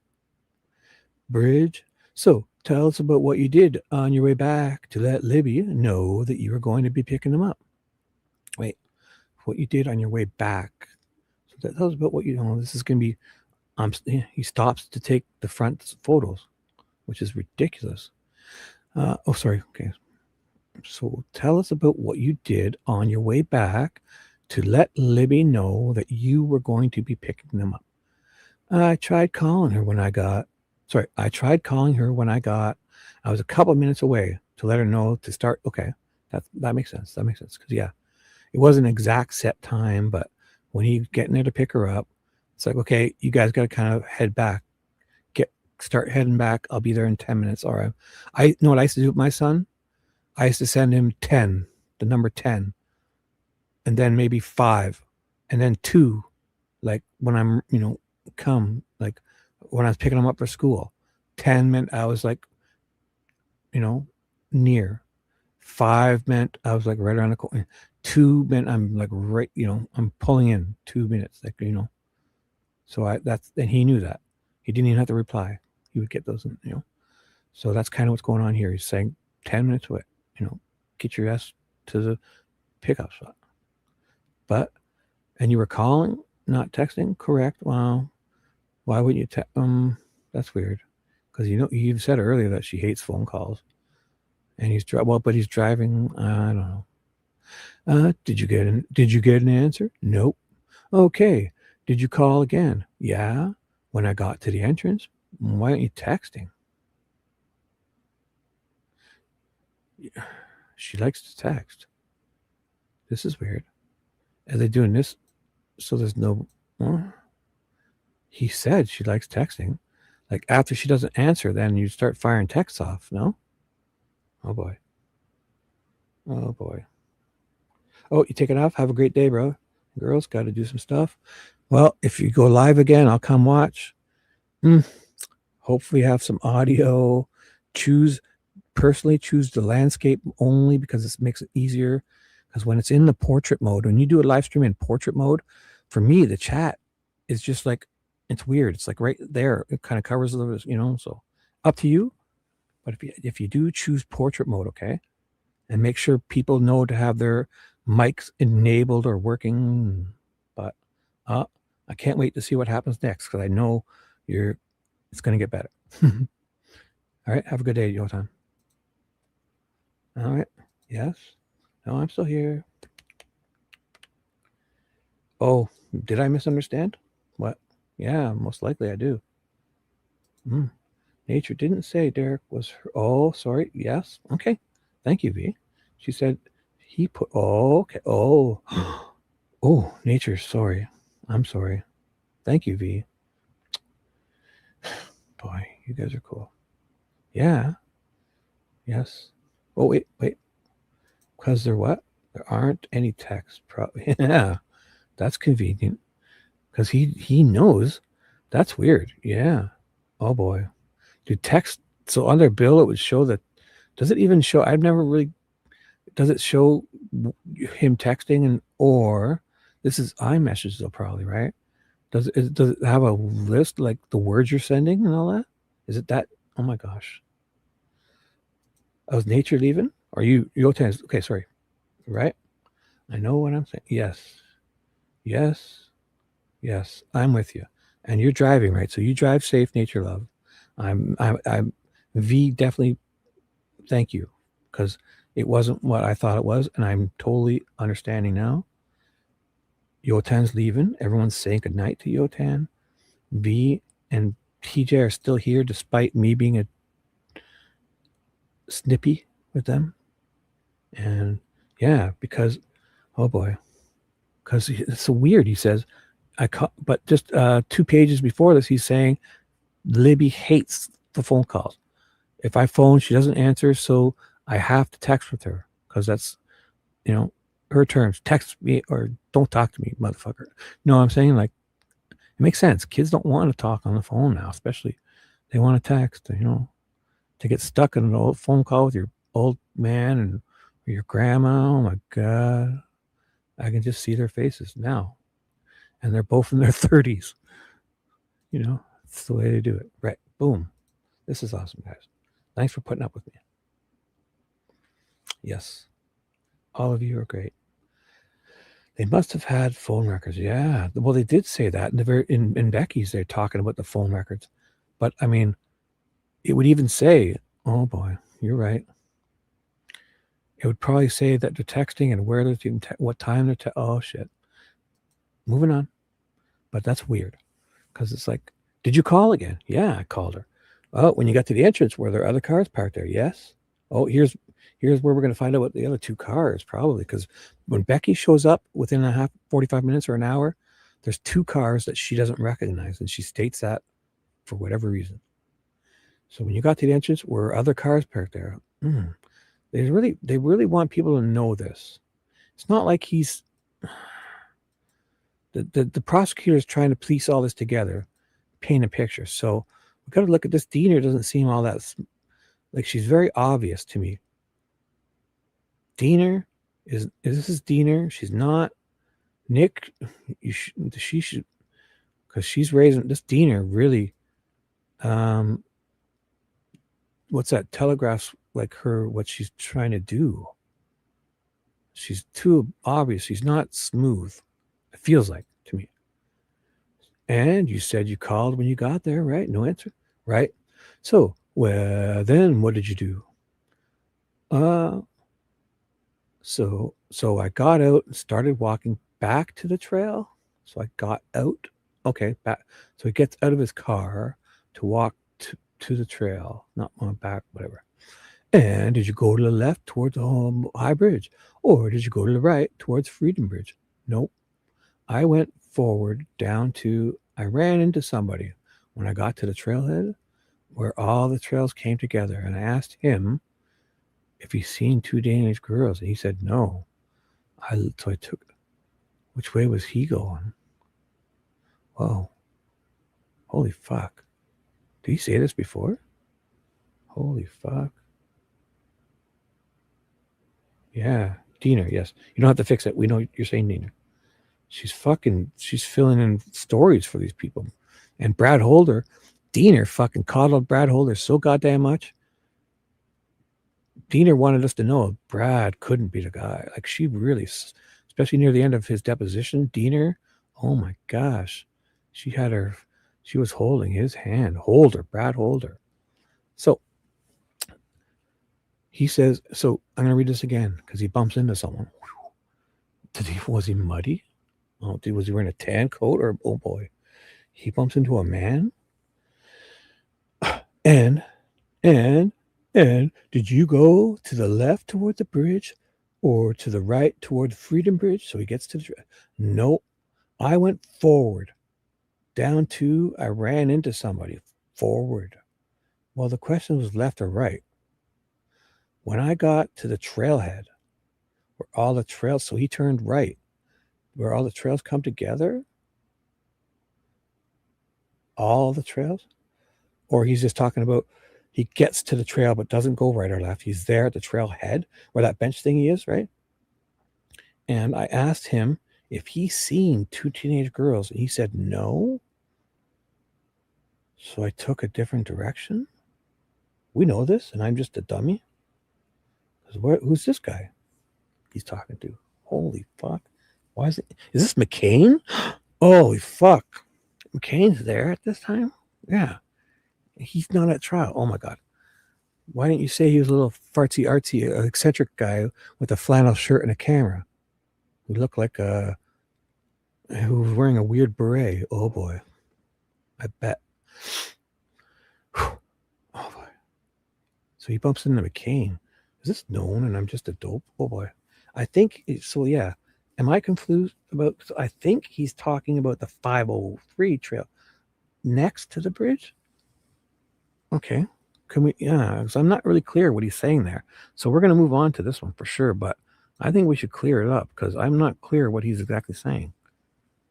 He caught. But so which way did you go? So was that earlier here? He's like, tell us. So the bridge. Okay. Yeah. So we need to clear this up, right? So he goes to the pickup spot. When you come back to the pickup spot, oh boy, based on the drop-off point, did you have to pass that area? So he's not passing the camera. Did you pass? And he's not on camera, Dieter. Leave him alone. No cameras pick up. They're invisible. Becky, Patty, and Derrick German cannot be seen on camera. They're like fucking vampires. What is that, vampire? Yeah, I'm just kidding. Okay, when you came back to the pickup spot, so he's driving back, he parks there, not on camera. He came from the opposite direction. He passed the cemetery. So technically, he's driving by. He's going at 3:30. So they're dead laying there at this time.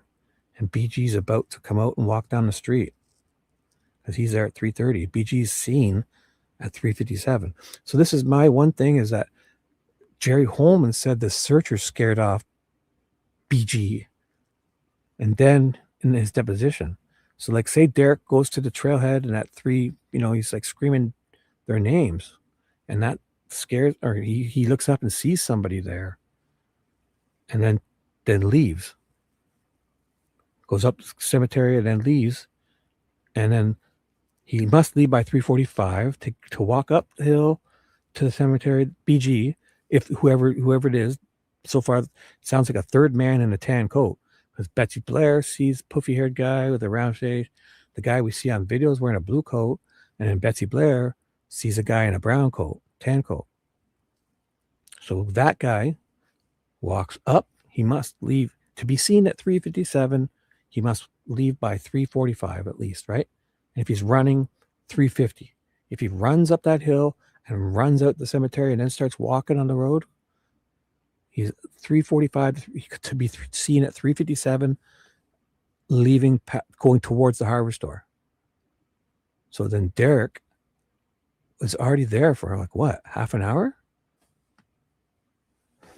So maybe that's what scared him out that way, because that's why else would somebody go out that way unless they hear people? That would be So sorry guys. Hey critter. Hey, what's up? So he did turn left or right. He went forward. Yeah, this is weird. Okay. Yeah, we're gonna work this out. Hi Paula. Okay, you cool? You guys are with me? We're doing this. Critter's here.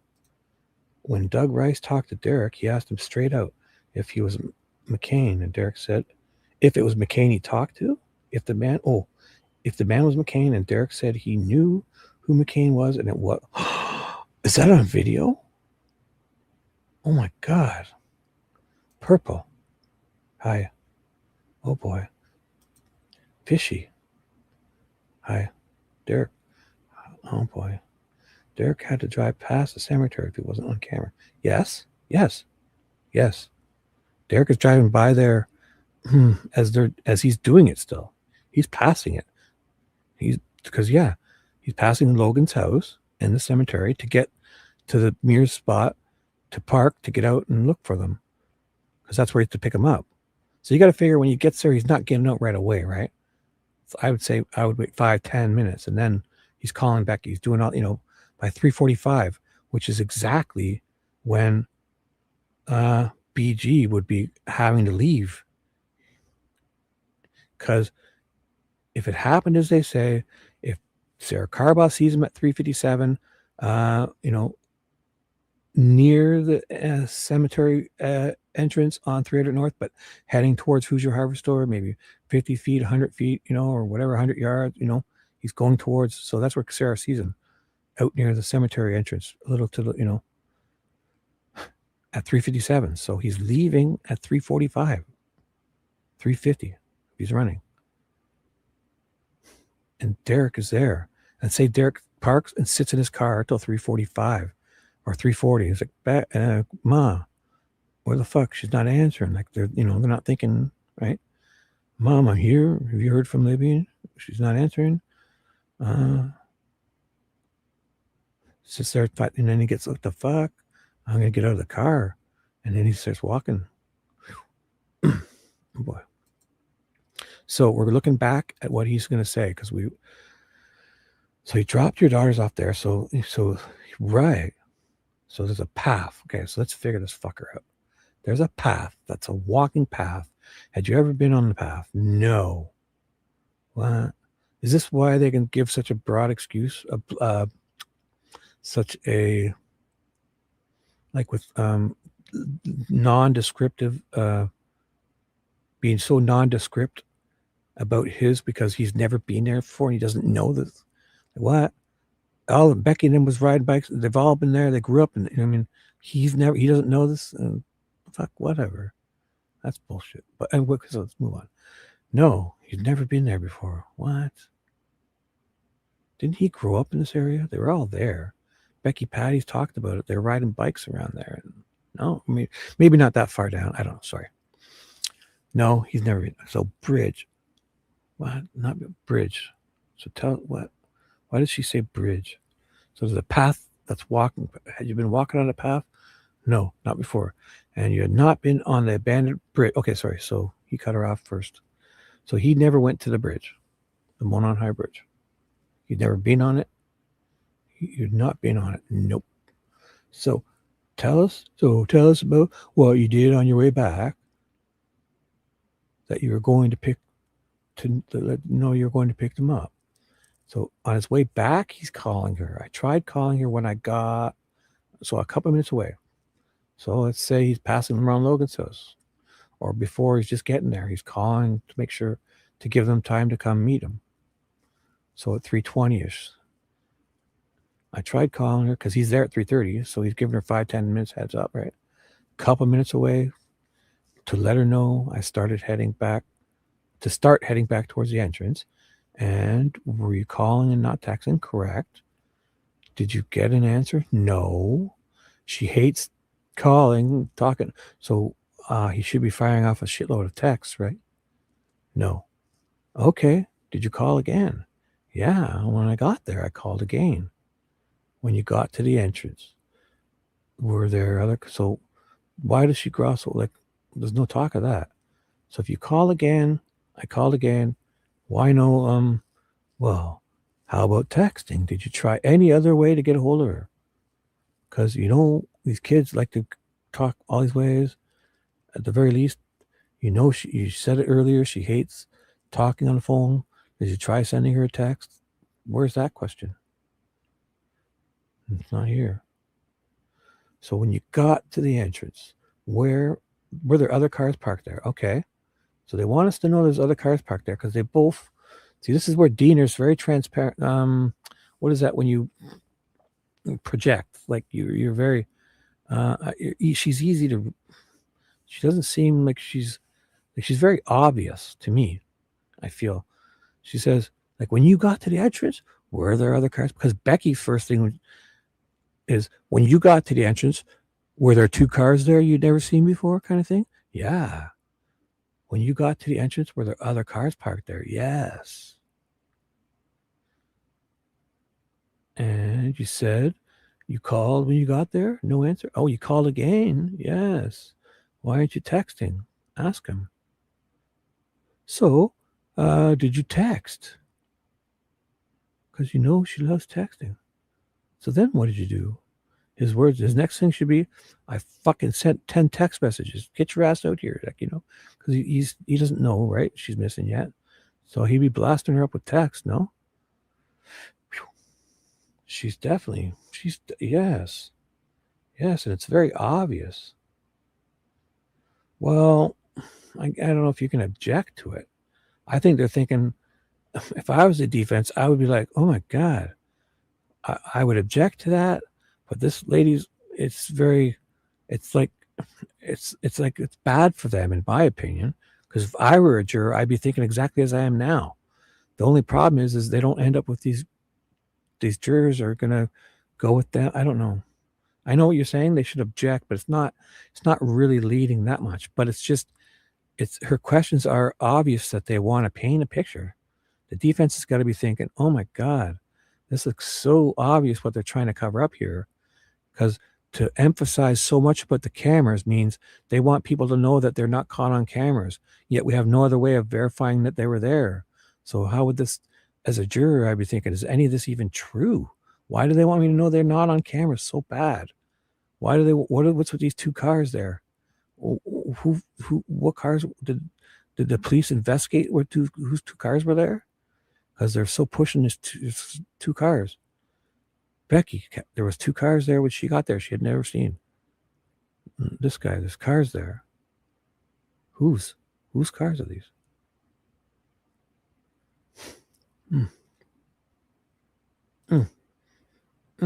If you'd read, yes, you shithead. Stop. I'll accept this.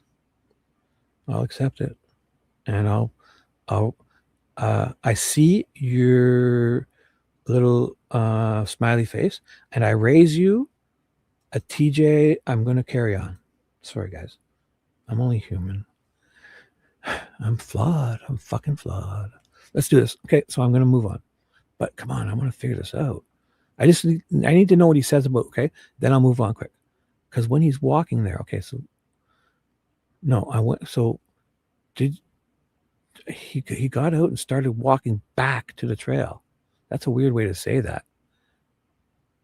He started walking back to the trail.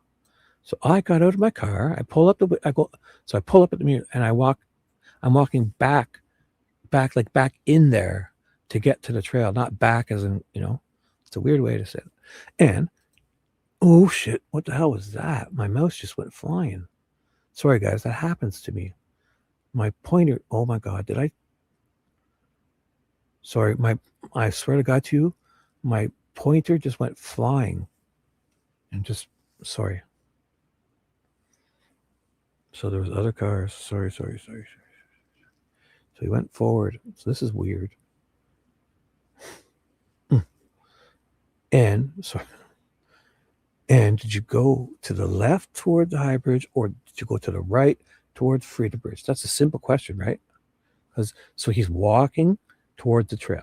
Did you turn left towards the bridge or right towards the Freedom? No. Well, she's asking. I went forward down to what? No. I went forward down to, I ran into somebody when I got to the trailhead. Where all the trails come together. And I asked him if he'd seen two teenage girls. So I took a different direction. So I took which direction? Girls, he said, so I took a different direction. Which one was it? Did you go towards the previous question, dipshit? So, okay, that's fine. You bump into a fucking weird guy. He's got a camera and a flannel shirt. He's creeping you out. He's not in trial because he's been cleared. Did you know the man? Who cares?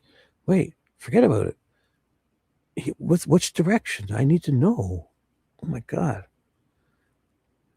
Did you turn left towards the bridge or right towards Freedom Bridge? Like he's getting to the trails. Which way? The bench. He's looking at that bench, right? Do I turn left or turn right? Boom. Weird guy. So I don't turn left or right. I'm here at the trails. The trails meet up. I'm still standing here talking to this fucking weird guy. No.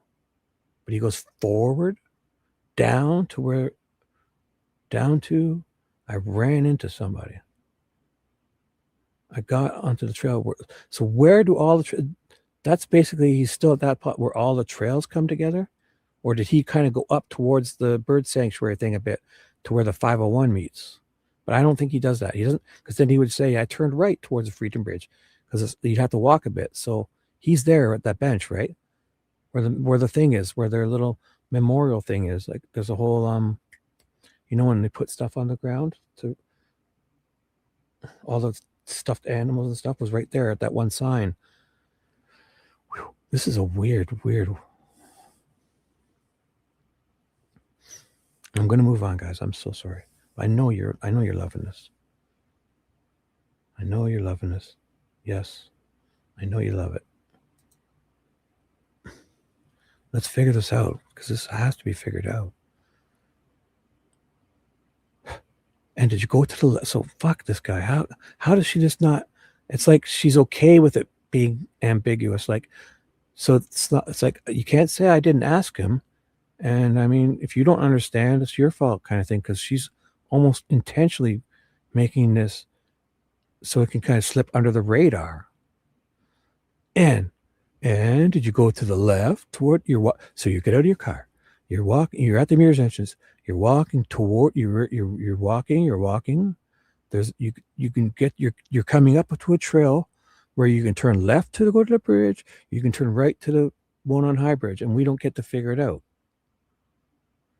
Which way do you go? No, I don't. I went forward.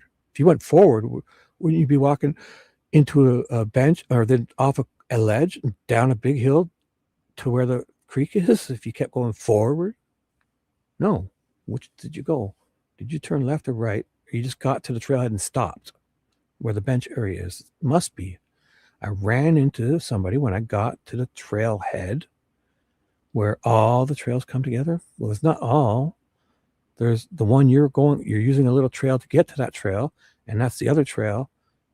Is he implying there's a place where all of them come together? Isn't that it? There is a trail at so you could, when you come in at Mears, you can go, like there's a bench there, right? Isn't that where the bench is? You come in at Mears, so you can also go straight. TJ, are you sure? Because I think there's a big hill there. Are we? So if one other person says yes, I'll go with it, and I'm wrong, or I'm not. I mean, not wrong. I just don't know. But he's coming from the Mirrors. Oh, don't you distract us with the bullet now. We're not there yet. Stop it. Hello, Lola. So, TJ, are you sure? Does anybody else think I'm missing something, or does TJ maybe not knowing where we are? Because he's coming in. I think it's called that's up to the right a bit. That's not, well, TJ, if you're not, the 501 goes down, but you'd have to turn right to go towards the Freedom Bridge for at least, 50, 100 feet? They don't meet right up, because that's where that bird sanctuary sign is. The mirror, whatever the other people's, the other name. There's like a bird sanctuary sign or something. And then you could kind of go left, and it kind of goes down on a steep path to go down. But that doesn't meet there. That's the kind you'd have to turn right. No? Am I not correct? The 501 is not right there. Unless, I don't know about it, if you can keep walking straight if you get out of the Mirrors, yes, there's another tree, yes. Right, but you'd have to turn right, TJ. Where he's walking, he's coming from the Mirrors entrance and walking towards the trail. The question here is, she asks if he can turn left to go to the bridge or turn right to go to Freedom Bridge. To get to where you're talking about, TJ, he would have to turn right and go for a bit to get to that little 501 part where he can then go to the left, and kind of comes down and backwards, but you would have to go to the left at that point, and that's where that little sign is, and that 501 goes down. So yes, but they don't all meet up at the same spot. But I don't know, you can't go straight, I don't think. If you can, I'm wrong. Oh, I wish, but I don't think so. Because if you were to go straight, that's where the bench would be, right? And you kind of fall off down, because that's a steep. It's next to the. Oh, is it TJ? All right, so we can stop that. Yes, it's next to the bridge. But yes, it goes to the water. Yeah. But I'm gonna say it last time, TJ. Listen up. You come in from that Mirrors entrance, and you reach the trailhead. Her question is, do you turn left or right? for him to get to where you're saying, yes, I've seen people walk it before too, but are you listening to me? Do you hear me? You have to turn right there and walk for what? 100 feet to get to where you're talking about. There's a sign that's for the bird sanctuary thingy, and it goes left and down. So it's not, no, I don't think so. But if it is, I'd like to know. I don't think it is. I'm not positive. Yes. Okay. So we're on the same page. I don't think you would go straight, because if you did that, if you would go, that's going to be a steep, the bench is there, right? Help me, V. You know, we need to figure this out. If you guys, if you're, oh my godding, okay. I'm not saying you're wrong. If it is, I'd like to know. I don't think so. Because I think you get to that trail and you have a choice to do exactly what Diener's asking. Turn left. So here's the question. Do you want to turn left to go to the bridge where the girls went? Or turn the Monon High Bridge? Do you want to turn left to go to the Monon High Bridge where the girls went? Do you want to sit on that bench in front of you? Or do you want to turn right and go towards where the 501 trail could go down, or the Freedom Bridge? You vote, TJ. So you think you can go straight? Okay. So then I'm wrong, right, Fishy? So you can go straight down to 501 there? Oh boy. That's 2 against me. You vote with TJ? Oh boy. No, I don't need one, because I've seen this a bazillion times. Oh boy. Oh. How far away is that 501 part that goes down, that little bird sanctuary sign? Because that's not right there. It's not. Fishy knows, and I bet, well, TJ, so far it's you and V saying yes, but I think you'd have to turn right at this point to go towards the Freedom Bridge. Yes, it's very steep. It's very steep. Yes.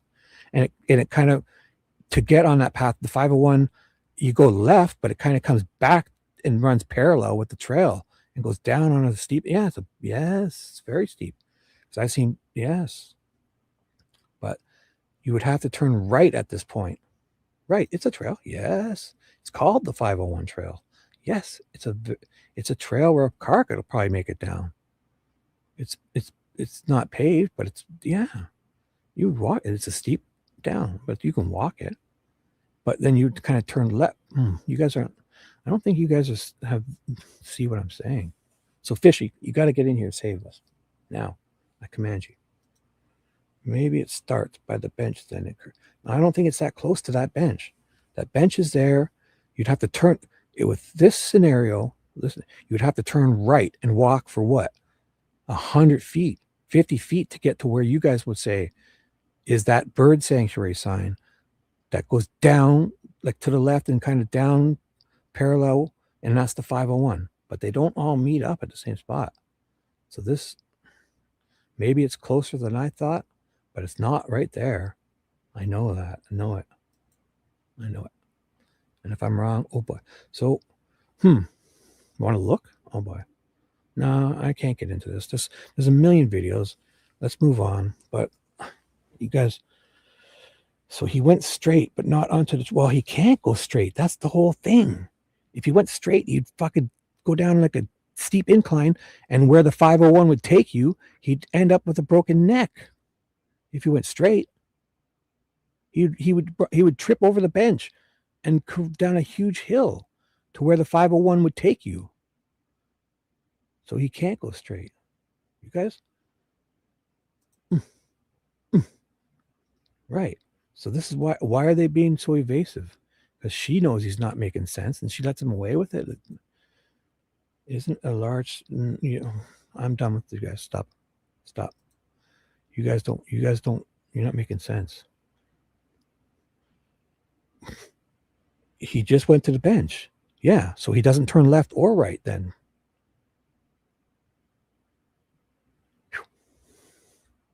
What? No, I went forward I ran into somebody. I go to the trailhead where the trails come together. And I asked him if he's seen the 2 teenage girls. He says no. I took a different direction. Why? Which one is it? Which direction? You got 2 choices. Did you know the man you ran into? No, I did not. Was he by himself? Yes. Did you know who he is today? Yeah, David McCain. How do you figure that out? Somebody told me who he was later on. So, you personally don't know Dave McCain? Nope. And so you asked him if he saw 2 teenage girls, and he said no. Why did that cause you to go forward? Go towards, so he turns left. He doesn't turn right to go up near the Freedom Bridge. So he turns right. Oh, so he is going. So he's heading towards the 501. Yeah. Okay. Thank you. We're moving forward. Sorry, guys. Yes, that's perfect. Thank you, LOL. I'll accept that answer. I feel bad. I called you an idiot. You hate me? I'm sorry, V. Glad you guys are here. This is my weird process. Thanks for putting up with me. Okay, so the motherfucker, all this hoopla, the fucking guy turns right. He fucking turns right, and he's heading towards the 501 and the Freedom Bridge. Why the fuck all this crap? What the fuck are they trying to do here? Confuse us? Why? Diener, what are you up to? So you ask him if he sees 2 teenage girls, and he said no. Why? So why did that cause you? So he bumps into him right there at the bench, and then he asked him that, and then so why did that cause you to go forward to the Freedom Bridge? Or did he do that first, turn right and bump into McCain towards where that? Either way, he's gone to the right. See, I don't know if they're not very clear. So he bumped in. Fuck these guys. Because if they weren't, so he walks to the right and looking down the 501 area. If they weren't down there, I was going to go a different direction to try and find them. So he was coming from the High Bridge side? Yes. So he turns right and kind of comes back and bumps into McCain, leaving the area. Oh my God. McCain is leaving that area at this time when, if it happened the way they said it would be the exact same time BG would be leaving the area? Because it's got to be around 4 p.m. Oh my God. Holy fuck. So he was coming from the Monon High Bridge side. So Derrick comes to the trail, he turns to the right, which for some reason they're not clear, because he can't go straight. You can't. The bridge you would kill yourself. You would either turn left to the Monon High or right to the Freedom Bridge, which will get you near where he's talking about. Also, the 50, 20, 30, 40, 50 feet to where the 501 trail, that bird sanctuary sign is, to go down. It's kind of left, and then you'd have to go back down. So that's where, and then he goes to that and thinks, are they down there? Are they down the 501? No. Who's this fucking guy? He's coming from that bridge area. And he says to him, he starts walking back that way, right? And he bumps into this weird guy who's leaving at 311. What? 311? What is 311? So, what the fuck? At what time would this have been? 311? He doesn't get there till 3:30. And he gives him a heads up. So it's like 20 after 3. He's telling them I'm close. He gets there at 3:30. This must be a mistake. I should read on. It's not 3:11. Is it 4:11 and they're fucking around? Oh boy, guys, you gotta help me. Ooh, who's? Oh, hi, Jamie. You coming and leaving already? Oh, sorry. Hi, Jamie. Please don't. Uh-oh. Oh, that's good. Wrong way? Oh my God. If I can help your insomnia, and that's great. Oh my God, how could I take that the wrong way? I'm flattered. That's cool. Yeah, listen to, I have a lot of live streams. You can't sleep. I will keep you company, girl. Go to my part where it says live. If I'm not live, I've been doing 9, 10, almost, I did a 9-hour streams. So yes, if you have insomnia, I'm your guy. All right. Oh my God. How could I take that the wrong way? I see. You scared me when I started reading that. Boy, oh boy. But thank you. That's nice.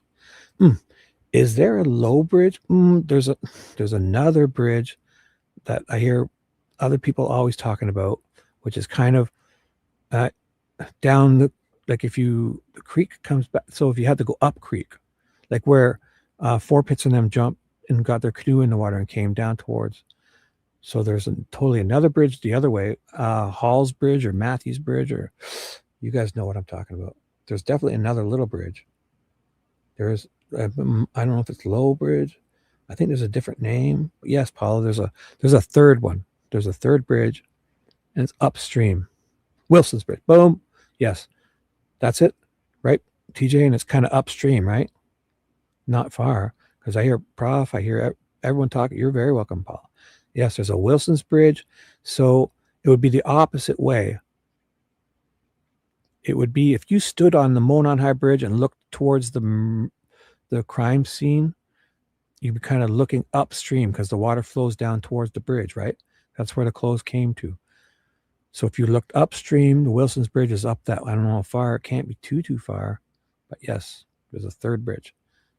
Wilson's Bridge. Thank you, TJ. We're moving on. Jamie, dude, not dude, you know, if you can't sleep, you come to the right place. I got some stuff for you. Listen to my replays. I'll put you to sleep. I'll fix that insomnia. I'm just kidding. So this is wild. 311. Who's saying 311? Because he's not there at 311. So he got to the High Bridge at 3? What the fuck? Are they mistaking? Are they clowning us here? He's not there at 3. What the fuck is going on, guys? What the fuck is going on? They better correct this. Did they correct that time? This Diener fucking around with this? Phone calls and, you were banging on the door? You weren't fucking calling them? Are they clowning us? Oh my God. Oh my God. I sat there for, holy fuck. What the fuck? 3. What? I can't move on, guys. You see this? He's saying it's now 3. He doesn't get there till 3:30.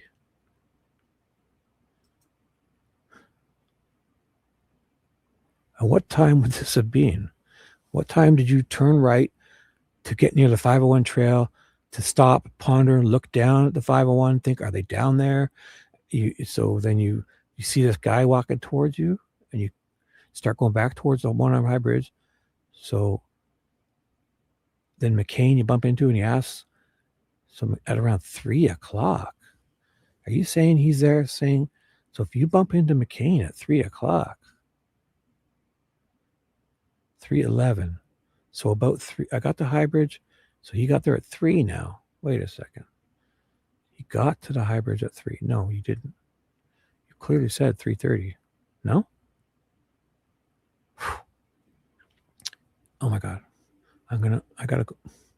He says 3. It's right here. Derrick, it's right here. At what time would you have been? When did you start calling, if you know?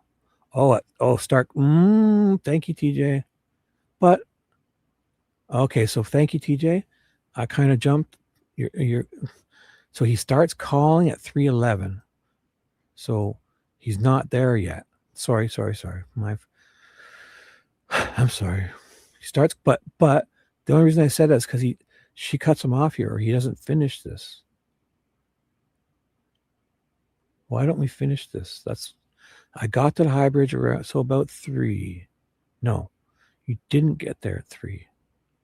So if you start calling at 3:11, you get there about 3:30. And is this a typo? Are they just forgetting to leave it here? So, and I'm just should move on, because it must be because he's getting close. 3:11. So he's 20 minutes away. He starts calling to say, get out there, because he's coming for 3. So whatever. That has to be it. I got to the high bridge. He got to the Mears entrance, right? So when I crossed Wilson's Bridge, 2 minutes later, I got to, oh boy. So he crosses Wilson's Bridge and starts calling them. That makes sense. It takes him 20 minutes to get there. Because he says he gets there at 3:30, doesn't he? Oh boy. I'm going to move on, but, hey Lola, what's up? Fishy? Help me here. What the fuck are they asking Derrick if he checked his phone data? Isn't that their job? I bet if you keep reading, the defense will ask some of these. Oh, Fishy. See, you're good because you're like you're doing what a great woman should do, is make me think that it's my choice to leave this. You're awesome. Yes. If I kept reading, I would. Will the defense ask them? I don't know. And I think, oh my God, I need to know that. So this is my decision to leave, not Fishy tricking me. All right, everyone know this. I'm moving on, not because Fishy's tricking me. This is my decision to leave. All right, as long as we're clear. But last time I'm gonna say this should say 3:30, right? So we got there about 3:30. This 3 thing threw me off. So my choice. I'm moving on. So here, where I left. So, oh my God, data. Yeah, you're right. Got to the actual entrance. Yeah. So 3:30. Yes, they had to mean 3:30. They had to. And they just didn't put it for some reason. He gets to the entrance at 3:30. Okay. And you actually looked at your phone data to know what that time is. That correct? What? So he confirms it afterwards? So you didn't know what time you actually got there? You need to fucking look at your dumb phone records. You have a fucking watch on you? Your car has a time? Your fucking smartphone has a time? You said you got there at 3:30? You start calling or texting at 3:11, meaning you're almost there. 3:30 checks out. You weren't caught on camera. You stopped at houses just to take photos of the front of the house, which is very hard to just lose them once Becky. Yeah. How are you losing just the front? Oh boy, this is really fishy, right? Fishy. So then, okay, so here it is. So at 3:30 he gets there. So he's walking. It's got to be around 3:45 because he gets out of his car. Who knows how long he waits, right? So 3:35, 3:45 or 4 o'clock, he gets out of his car, or at least 3:45, walks straight towards the bench, doesn't turn to the left towards one. He turns to the right to go near the 501, and he bumps into McCain. So this has to be 3:45 or 4, exactly when they say this person is leaving the area. McCain is leaving it. He's probably walking because BG technically would be walking by Derrick's car at this time to not be caught on this Hoosier Harvester camera that seems to be catching everyone except the person that walks by. Yet also McCain is walking at that same time too, because BG must have walked past Derrick if he gets there at 3:30. Because Derrick gets out of his car, BG's leaving the scene of the crime at 3:45. So BG's walking by the road. Derrick's in the trails, doesn't, and they bumps into this McCain guy who seems to be holding hands, walking parallel with BG along the pathway. Holy fuck. They're not holding hands, but they're walking parallel. Because if he's coming from that bridge at that time, BG is walking up 300 North about that time, right at the exact same area. Like they're almost walking the same time. And maybe the reason why BG's not on the Hoosier Harvester is because we're looking at him right here in front of us. He's coming at this time, right? So maybe he came back in at the Mears entrance. So this 357 guy that Sarah sees, maybe he is the guy, and it's flannel shirt guy, and he cuts instead of, hey, oh my God. So they want us to they're trying to distract us thinking he walks around the back of the Hoosier Harvester. Well, why? Because I want to avoid that fucking camera. And I would think, what am I doing out here on the road? I'm going to go back on this trailway because it leads right to my car. Why would I walk up the road past this camera? Oh, he comes back in the same way Derrick did, and he turns right and bumps into Derrick. No, stop it. I'm on to something now. No. Boom. No. We're making leeways here. Wow. At the exact same time BG's supposed to be walking by, yet not caught on Harvestor, this guy shows up. McCain. What if he's the one? What color is his flannel shirt? What the fuck? Why drive past it, then avoid it when walking? What? Wait. Why drive past what and then avoid it when walking? What does that mean? Who drove past the Wilson Bridge? I don't know. I need more description there. Why drive past it, then avoid it when walking? I don't know what that means. Or the Freedom Bridge or Wilson's Bridge? The camera. Why drive? But he doesn't drive. Well, who drove past it? Right. I don't know, but because right, I see what you're saying. But he's driving past it to get there. So, or whoever's car that, I don't know, because it's not the same cars or people. I don't know. Yeah, I see what you're saying. Because he hasn't done nothing wrong yet, or maybe he wasn't planning on doing anything wrong.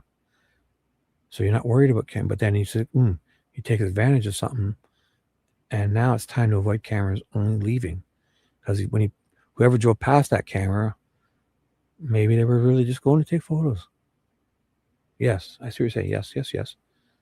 So picture if that black car is McCain's car and he's going there to do this, he's not thinking anything. He's going to take photos. And then what's that when you make he then decides to do this. Just saying. So then afterwards, yeah, he's going to, but the only reason it would make sense to go out to the road is if he was spooked by someone, like Jerry said, the searchers were, or Derrick goes there, hey, screaming names. And it's like, oh my God, this time I should leave. He leaves out the cemetery. Like, why would anybody else? That's the only reason that makes sense for this guy to do it this way, is he's spooked by somebody, not van, whatever, but something sent him out to the road, right? Because any logical person would not go out to the road after you're done this. You would, but he figures he gets towards he's like, oh my God, that camera's there. I should scooch back onto the trail, and then I'll go up towards the Freedom Bridge to where my car is. Oh boy. Love this. Didn't one of the McCains get real involved in the ceremonies for the girls? Oh, that's the next level. I don't know. And there also, the brother was supposed to be around with a bike. Oh boy. This is really getting crazy.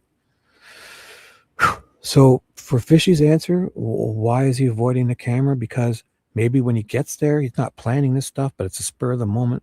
Then he does it, and then afterwards he's conscious, I should avoid cameras now. Or why walk down the middle of the road? Because I got scared out, but I should get back. This is the first chance I get to go back onto the trail where I should have been, because something spooked him the other way. Searchers, like Jerry Holman says, or also like Jerry Holman says, the van. Jerry Holman says two things. Is it searchers or a van? We'll never know. But this is just a hypothesis. I'm not saying anything. I don't know. So we're moving on. Okay. And you actually looked at your phone data to know what time it is. Your phone data. Oh my God, Fishy. You're so right. Why? Who do you guys? He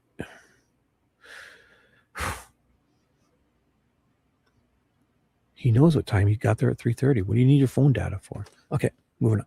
Yeah, I fucking used my phone records to figure out what time I was there, because this watch on my arm, this smartphone in my pocket, that dashboard clock on my car, none of it's worth. I wait and I use my mom's cell phone bill to look to see what time I said something. So you walk toward the Freedom Bridge. So at first, yeah. So at first, so this, and down to, so he goes down the 501 after. So that's what's happening here. Oh boy. So he walks towards the bench. He doesn't turn left to the one on high. He turns right. He gets to the 501 and he's looking down thinking, are they down there? He bumps into McCain there. McCain's coming towards him and he bumps into him. I'm not sure if they tell us, but then he goes down the 501. Because this is going to go down. That's the 501. That's what we're talking about here. Yeah, okay, actually. So he turns right. So that answers to Freedom Bridge. At first, I walked down towards the water. That's the 501. Oh, okay. You went down toward the water. So there's another trail. Yes. A short one that yes, this is the 501. Yes. You're at you turned right and walked for however long to get here. And you pondered earlier, looking down. Are the girls down there? Oh, who's this fucking guy? McCain comes towards him from the bridge area. But we don't know if he comes from the bridge area or he would have seen him. Because if you looked left, you would see the guy, right? He couldn't have just popped up on him. He had to come in that way also behind him. The same way he came in, Derrick, where the cars were. So is he parking and just getting there? Or is he still walking around? Oh boy. So McCain, in my opinion, comes in from the mirror's entrance, however, and then turns right the same way Derrick did to bump into Derrick standing there. Because they're not all right. You have to turn right to get to that 501 where he's looking down. And he's about to go down. So he talks to McCain first and then decides to go down. Oh my. Yeah, short one. It's called the 501. Goes down to the Deer Creek. Okay, did you see anybody down there? No. Where did you go from there? I came back up the 501. And then he turns towards Freedom Bridge. It kind of just goes straight. Well, not straight, yeah. So this is where you would go kind of straightish, which is, I guess you turn left. Like if you get up that hill and you reach that, so you're either, you go back to the right or to the left to Freedom Bridge or back to the right to where you came from. Right. Oh, good night, Paula. Sorry. Night. If you're going to be listening, Paula, sweet dreams. All right.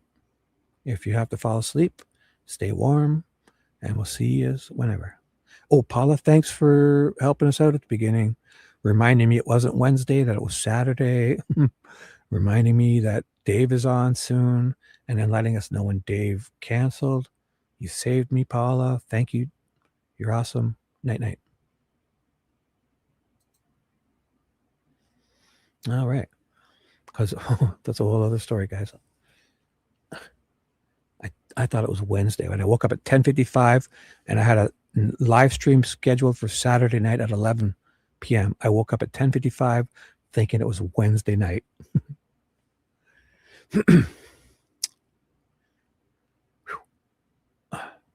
And where did you go from there? So he walks back up and then he walks he goes towards the Freedom Bridge and walked all the way to the Freedom Bridge. Wow. Are you still calling Libby's phone at this point? Yeah, a couple times. What were you driving at that time? Oh, a Subaru station wagon? Oh, it was white. What color was it? White? So you go down to the Breeden Bridge, you come back, and then where? What do you do? I come back. So he comes back, and then he went to his car. And then I started calling. Well, I think I called Mom first when I got to Freedom Bridge. Yeah, you got a lot of time to do that because that's not a long walk, but I mean, what, 10 minutes, 10 minutes? And she hadn't heard anything from them. Plus, forget about the extra 10. It must have been at least 10 minutes to walk after he talks to McCain. He goes down the 501 to the creek area. So it's at least 10 minutes, and that's a good walk. It's at least 20 minutes to, like, it's a steep incline. It'll be easier getting down there, but walking around, I mean, it's not hard, but he's not in perfect shape, right? So 5, oh boy. And then Then he walks all the way to the Freedom Bridge, which is a good walk. But so he got to the Freedom Bridge, and he hadn't heard anything from them. So I walked back to the car. Like, I don't see him waiting till he gets to the Freedom Bridge to start calling people. He's got 10 or 15 minutes. He's calling away. I don't think he's probably stopped calling people. He's calling Libby. He's calling his mom. He's calling maybe his dad. You know? Calling Libby again. Getting to the Freedom Bridge. Then he walks all the way back to his car. That's got to be 15 minutes. He only called again. He probably called a bunch of times. Then I think I called my mom again. Yeah. When you say mom, you're talking about Becky Patty, right? Yes. Okay.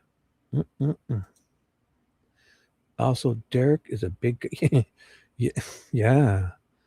So let's say he's getting down there easy. But that walk up that hill, you're right, Fishy. He isn't walking. This is a lot of walking for a guy. So, I mean, it's plausible, right? But getting up that hill would be not easy. Because that's a steep incline, right? I'm not off, right, Fishy? Like, thinking that this is kind of happening this way. He parks. He says 3:30 he parks. However long he takes to start looking for them, like, you start, I think 5-10 minutes, you're thinking, what's up? They're not here. I gave them a 20 minutes heads up. They should be waiting here for me, because he calls them at 3:11. So he gives them a heads up. He gets there. He says 3:30. He's probably looking for them. He walks towards the bench, doesn't turn left. He turns right. He gets to look down the 501, and he sees McCain walking towards him. He asks McCain that shit. Does McCain keep going towards Freedom Bridge? I guess so. Then he goes down. So this is 20 minutes. You're right, 400-pound guy. He's getting down there easy, but he's up. It's a walk. He's probably getting sore. And then so that's 20 minutes. So it's close to easily past 4. And it takes him, 10 minutes to walk to Freedom Bridge easily. He makes phone calls, and he walks all the way back 15 minutes. He's getting tired. It's 4:30. Got to be 4:30-ish. Okay, were you calling for the girls at any point, like yelling their name? Yes. And where were you doing that? Just on the trail. Well, on the trail. Like, I mean, what time? When you got on it? Because you've been on the trail quite a long time. You've been in there now, what? So he gets there at 3:30. So from 3:30, he gets to look down the 501, 10 minutes later, 4:45. Excuse me, 3:45. Say 15 minutes to get down there and back up. So 4 p.m. he decides to go up to the trail, but then he goes to the Freedom Bridge. There's 15 minutes, and he's at the Freedom Bridge at 4:15. He walks back another 15 minutes, so 4:30. So he's on the trails for an hour at least. He has never been there before. Yeah, he knows where he's going. He's never been there before. But does he not know at this time that they're... No, he doesn't know yet, like the Snapchat photo. But, So he's just kind of walking around. Like, it's not right. But like for me, if I went there looking for my kid, I would think, and I'd never been there before, I'd say, this bridge looks interesting. Like, what the fuck? I would look there first and then go to where, and then he'd probably walk up towards the Freedom Bridge and, hey, what's this? Like this, the 501, you don't really see it there, right? He would see it when he got beside it, but it's not right there where those two, where you come in. You'd have to turn, you'd have the bench there, and you have to turn right. So he's walking towards the Freedom Bridge and so, oh, what's this? He's never been here before. That I would think, oh boy. He goes down there, he says. So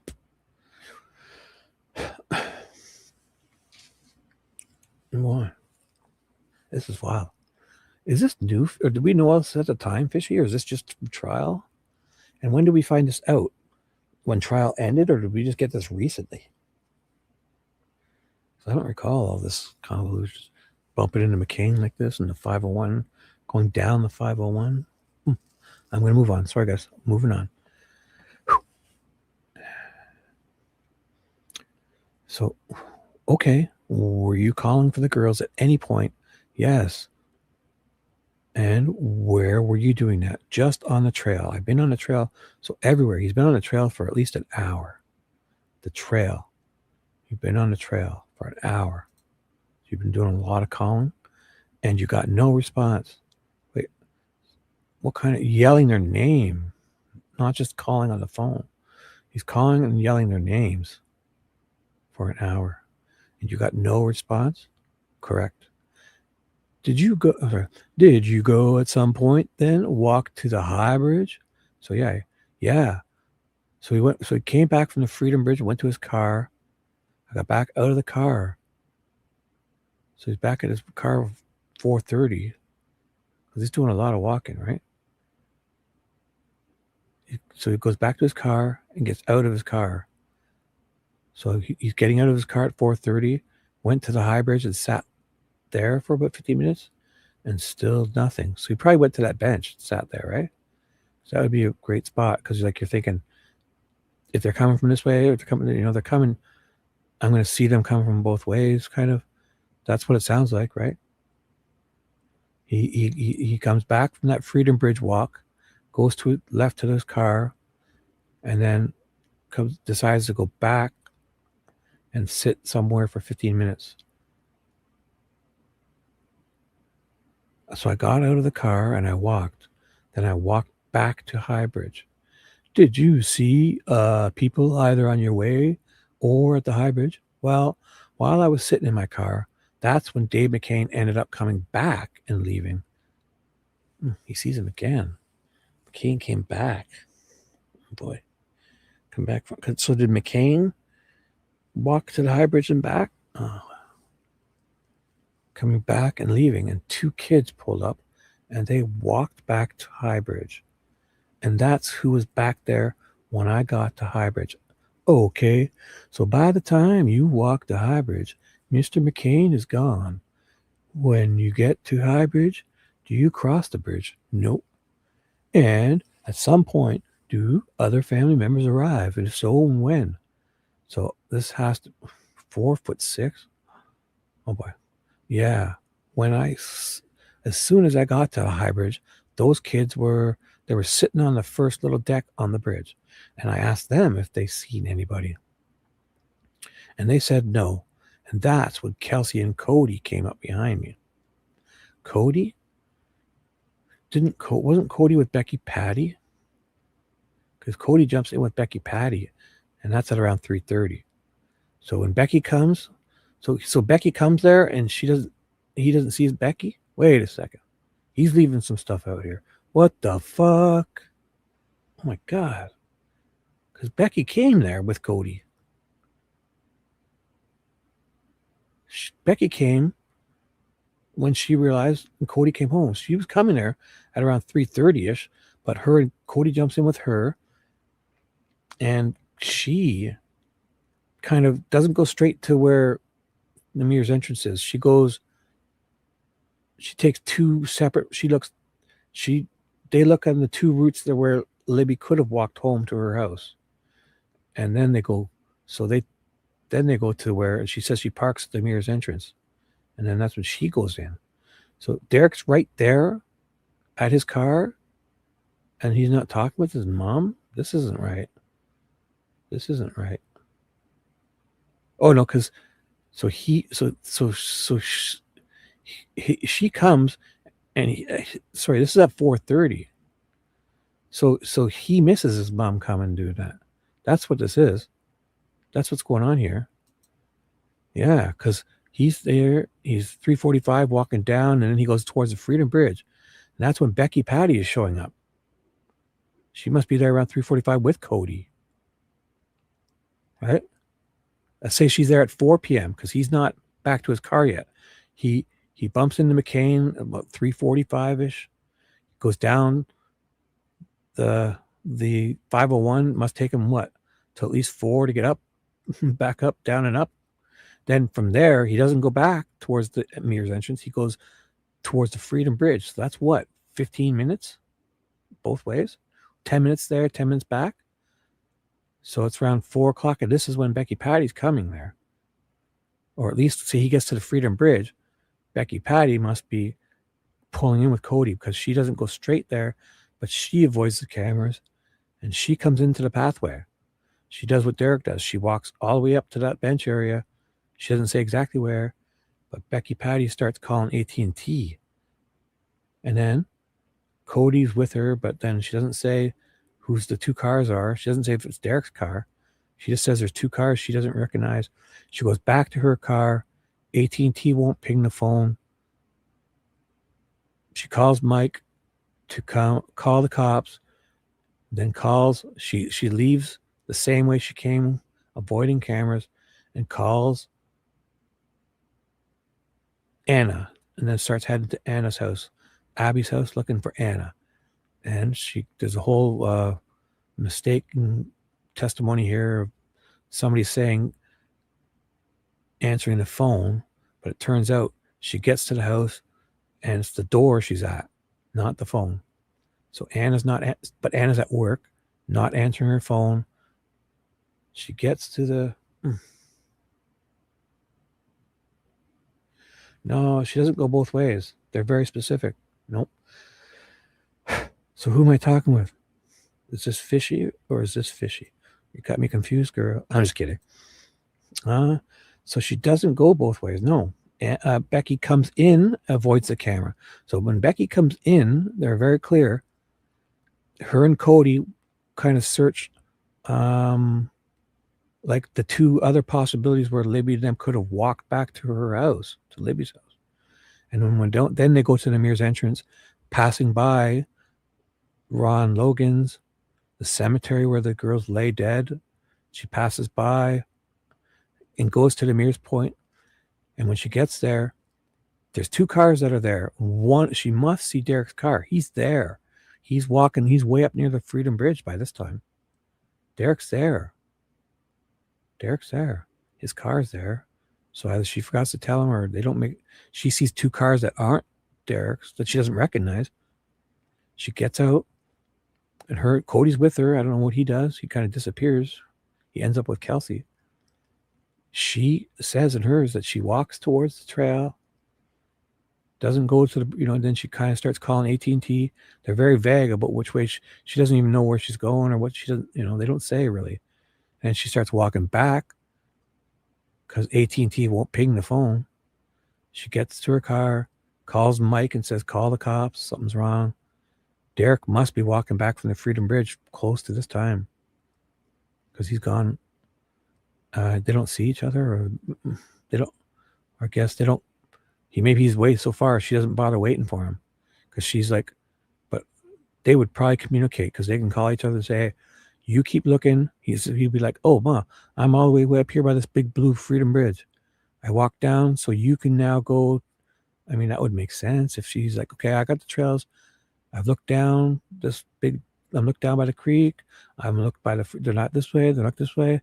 You jump back in your car. AT&T won't ping the phone for you. Call Dad. Tell him to call the cops. I'll stick around here. And you head off. Don't get caught on camera. You head off to Abby's house and talk to Anna, his mom. That's what's going on.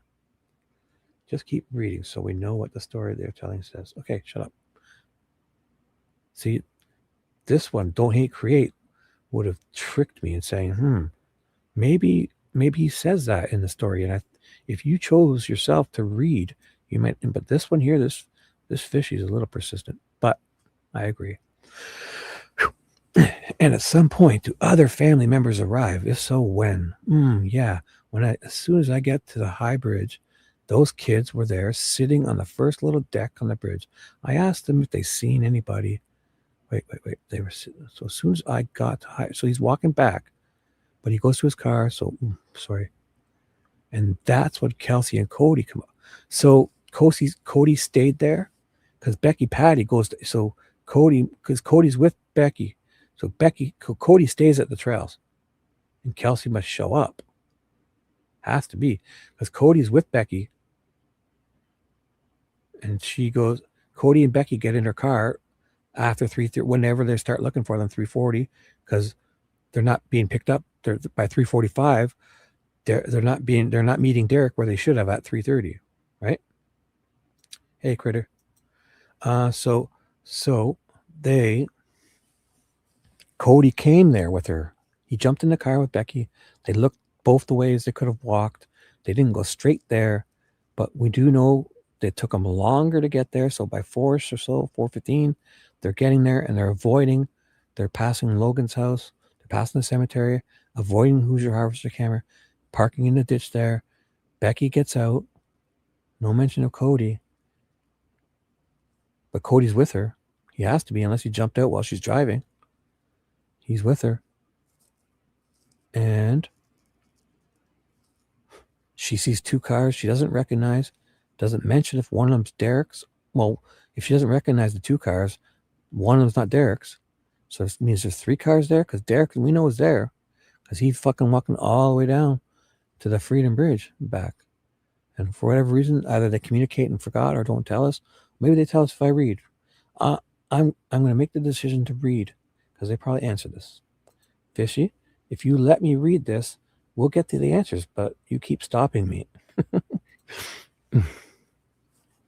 I'm not going to read that again. And that's when Kelsey and Cody came up behind me. Cody was with your mom. So here, let's see. Okay, so we've all looked at a video of the bridge. I want to use the same terminology. You say kids are on the deck on the high bridge. Is that a platform that extends out of the bridge? Yes. Okay, and you're calling that a deck? Yeah. It's just about a 4-foot by 6-foot place where you could step off to the side. Okay, and these kids you saw out there, boys, girls, can you tell? A boy and a girl. Yeah, I saw a couple. That's where that whole thing was. I saw a couple kids. Were they a boy? Were they a couple? Like a whole. So, who is it from your family when they that arrives behind you? So Cody, how does Cody end up with Kelsey? Where does that happen? Because Cody got there. Cody was with Becky Patty, and Becky Patty kind of did drive straight to the Mears. But Becky Patty with Cody jumps in her car. They drive those, so he's with her. When does Cody teleport to Kelsey's car? At some point, they just seem to forget to tell us. So, with Kelsey and Cody, my brother, at that time, do you recall that there was a barricade between the path and the abandoned railroad trestle? Yeah. There's an I-beam that goes across, but could a person walk around it? Yeah, around it. You could step under it because it's about this high. Under it? What? The I-beam that goes across what? Abandoned rail trail. Was it was it? I thought it was just like a pole. Whatever. So you have to actually go under it, like a gate type. And at that point, do you have a conversation with Kelsey and Cody? Yeah, it was brief. They said they were going to cross the bridge. Okay. And then what did you do? I walked back towards the car. What did you do back at the car? My sister was parked there at the entrance. So there's a shitload of cars there now. I got in her vehicle and tried to figure out what to do next. Why? She got a nicer car? Is your car dirty? I don't know. What's wrong with your car? Oh boy. My sister parked there at the entrance where you're parked. Okay. And did you see your mother or Mike Patty at the trail when they came to look? Yeah. Okay, good. See, Fishy? If you just keep reading. LOL, girl. Also, Kelsey parked there too. And Tara. Yeah, it's a fucking traffic jam. Goddamn fucking, there's somebody there in one of those vests directing people where to park. When you go to see fireworks, and it's like, park on the lawn there, but you there, like directing a jumbo jet. Oh boy. I'm going to have to go over this again.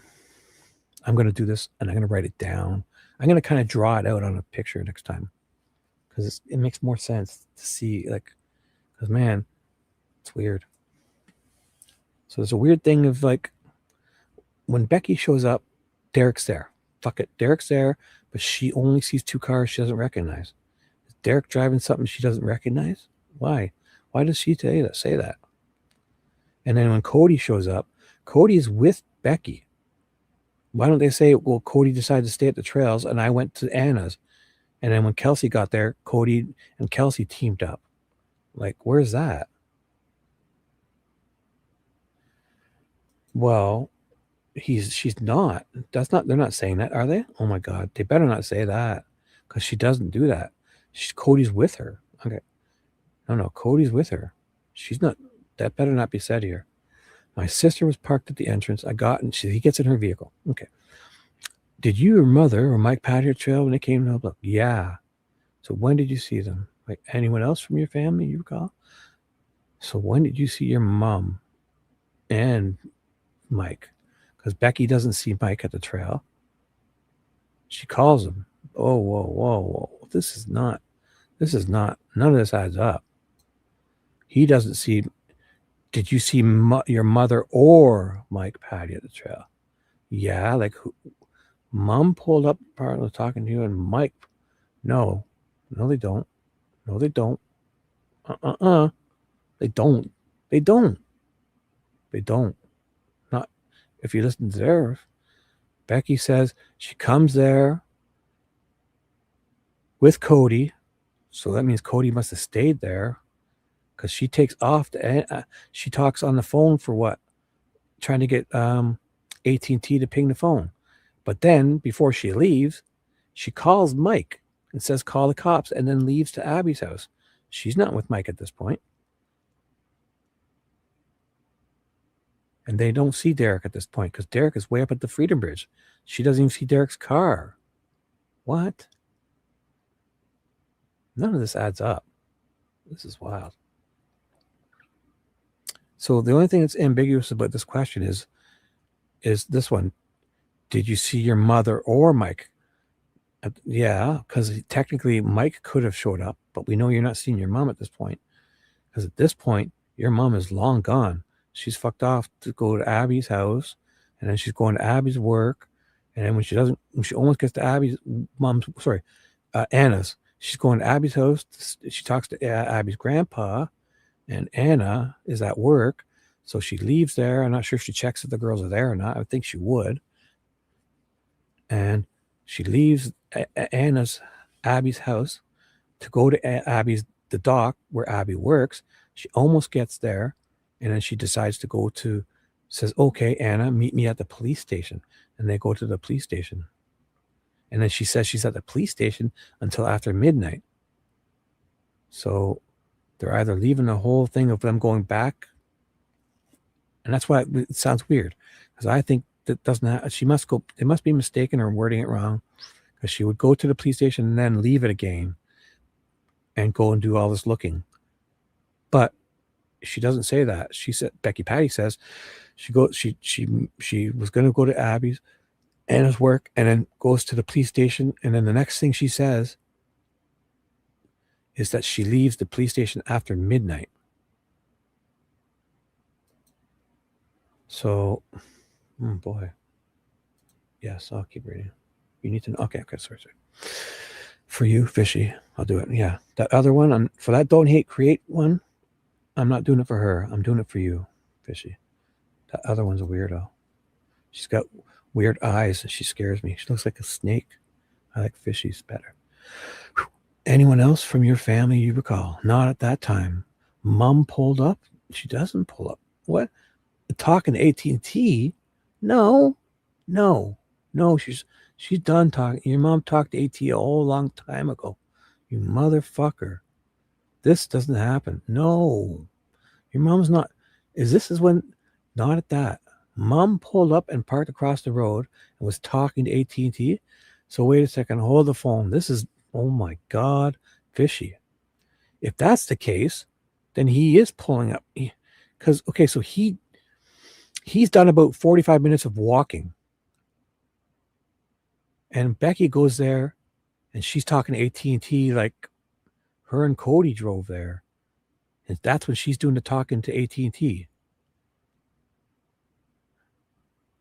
So for him to do all that walking, he walks to the trail, walks to he goes down the 501 to the creek and looks. He goes up the 501. This is Derrick. Derrick walks to the Freedom Bridge, the big blue one. Walks back to the Freedom Bridge to his car. Gets back out of his car. He sits there in his car for a second. He goes back to the bridge, and that's when he bumps into Kelsey and Cody. So he's there for an hour, at least 45 minutes, an hour, waiting 10 or 15 minutes for it to think, oh, they're not going to come meet me. He calls him at 3:10. By the time he sits there by 3:30, he's waiting there for them you're not here for 3:30. What's going on? Gets out of his car, does a whole 15. It takes him 10 minutes to sit there, talk to McCain. He looks down at the 501 and thinks, I'm going to go down there. 10 minutes down, 10 minutes back. That's 30 minutes. Then to walk 10 minutes to the Freedom Bridge, he goes there, makes a bunch of phone calls, walks back to his car, 15 minutes back to his car because he's fucking tired as fuck. That's 45 minutes at least. Then he gets back to his car. He sits at his car. Then that's 45 minutes he's been there. And that started at 3:30. So Becky doesn't show up there until then. So 3:45, but because he then gets out of his car, goes to the bridge there, and doesn't he sit there for a bit too? And that's when he bumps into Cody and them. So he's there for an hour at least. He says he gets there at 3:30. So this is 4:30. So I mean, Becky could be pulling up at that point. Okay, so that's possible, right? Am I missing something? Derrick must have seen the two cars. Yeah. Well, yeah, because that's right. But maybe Becky is just pulling up at that time because she says when she leaves her house with Cody, how does Cody show up before Becky? Because Cody's with Becky. Cody shows up before her. Cody's with Kelsey. What the fuck?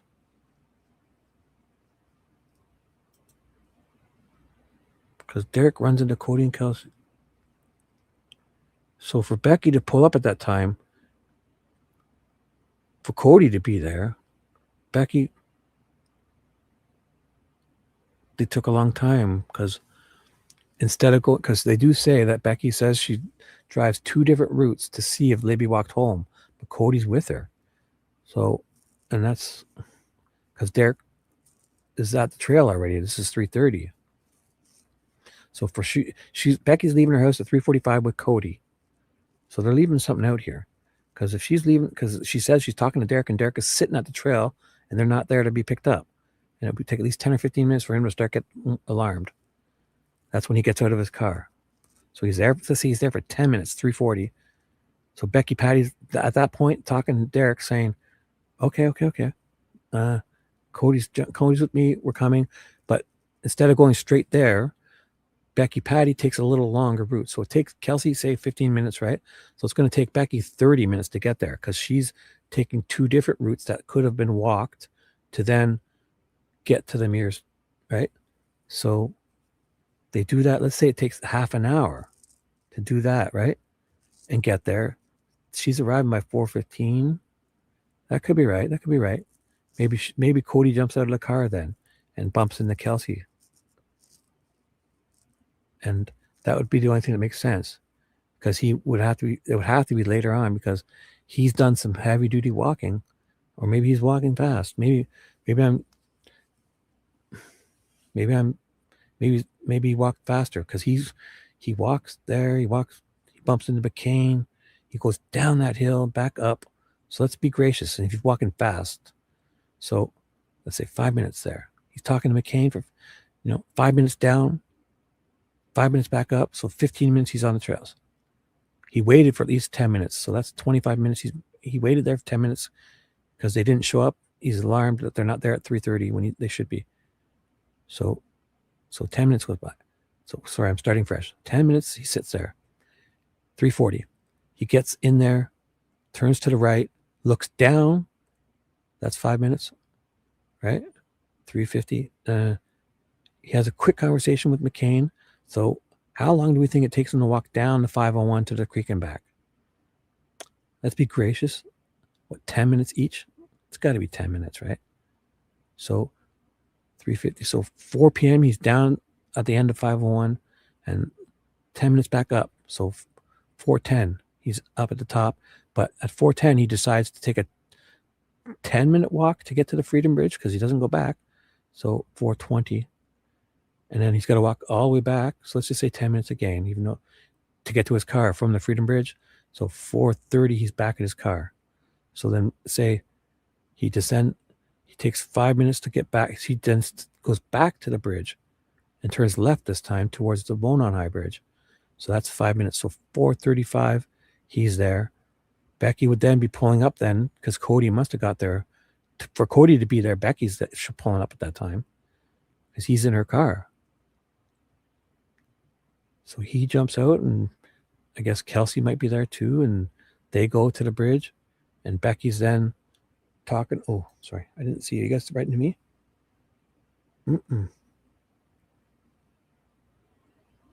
As long as you're not yelling at me. I'm sorry, I wasn't reading, guys. I kind of had my eyes closed there. I was kind of looking off into like, yes. So this is where I was last. So Derrick would have, so Becky shows up. There's 2 cars there. Right. 2 cars she doesn't recognize. But Derrick is there. Derrick is there when she pulls up because Cody's there to bump into Derrick. So Derrick's there. And Cody was with her. But he must, however Cody got with Kelsey, I should look into that. But so Cody and Kelsey, so they all meet there at the mirrors. And I guess they avoid the camera. They all come from the other way and avoid this camera, right? And then the weird part is Mike isn't there because when she says it, it can't be this time. This must be, Becky must have come back to the trail because the first time she's there, she's calling Mike to call the cops and she goes to Anna's alone. None of this is this is not making sense. A man quick only in their mind. Oh boy. And I will say it. You can say anything you want and have no respect. This fucking family, yeah, something's up. You're right. Because why all this avoiding camera bullshit? Like, it didn't happen like this. And they're trying to say, you can't prove it didn't happen like this because we didn't pass that fucking camera. Yeah? If we just drove past that camera, you would know we were really here at this time. Yet, why can't we check their phone data and all this stuff to just see that this happened this way? Right? Because, I mean, at this point, let's not say they're guilty, but doesn't the family get looked at? Especially with a convoluted story like this? I say, oh my God, listen to these guys. A lot of stuff doesn't add up. I'd say, let me just check your phone records, right? Kelsey came from Chase's in Delphi. So she drives past the camera? Or does she also take the way to come back this time? As Kelsey shows up, Cody then is there, Becky's there. But for Becky to be there, it has to be that first time because afterwards she leaves and doesn't go back there. So this is the first time Becky's arriving. Cody's with her because afterwards Cody stayed. But the weird part is Mike isn't there with her. Not yet. Mom pulled up and parked across the road, was talking to AT&T, and then Mike pulled up. No. He doesn't. Oh, across the other side of the road, a little short. But Mike pulls up and just parks there because when she's talking to AT&T, she says she finishes her phone call with AT&T, and as she's about to leave the Mears entrance, she calls Mike and says they won't ping the phone for me. Call the cops. But they're not together. They don't bump into each other. She then says to call the cops. AT&T. I've been sitting here at the trail for 10 minutes arguing with these stupid guys on AT&T. They won't ping the phone for me. Call the cops. And she then calls Mike and says, she gets off the phone with AT&T, gets in her car, and she says she's calling Mike at that time. on her. And she calls Mike and says, call the cops. I'm going to Anna's house. And I don't know if she tells them or whatever. She then starts calling Anna, but Anna's got a phone and she's at work, but she doesn't know. So she gets to Anna's and Abby's house, knocks on the door. The grandpa answers, says she's at the dock to work. So she then, she's calling Anna again. She leaves Anna's house to go to Anna's work. And Anna finally calls her back. And before she gets to her work, they decide, hey, I won't come to your work. How about you just go meet us at the police station? So she goes to the police station, and the next thing she says about anything is that Mike somehow shows up. And she leaves the police station after midnight in her deposition, and somehow loses her car, which would have to be at the police station, right? You don't remember going back to get your car at the police station? Because she goes there by herself. She drives there. And at that time, Cody was with her going there. So Cody must have got out. And for whatever reason, doesn't see his brother Derrick there. It's his brother, right? Or it's Cody's his brother. Right? Cody's Derrick's brother. Or Cody is Tara's. It's Cody's Tara's son. So Cody's Derrick's nephew. Derrick is Cody's uncle. Either way, how does they not see? Because Cody gets there with Becky, but Becky takes off. So for Cody to be there, oh boy, we're gonna figure this out. I'm gonna keep reading for you guys, okay? I'm gonna keep reading. I could go to the washroom and make a coffee, but I think I'll owe you guys a good read, and then I'll take a break. How about this, guys? I'm going to have a good read, and I'm going to take a little break, and you guys are going to have something to ponder as I take a quick break, but not yet. I'm not going to leave you guys. I'm going to leave you guys with something to ponder. So let's do this.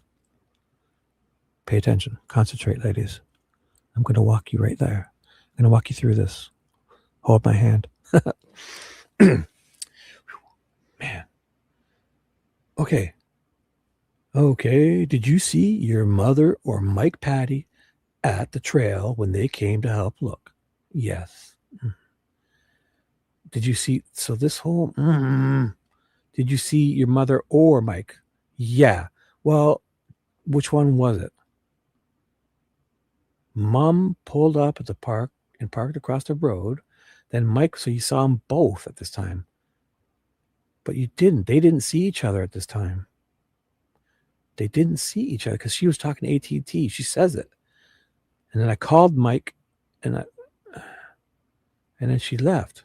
They don't. Nah, mom pulled up and parked across the road. Your mom parked in a ditch, she says. Basically. Was talking to AT&T. Yeah, she walked towards the trail because she says it. She walks on the trail. She was pissed AT&T wouldn't ping the phone. And when she comes back to her car, she calls Mike and says, call the cops. And she doesn't say Mike pulls up there. She says she calls Mike. And they don't, and then she leaves to go to Anna's or Abby's house. So somehow Mike is, in his story, Mike is there with his mom, Becky. But she doesn't mention that. She says she calls Mike. Unless she's looking at him, and instead of yelling across the road, calls him. I don't know. And then says, oh, fuck. Across the road on the other side. So, okay. So, was that area of the trailhead across from the mirrors getting kind of full at that point? Yeah. Okay. It was. There was your vehicle. Oh, boy. The two kids that came, did they come on different cars? He's got to be asking. They were on a. One was on a moped. Holy fuck. Fucking moped. And one was on like a Ranger Razor. That's a scooter. Right? That's a scooter? Hey, Josh, what's up? Sorry. Hello. Got to run. Oh, you've been here? Sorry. Have a good morning. You too. You got to run. Have you been here and didn't say hi? I command. Oh, you did? Oh, shit. I'm sorry. This guy sneaks in at what time? 5? You've been here almost. Oh, dude. You've been here over 6 minutes. I'm sorry. Hi. If you're still here, fuck. I'm an asshole. Sorry, bud. You gotta run. Take a not, I wasn't gonna say take a hike. I was gonna say take care and have a good day. That sounded like oh fuck. You know what I'm doing. Have a wonderful day if you have to go. So guys, what's a fucking Ranger Razor? Scooter? One. So neither of them are, the car is not theirs, because when Becky pulls up, there's two cars there that she doesn't recognize. Why does she say Derrick's car's there? Because he's there. When she pulls up, he's there.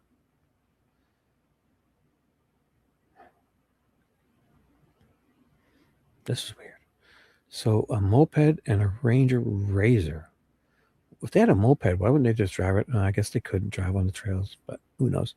A moped, a Ranger Razor has to be a scooter. Do you guys know what a Ranger? Should I Google that? What's a Ranger Razor?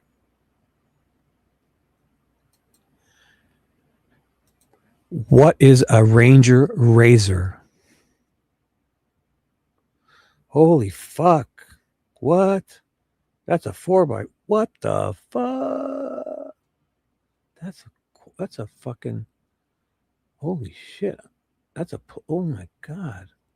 Well, yeah, I guess so. This must be what he's talking about. A quad. A fucking quad. Holy shit. So somebody pulls up with one of these. Maybe I'm wrong. That's the first thing that popped up when I said Ranger Razor. Polaris Ranger RZR. Holy shit. So I could picture something, definitely something like this. Wow. I don't know. Those two people that ended up sitting on the bench, sitting on the two kids that pull up. One's in a moped. Oh my. I'll double check. So here, putting this here, because aren't these the ones that, and so they're taking, so they were on, wait, that was your vehicle, right?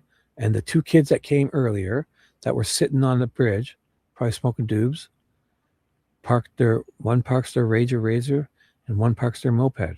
So the boy and the girl, and it's like, hey, let's go and smoke a joint before we have to go home for dinner and something. I don't know. But they're going to go and hang out. It's cool. Normal. But wow. So there's two vehicles Becky didn't recognize. Then these vehicles. So that's, and Derrick's car must have been there. So that's 3. So Becky shows up. That's 4. Mike shows up. That's 5. A Ranger Razor and a moped, 6, 7. And then Kelsey gets there too. So that's 8 vehicles. Because Kelsey gets there. Mike gets there. Becky gets there.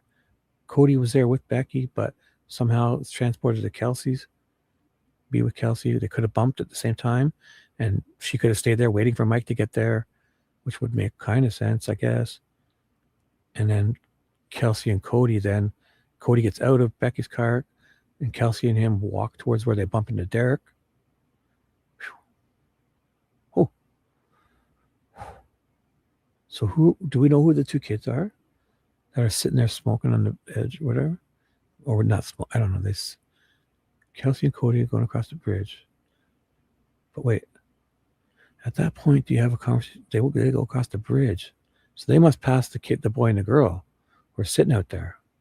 Because that's, Derrick sees them out there, right? Yeah. Well, here, so you're calling it a deck. So as soon as I got to the high bridge, so this is after he's been there for an hour. He only goes to the high bridge after he's first gone to the pathway, turned right, bumped into McCain, gone down 501 to the creek, back up to 501 to the creek, all the way to the Blue Freedom Bridge, near where the car would be parked by the CPS. Makes calls, comes back. He's walking all the way back to then turn left back towards the Mears entrance to his car. He sits in his car, makes come out, and then he goes back to the bridge. And this is when he sees those two people, right? They're the ones that are driving those vehicles. So those kids they were sitting. So because he that's the only time he comes back to the high bridge. Is that second time after he's done all this walking. Good morning, Kelly. Not yet. No, I'm actually getting into this. I love this. Even though I have to pee and I'm thirsty and cranky, but this is good. Kind of excited. Oh my God. I won't tell you what's happening with me right now. I'm just kidding. Let's do this. At some point, so this two kids, so do we never find out who these are? Those two people? That should be pretty easy to find out. Fucking one of those two vehicles, it's obviously two kids meeting, like a boyfriend and a girlfriend. It almost sounds like before dinner, and their parents probably, or if I don't know. Dude's got one of those cool little quads or whatever they are, Polaris Ranger, if that's what he means by, because I don't know. I thought it was like a scooter. And he can't. Wow. So Becky and all them are seeing this Polaris too, right? Everyone sees this because there's a Ranger, Razor, and a fucking moped sitting there. So they see that because he sees it. Wow. Oh my God. So there was your vehicle. The two kids that came, did they come in different? They were on one was on a moped and one was on a Ranger Razor.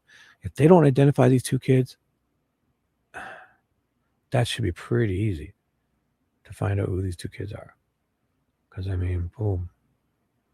They just put out the call. Hey, let's go on. Sorry. I'm going to go on. Sorry. Okay. And so they're taking up a parking space. You said that your sister arrived. Was she in a car? Yes. All right. So there's two cars and a couple ATVs or scooters. And your car. Because when Becky pulled up, there's two cars. And she doesn't recognize one. She doesn't recognize either. Plus Derrick's car's there. So there's three cars. And then those two kids are there. So there's three cars, an ATV, and a Ranger. An ATV and a moped. And then Kelsey must show up with her car. So there's 4 cars. Becky Patty's 5 cars. Cody gets Kelsey. And Mike shows up 6 cars. A Ranger, Razor, and a moped. Because Derrick's is there. 2 other cars we don't know. Fucking. All right. So there's 2 cars. And a couple of ATVs or scooters. And then any other cars on that side? Is the parking area taken up at that point? Yeah. That's why Mom parked across the road. Like kind of in the ditch, right? Okay. And then Mike did as well? Yeah.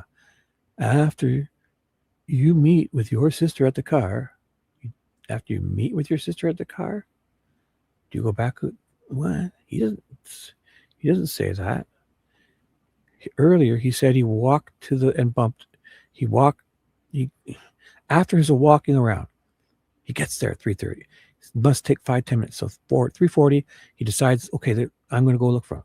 He gets to the bridge, turns to the right because he's looking down to see if he should go down to 501, where he bumps into McCain. So that's another 5 minutes, right? So 3:10, 3:50. So 3:50, he's bumping into McCain. McCain says, no, it can't be relying. He goes down to the creek. So that's 10 minutes, right? Let's say 5 minutes to get down and 10 minutes to get up, because so 5 minutes to get down, 3:55, 10 minutes to get back up to 405. That's gracious. That's being so goddamn gracious with this guy. 400-pound man. But I'm going to do it. 5 minutes to get down, 10 minutes to get back up, 405. But he doesn't decide to turn right and go back to where he came. He goes to the left. It's 10 minutes to get to that fucking Freedom Bridge, right? Where he goes to the blue Freedom Bridge and makes phone calls. So 4:15, he's at the Freedom Bridge, but he doesn't, he's calling and walking. That's fine. But to get back to his car is 15 minutes, right? Because a 10-minute walk there, but he's not halfway there. He's closer because to come back, he's got to walk past that and then turn left on that Mears thing. So that's 15 minutes from the Freedom Bridge to get back to his car where he says he goes. So 4:15, so 4:30 he's back at his car. And then he sits in his car for a bit, and then he walks to the bridge area where he sees. I thought he saw. Oh my God, my head's gonna burst. We're gonna do this again. We're gonna do this again. Yeah. Yes. Here, look at. Did I show you it? I think I still have it. I think this is what I guess. I picture a cool one. This would be the one I would be in. This kind of cool thing. Could be like, there's like, I guess 2-seaters and 4-seaters. This one looks a little dorky, but I mean, any of them would be fun to drive. I don't care. Even the dorkiest one would be fun to drive. Not dorky, but you know, it's not, this one is definitely cool. So the Polaris Razor, sounds like, right? They're all this bunch of different models. So you choose. I prefer this cool one here, but any of these will be a young guy. Oh man, Dad lets me take this and drive around, and I got to go meet a girl, sit on the bridge and smoke a joint, probably make out. You know, what the fuck? That's awesome. Young guy, I'm in. That's what I see. This cool one. My girlfriend's going to steal her dad's moped. Or maybe he's on the moped and she's in that. Even cooler. Oh my God. If she pulled up in this and I'm on a moped, I'd be like, oh, you girl, like your ride. Holy fuck. Whew. I'm guessing I won't. Okay, so the girl pulls up in this cool Razor and he's in the moped. Either way, mopeds are fun, right? Mopeds are fun. Just don't let your friends catch you riding it. So, oh my God, that's either way. Any of them look cool. So young, this. Oh my fuck. If it's something. Oh. Let me guess. Both of them don't pass the Who's Your Harvester, right? They must both come. Oh yeah, for sure, right? We know this, right? Both of these fuckers. The moped. Where's that? Everyone's not passing. Everyone's coming in from Ron Logan's way. Because nobody's getting caught on camera, right? Right. As long as we know that's the case. Okay, guys, let's do this. I gotta read more. I'm gonna read it. I'm so fucking sorry. Okay, let's do this. All right. So we've done this. There's 2 cars. They're taking up spaces. That's why your mom's in the ditch. And your dad as well is in the ditch. Yet for some reason they're parked beside each other. Yet she implies when she's there that she doesn't see him. She calls him, says, call the cops, and takes off to Anna's. But whatever, let's overlook it. Let's overlook it. Yeah. Suspicious too. Yes, I'm suspicious. Yeah. After you meet with your sister at the car, do you go back out to the trail? Yes. And did you at any point go to the police station? Yeah. We were on, when I got back out and went down the trail, I don't even think I made it to the end. I don't know. I don't remember if that's when the cops and people started showing up. And was shortly after that they wanted us to go to the sheriff's department. So they were there to look at all at that point.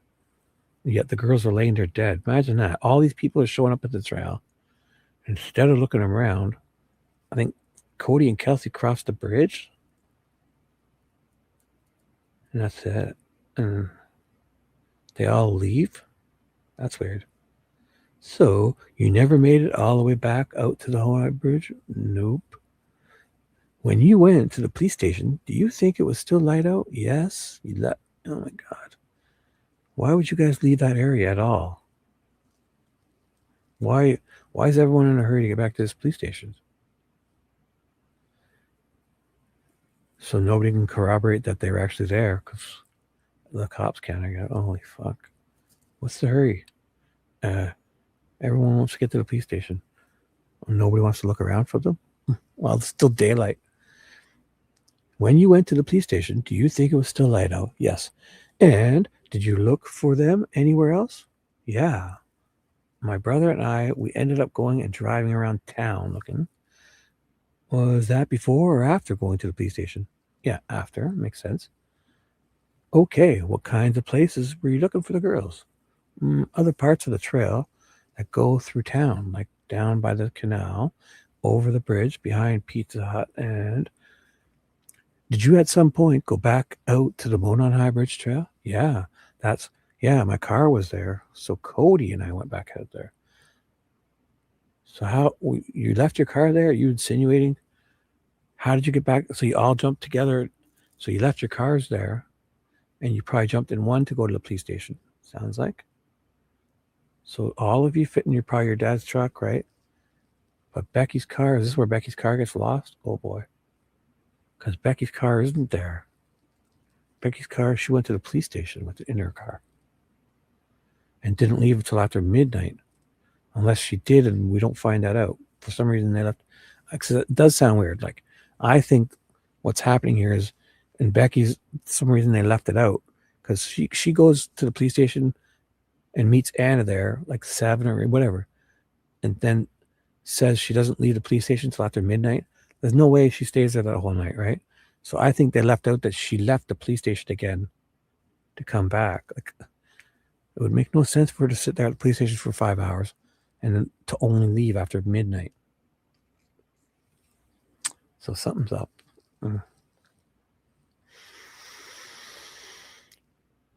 So when you left to go to the police station, you were not driving your car. He lost his car too? Holy fuck. I don't remember for sure, but I am pretty sure I left my car at the Mears parking lot. Okay. And then your recollection is that Cody brought you back? Yeah, I rode with Cody in what? What were you in with Cody? Because Cody was with your mom. And did he steal your mom's car? And then he brought me back. I rode with Cody. This is after the police station. You guys must have took your mom's car then. These guys must be in his mom's car. She has no idea where it is. And then she's with Mike at this point. But instead, I don't think she stays there till after midnight. I think she goes and does stuff and goes back. And then that second time they leave after midnight would make sense. And we just don't, for some reason, they're not telling us. She's not going there. Her car's there. And she leaves with Mike and Cody. So how did Cody and them got there? Probably with Mike. Yeah, because Mike was going to go to the police station. Right. Becky was going there alone to meet Anna. So Mike was at the trail. And that's the part where I don't think they bump into each other. Maybe they do. She says she calls him. Maybe she calls him over like, hey, not on the phone. Like, hey, Mike, call the cops. And then I'm getting in the car to go to Anna's. Oh, that would make sense. And she's not calling them on the phone. In her testimony, she says she calls them after she gets off the phone with AT&T. And then, so Mike's at the trails there. So that would make sense. She drives to Anna's, meets them goes to her work, but Anna and her meet up at the police station. They all pile in Mike's truck. Probably got a bigger truck. At least Cody and Derrick would pile in Mike's truck and go to the police station. And then that's when Mike and Patty would meet up. And then Mike and Becky would go with Mike. And then Becky's car's there for the Cody then to take with Derrick to go back. That would make some sense. Sort of. Cody brought you back? Yeah. We stole my mom's car because she has no clue where it is. And, no, I'm just kidding. Sorry. Yeah, I rode with Cody into town. And he brought me back into, what car were you in when you rode with Cody?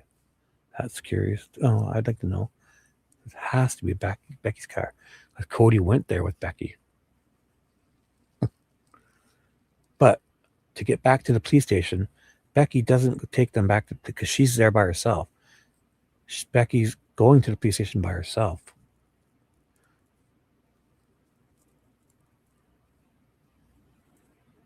No. Well, what you mean? Yeah, Becky gets to the police station probably first. And then Anna would show up because she was supposed to, Becky was just on her way to Anna's work. But Anna calls her and says, let's go to meet at the police station. Becky goes to the police station by herself. She's driving by herself. Anna shows up at the police station. Mike was there. And Cody for sure. And Derrick, leave Derrick's car there. Cody doesn't have a car because he got there with his mom. Kelsey's there with her car. So I'm not sure how Kelsey gets to the police station, but they all end up back at the police station. So there's rides, but Derrick leaves his car, and this would be where probably I'm sure once Mike and Becky get back together, not splitting up again, because they're probably like a team, understandably. And Mike's got his truck, so they all pile in and do whatever at the police station.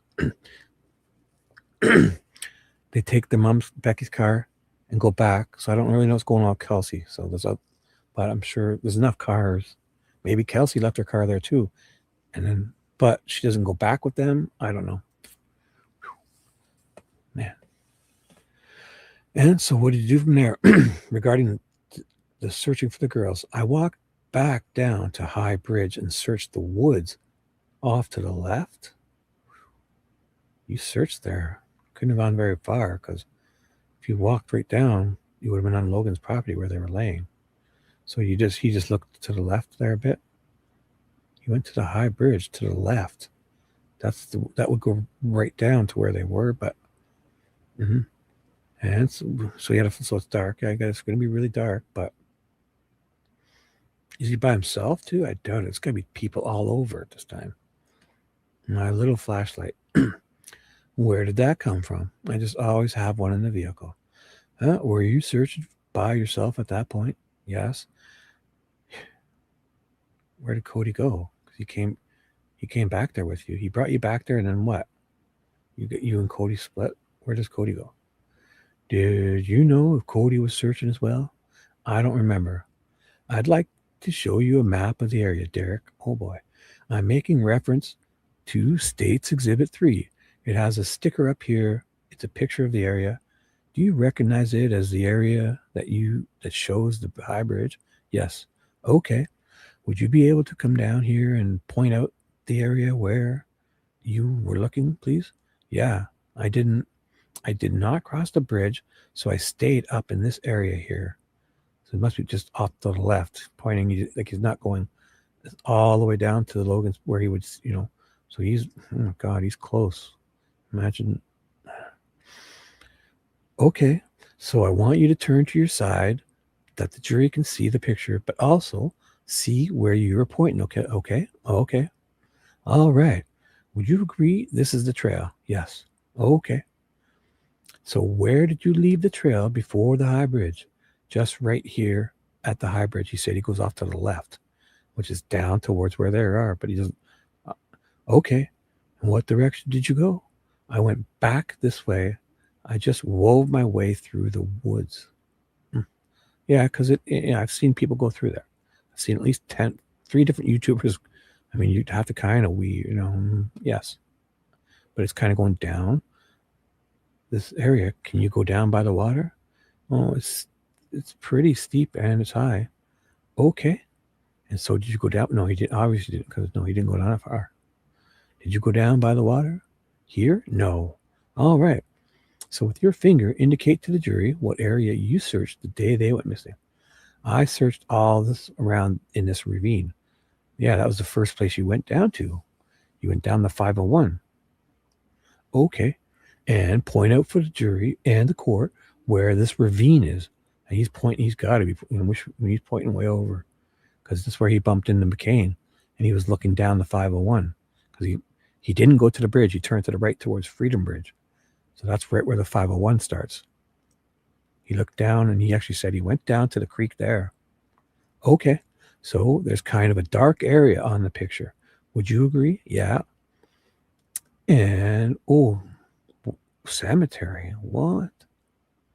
He's talking about, he went down near the cemetery? Stop. Okay. And point out for the jury and the court where the ravine is. That's to the left there where the bodies are. Okay. So there's kind of a dark area there on the picture. Would you? Yeah. And where's this area? A cemetery? A cemetery. Okay. So the ravine runs south from the cemetery? Yes. Were you out there? Is that an area that you could have passed over and continued to look? No. It was midnight, so it was pitch black, and that's a big ravine. Yeah, he wouldn't have gotten without a good flashlight and probably. But there's got to be tons of people. Like, why don't we all? I mean, if I was with a bunch of people and had my good flashlights and we all had, he does have a shitty. I understand it's in his car, whatever. And he seems to be by himself at this time because Cody's gone somewhere. But Cody drove him there and fucked off. Okay. Was it easy to go through this area? No, it's not easy. I've seen people do it. And there's actually dips and there's like, not simple, but you could definitely walk down. We've seen a bunch of people do it. Fucking, I think that's the way a few of the YouTubers that were barely crippled, basically crippled, got down there. I won't say. Okay. And so with your flashlight, you said from your car, how much area could you see in front of you? Oh, about 10 feet. Oh, fuck off. What are you doing with a shitty flashlight? 10 feet. You can only see 10 feet in front of you. Oof. Okay, sure. And you're coming from the trail here, right before the bridge? Yes. Is this also a high bank? Yeah, all the way around there. Well, that is okay. All the way down on the north side is a high bank. So you come around here. How do you go back? I walked back to the trail just right around this edge, and that's when they said they was shutting the search down till morning. What?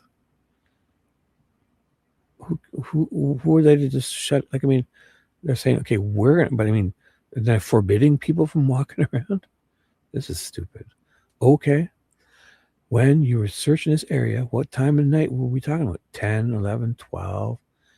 And could you see flashlights of other people searching over here? And you're pointing to an area south of the water, south of Deer Creek. Is that right? Yes. And would that be the area under the bridge? High bridge? Yes. So they're pointing over to the other side, right? Where you would think they were if they went down the hill. So basically they're saying we searched everywhere except where they were. Yes. Okay. But you've never crossed this? No. And so you've never been on the bridge to see the aerial look, right? No. Okay. But you could see flashlights over there on Weber's side? Yeah, it was all lit up because the fire truck was out. Oh yeah. Imagine a fire truck over there. The fucking goddamn lights on those trucks. Oh, okay. So what do you need your flashlight for then? This fucking fire truck's got that.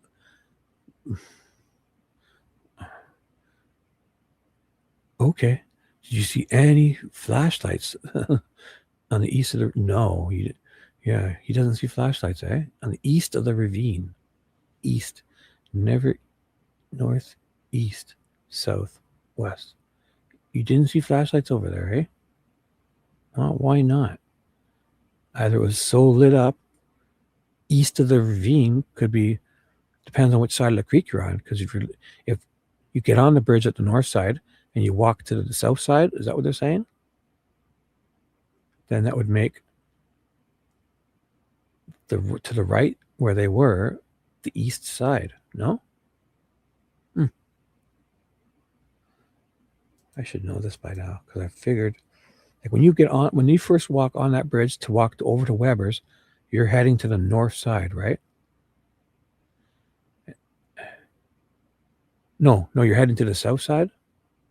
And when you get over to Weber's, you're heading to the south side. Oh, I should. Fuck it. Who cares? Moving on. It was all lit up because that fire truck was out. Okay. And this is on the 13th and the day they go missing. So they're laying there dead at this time, right? They're laying there dead. There's a fire truck lighting up that whole area. And they're laying there dead because that's what they said happened. They're laying there dead. And then all this has got to be at least 5 or 6 or before dark. Oh, well, it's after dark by now for sure. Because what do they need the fire truck to light up the place? Because definitely. So it's later on. Oh, yeah. Because they've gone to the police station and come back. So, oh, boy. 7 or 8. Oh, yeah. He said 8, 9, 10, 11 or 12. Yes. So they're fucking lighting up that area and they're just laying right there. Oh, my God. Like the fire truck's over on the Weber side. There's no leaves on the trees, right? Okay. Did you see any flashlights over the ravine? No. Why not? Maybe it was so lit up by the fire truck, nobody needed flashlights. Holy fuck. How could you not see flashlights all over that area? And you said you go back to the trail. And do you head back to your car at that point? Yeah. I went to the car at that point. Okay. On the next day. So Tuesday, February 14th. So wait. So he then goes back to the trail and you head back to your car at that point. Yeah. Went to the car at that point. Okay. On the next day. So what happens after he goes home? So that's it. He goes home. Search is called off. He goes home by himself. Okay. On the next day, so Tuesday, 14th, you participate in the search? Yes. And where did you go? Where did you begin that and how did you participate? We went to the city building and they put us all in the groups and gave us a search area. Okay. Were you given a search area? This area. The same one? Yeah. And it ended at the ravine. The same one. Ended at the ravine. So he's back there. Okay. Did they give it to you on a map or did they have a big picture? Yes. Yeah. And say, this is yours. There was a map like we all got in our groups and they gave one person, a map of where to go. Okay. How many? To start to look? Sorry, go ahead. And there was probably 10 of us in your group. Yeah. Okay. So on Tuesday the 14th, you go back out to the high bridge and you're to search the same area. Okay. And how do you get to that area the second day? I drove and we parked down by the CPS building. Okay. Which is farther back off the map. Yes. Okay. How did you get to your area? We walked. Our search area was like from here. And then you pointed back up there to that area, you're saying? It's like the entrance. At the entrance. Which entrance? Mirrors obviously has to be. So you recognize that on the map? Yeah. And so how do you get from the CPS building to the entrance? They walked. On the trail or on the road? On the road. So they're walking. They must be walking past the harvester there for sure. I'd love to see all that. Show me some of that. So when you enter the trail at that point, are you searching any of the fields, open area? Nope. We just searched the woods back. Okay. So the woods along the trail on the way? Yes. When you get to the area that opens up to a bigger wooded area, are you spreading out? Yeah. And is anybody with you as you do your path? My daughter, Glenna, was with me. She stayed with me the whole way. Wasn't he in a 10-person group? He was in a group of 10 people, right? Okay. So could you indicate for us what area you searched on the second day? Well, when we got back to the woods, we stayed, here, like along the field. Right. Yeah. So that would be all. Yeah. There's a big field there between the cemetery and the Mears entrance. So we stayed, here, like along the field. Yeah. There's a tree line. Yes. Okay. And so go ahead. And how far did you go? We made it all the way back down to the ravine. Right. Okay. What happens when you get to the ravine? Well, I ran into my aunt and we stood there and talked for about 5 minutes because I seen everybody else walking back to the entrance because when we got done, we were supposed to go back and get a new search area. Okay. What's your aunt's name that you ran into? Melissa. And what was her last name at that time? Marchand. Okay. If I said Becky testified that it was her sister, Melissa Lowry, are we talking about the same person? Oh, yeah. Yes. Fix that for him. Yes. Oh. So does she have two sisters named Melissa? Or did he just get it wrong? Well, that's fine. Yes. Okay. All right. So you see Aunt Melissa. This is Derrick, right? It's Becky's sister. Becky's his mom. Yeah, he sees his aunt, right? Sorry. Yeah, he said that. I ran into my aunt who stood there. What's your aunt's name that you ran into? Melissa. So he just gets the wrong, he kind of says the wrong name. But it was his Aunt Melissa. Maybe that's her maid. I don't know. Her sister, Melissa Lowry. Are we talking about? Yes. Okay. You see Aunt Melissa? Yeah. Was Aunt Melissa in your group? Nope. Do you know where she was supposed to be searching? Nope. I think she was just out there searching. I don't know if she was in a group. Okay. So you come across here and you're with Glenna, your daughter? Yes. And you run into Aunt Melissa? Yes. Where are you when you run into Aunt Melissa? Like right here at the edge of the ravine. And do you know what area she had come from? She came up behind us. Oh, behind you? Yeah. Okay. All right.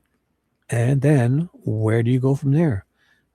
We have to get back to the entrance.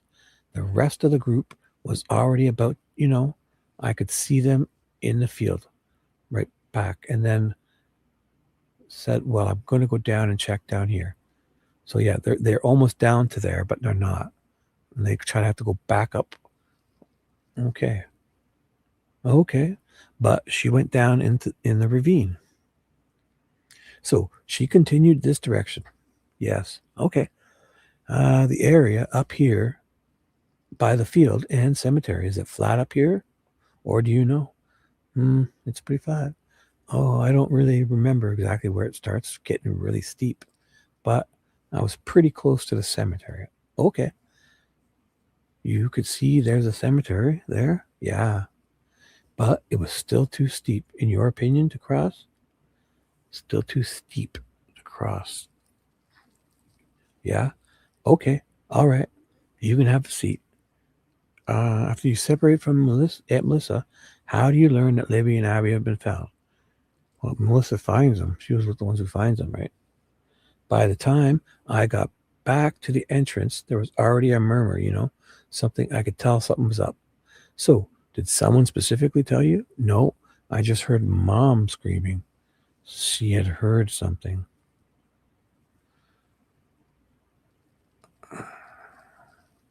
When you got back to the entrance, did you see your Aunt Melissa there? She came running up the trail screaming. But then Melissa's up there. Becky says when she arrives, Melissa's up there, calm, sitting there, not running. So Becky can't be there. He says he hears his mom scream.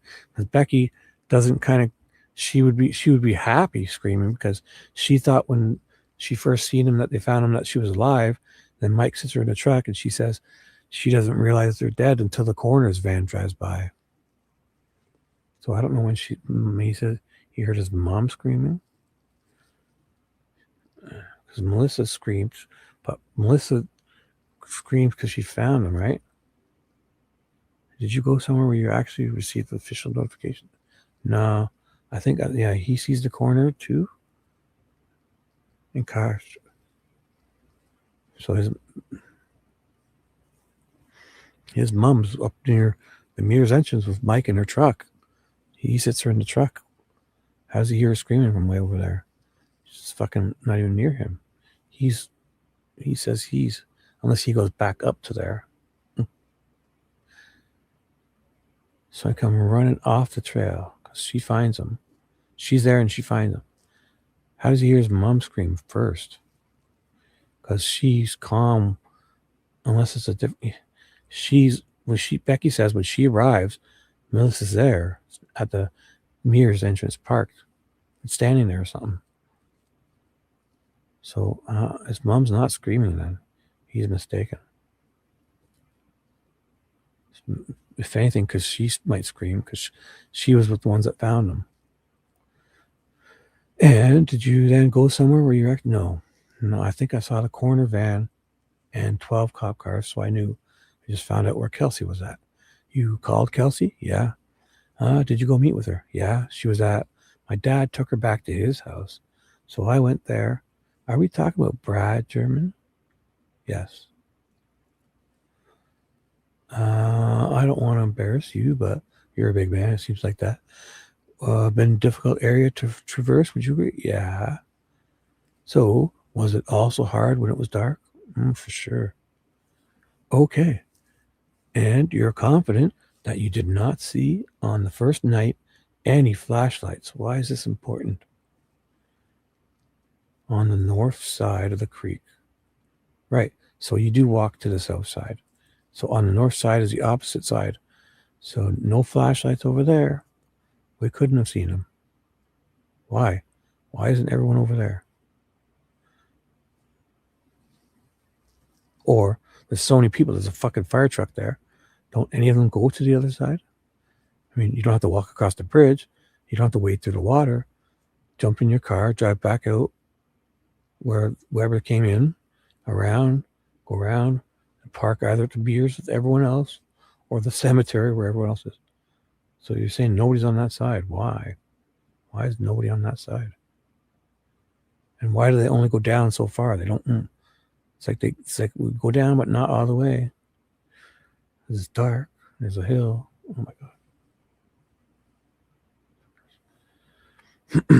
I'm going to take a break and get a drink and go to the washroom. Waiting on a delivery? Good stuff. All right, Sunflower. Hey, did I say hi? Sorry. Hey, Sunflower, Kelly. That was a great live stream you guys had, Kelly. I heard you in the background. Don't worry, it'll get better. Make sure he chooses a one or the other, landscape or portrait. All right. Because having both is really weird. Having that makes two separate weird live streams. So when you do it before you start, I would prefer the landscape. This is landscape you're in now. The portrait is like a short, and then the chat is kind of, it's in the way. I don't know. So choose landscape only if you're hearing me. And make sure everyone's microphone has permissions, and it's going to get better. But I was watching you guys. Yeah, it was fun. Hey, you had fun. I heard you guys were having fun. And then Rick called in and his mic wasn't working or whatever. But I think the weird thing is also there's, when you just, if you don't, because the way StreamYard started doing it is they default want you to have two separate streams for some reason. They want a landscape and a portrait. I don't like that. And every time I do one of these, I specifically choose only landscape. And it's kind of the, because the portrait, either one or the other, right? Like portrait's okay. I think having two confuses people because the chats don't mix. It's two completely separate chats, which is weird. So if you guys insist, if you really like the landscape, the portrait one, like the short, like for a smartphone portrait, then just, you can choose that. But I think you guys will learn that one or the other.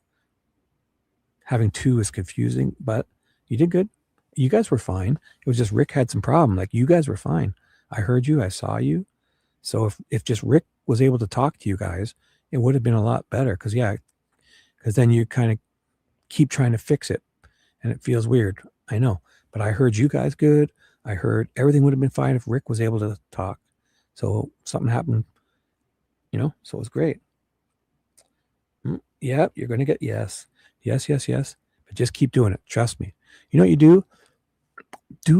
Do a couple practice ones before you have like Rick, don't try to do the big one on the, so just go live, and if I see it, I'll come and we'll talk, make sure you can, play around, do that.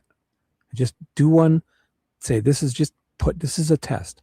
I want to fart around. If anyone comes to say hi, great. And then you can talk away with Yotan, and then say, oh, can you hear me, guys? And I'll give you some thumbs up emojis, and then just say, this is a test. Okay. Because when you wait for Rick to call in, you're kind of going, so yeah. Oh, you could hear Rick. You could hear Rick? That's weird, because I could, and Yotan couldn't hear him. So maybe you guys were both in different chat. I don't know how that works, but I couldn't hear him. I heard you guys. So,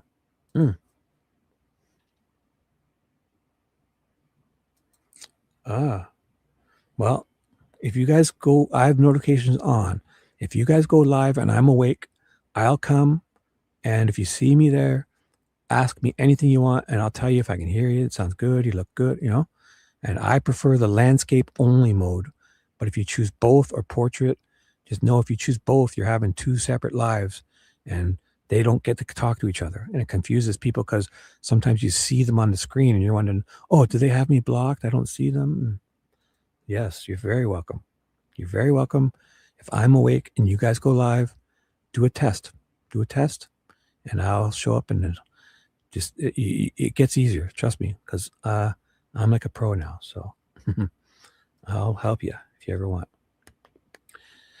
Alrighty, because yeah, if you heard Rick, then his mic was working, right? I didn't hear Rick. I heard Yotan, and I heard you in the background, right? Because you were talking to him there. So I heard you guys, but I didn't hear Rick. So, we'll get this figured out, girl. Just keep trying. Don't get frustrated. I'm going to take a little break at this. All right.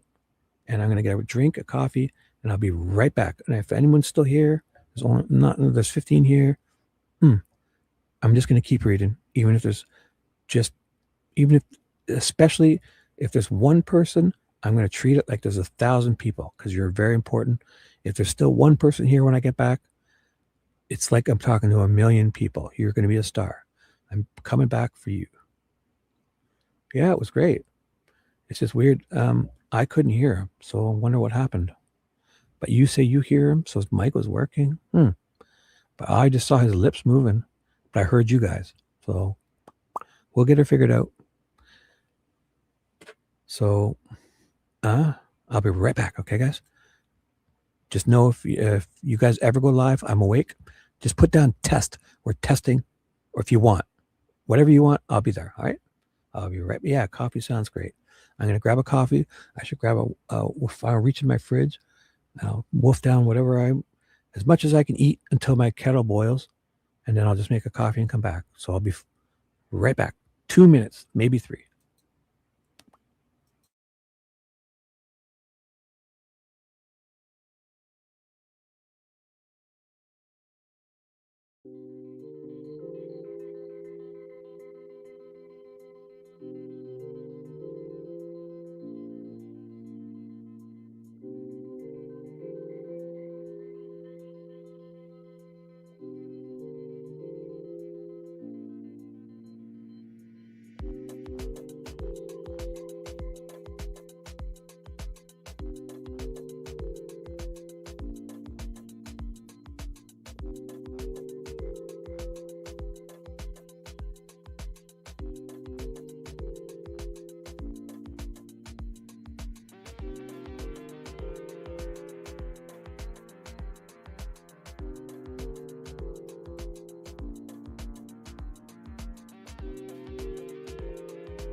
And we're back. Oh my gosh. I had a cheat day. I cheated. I made cinnamon rolls. No, I ate the last one. It's really good. I usually eat fruit and good, but I had a big, huge cinnamon bun. It was covered in icing. And it was so good. So there's that. Is everyone here? Did I lose it? Oh, I'm sorry, but oh my gosh. I gotta remember to turn this off. Sorry. Oh, I usually pause. Sorry, one sec.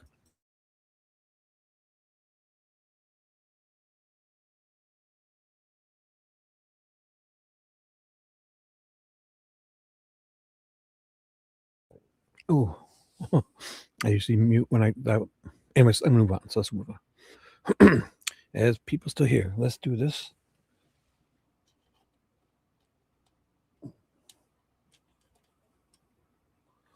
One sec. One sec.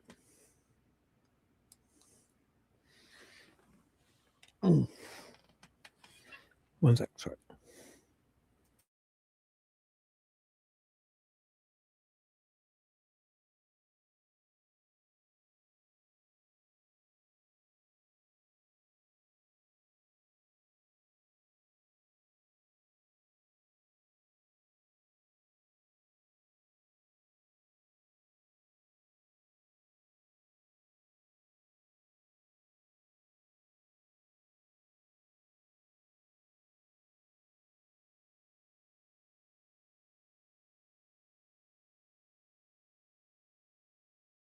Yay, Critter's here.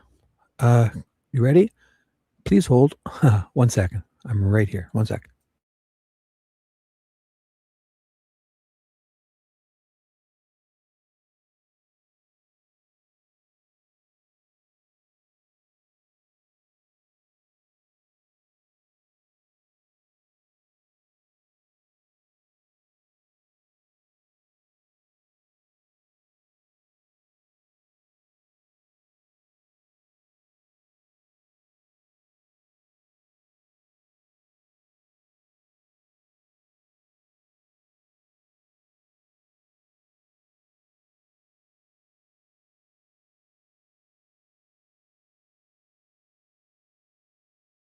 All right. Definitely back. Definitely back. Definitely. I had to put the manly chapstick on again. It's so dry. Oh my gosh. My security camera won't log in. Shit. Of course you won't now, huh? Return. Of course now what the heck? 1 second. I need to shut some other things down. Sorry.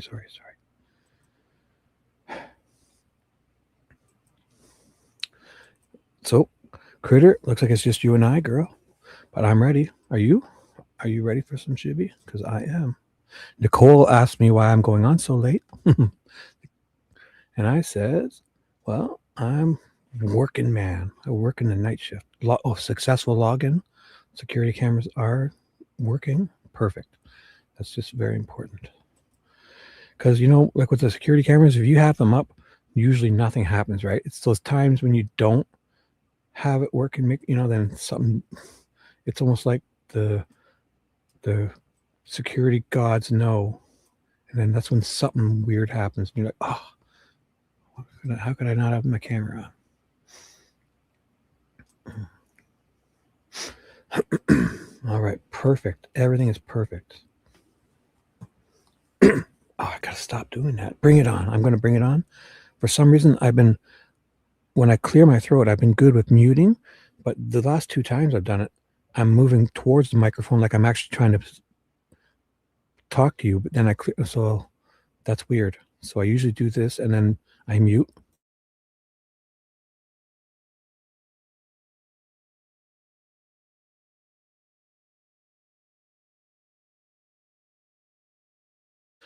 And that would be the way to clear your throat. Yeah, 14. Cool. So it's probably, I'll be quiet. That's you and me, Critter. But to be on, 13. So I'm 2 people because I'm using my alt account and my sweet dude Shibby and you. And so that's 10 people. And I bet you there's not 8 sleeping and 2. I don't know. We'll see. So for just you and not just you, for dedicated to you, we're going to finish this. All right. You're here. I know you want to be here. Elderberry cough syrup. No, I don't need cough syrup. I just need, talking this much and a nice coffee. And I got a cold drink, but I'm usually don't need to drink this much. I want to make sure my voice stays. It feels like it's on. Not going to go. But anyways, it's perfect. Everything is perfect. I'm so glad you're here. I'm going to bring it on for you. Let's do this. Dedicated to Critter Mama. Let's go. So, as I'm going to read, is there any questions you have, Critter? This is pretty wild, right? So convoluted. I'm going to possibly stick with this for a bit because, I don't know. It's wild. Like, I think I need to get, like, I'm going to get I have one of those whiteboards I got right now. And I'm just going to erase it. It's like a mini chalkboard that's probably the size of like a 20 by 10, or a huge, like not a poster, but almost. And it's that whiteboard where I can use the marker and kind of, and it's blank. And I'm just gonna like draw it out. Like this person's here, and then this has got to make sense. Oh yeah, I probably could use something like that. You're right. You're right. Like I don't need a cough medication, but something. Is it natural? You know what? I think I may even have something like that because, yeah, I have people that buy me that stuff, and I think it's in my fridge. And it's super thick, blue. I think I know what. I think I have stuff like that, but no questions. Just listening again. So just do your thing. My thing is your thing. I'm doing our thing. All right, let's do it. It's just you and I.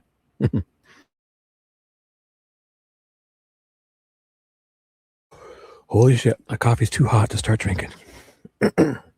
Oh boy, that's like super hot. And I forgot. Yeah, that would be good. I should have done that. I should have done something because I feel my cold drink is out. Critter, would you mind if I take 2 seconds and go get my drink filled? Because this coffee's too hot to drink. So I'm so sorry. I'm going to find, if that stuff's in there, I'm going to just swig it. I think it's in my fridge. I have some thick, it's blue, and I think it might be even that elderberry. So I'll just take a swish and I'll tell you. And if I don't see that, I'm just going to get a nice cold drink, just pure water. I'll be right back. So fast. 1 sec, guys. I'm so sorry.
And we're back. Critter. I have a brand new bottle. It's called Echinacea Force. It says cold and flu hot drink with elderberry. So I have a hot drink and a cold drink.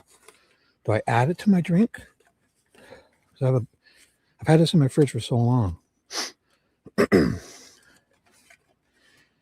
It says it's hot drink with elderberry, cold and flu. But it would be just like, it just says, it's not like medicine. It's a Echinacea brand. I can read it. Oh, I'll put my other glasses on. Oh my God. The writing is so small, I gotta put like 4.0s on. Oh, I see it perfect now. Can you guys hear me? Yes? Okay, good. It says clinically shown to prevent and relieve, so it's all natural. This isn't medicine. It says there's fresh echinacea, 1,000 each 5 milligrams contains echinacea, 1,140 milligrams. Root tincture, it's 60 milligrams of, that's the elderberry stuff, I guess. Dried herb root tincture. It's got to be it. Non-medicinal ingredients. Dosages. Adults. 15 years to take into a hot water and drink. Can I put this in my coffee? I guess that would. Does it have to be hot water? Can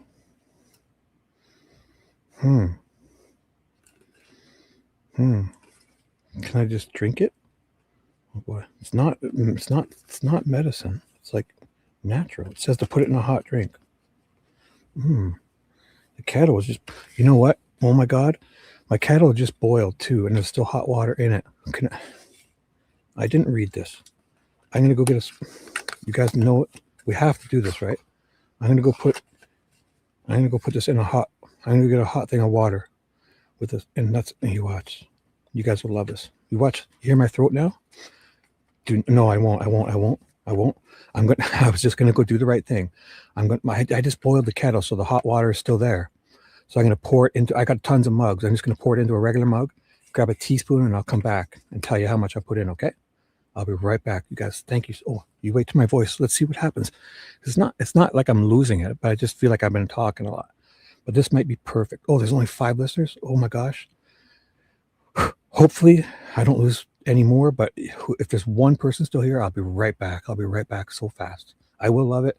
And if you're still here, Critter, and Kelly, or just, if you guys are all the strength we'll need together to get through this. 1 sec.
And I'm back. It actually tastes pretty good. I put in like 2 huge teaspoons and just put like half a mug of the warm, and it wasn't even super, super hot because like it had been a while since I'd used it, right?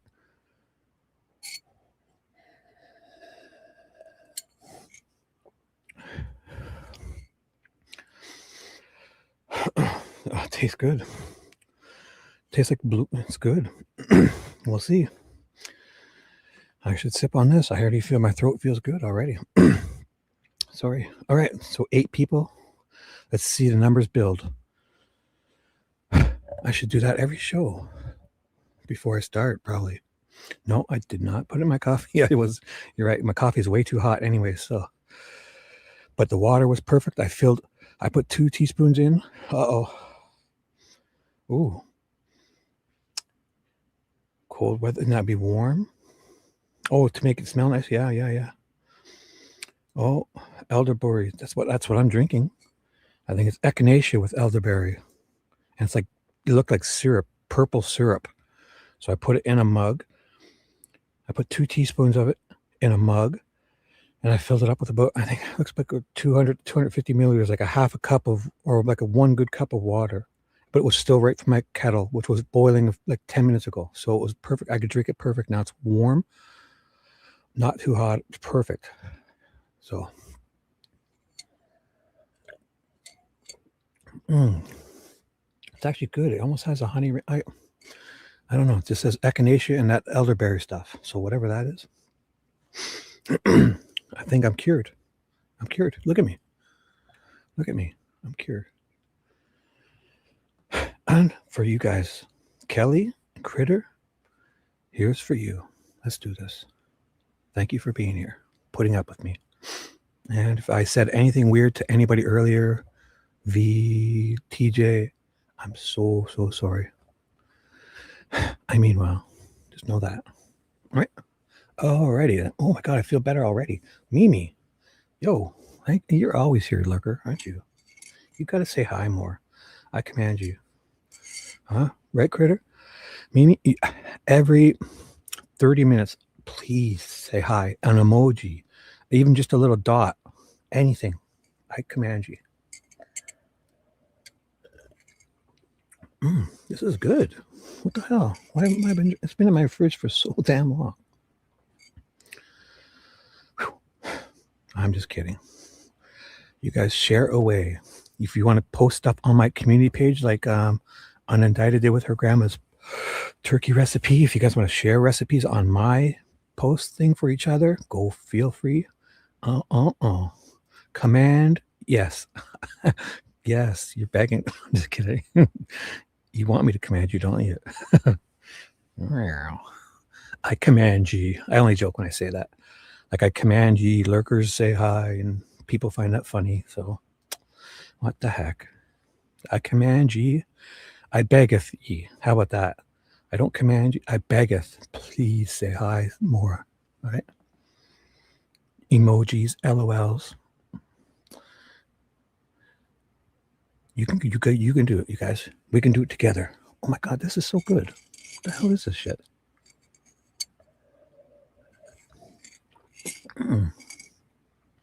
Tastes pretty good. I didn't add any, just elderberry and echinacea stuff. Like, literally, my throat is good. I'm cured. I'm cured. No more neuroticism, right? You're cutting up with you? Yes, girl. You are. But I beggeth ye say hi more. That's all. If you would like. If you would like, I would like it. How's that?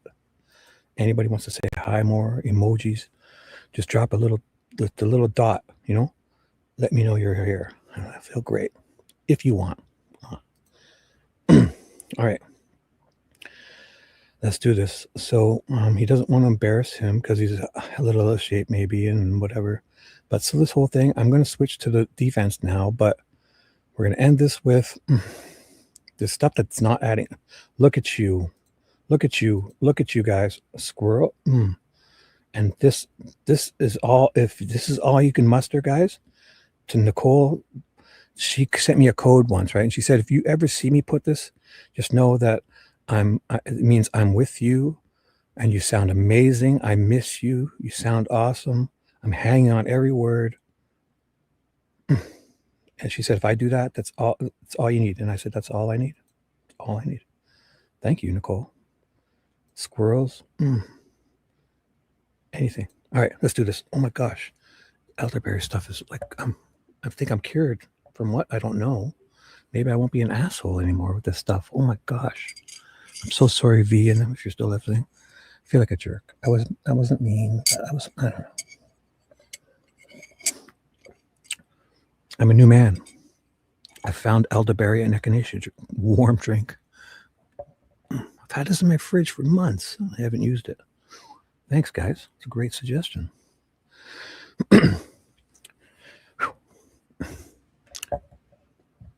So this guy has got some. So we got to check up on that old razors thing and the moped, and wow, fucking tons of people there. And this is just from the vehicles, right? Oh my God. Well, I mean, it could make a lot because I only put a teaspoon or two. I put 2 teaspoons in and put like almost a small mug of just warm water. And it's like super strong. And it's like concentrated syrup, and it's like a bottle, you know? So this could, I could make this is enough. I don't want to overdo it. I'm just going to do, feels good on my throat, that's for sure. Because this is what I look for. Just something to sip on. It just makes you feel better. It's almost like Kool-Aid, like that, Kool-Aid without a bunch of sugar, but more syrupy. I'm moving on. Yeah. Yes. Maybe I won't be an asshole. And hopefully I'll watch when V and TJ hear this new and improved Shibby, the elderberry echinacea, I'm going to chug it before, and I'm going to win back their hearts. Just watch. I feel like a jerk. I was an asshole earlier because you know what I do? I honestly, you guys know I'm probably 10 seconds ahead of you. Or I read half especially when chat's popping off, I read like 1 out of every 10 comments. I get things so wrong. And I read it so fast, I skip over words. And it's like, but if I read it again, like it's like, oh, it meant exactly opposite of the way I took it. Most things. So, yes. Right. Yeah, luckily I looked, because I'm not positive, but here, I have it still up. That's what I did. I searched, what is a Ranger razor? And it did kind of change it, but this has to be what he's talking about. One of these. I'm guessing, something like this. This kid, the guy or the girl, their dad lets them, take it, and they're going, oh, I'll be back by dinner, and one takes off on a moped. 2, they sit on the, this is exactly what people would do at that age, younger people. Go and meet and smoke a doobie, sit on there and talk, make out. You go home and I'll go home and I'll see you at school tomorrow. Or if you get your homework done, or I don't know. You know what I'm saying? It sounds exactly like what happened. So I can just picture. And if a girl pulled up with this, oh my God, she's getting lucky for sure. Right, guys? Definitely.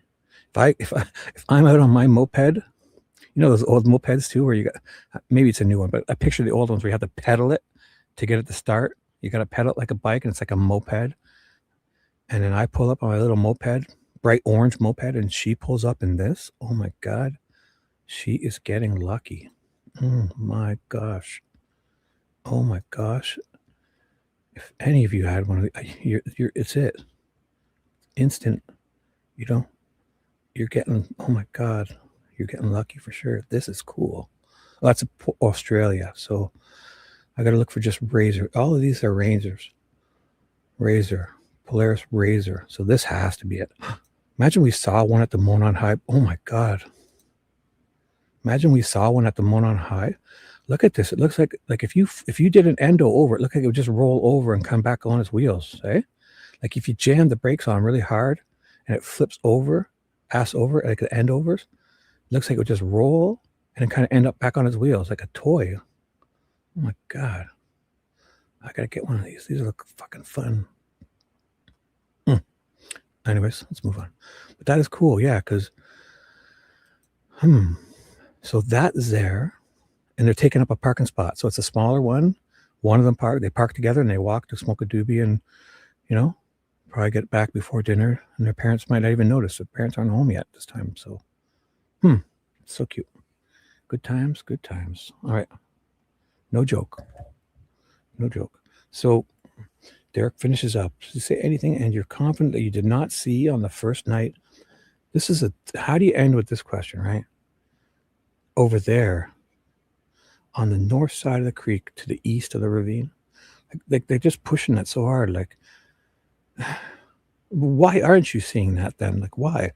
The fire trucks are there. So this is just, they're so dumb. They seem to think that this makes their case look good, right? Prosecution. But it just solidifies that they fucked up even harder. No? There's a fire truck there with gigantic lights. There's cops lining that street. Hundreds of people or 50 people walking around. And they walk halfway down but go back. Then they walk along but they just kind of get so close but then turn around. They don't go down to the cemetery where they all are. They don't go right down because they would probably trip over them if they did that. Then there's fucking what? There's a 30 or 40 men and women in fire trucks with lights and flashlights on this side, but there's a creek there, so we can't get over there, or the creek is so deep, 3 feet creek, that it's not possible. They couldn't have got over there, so why search over there?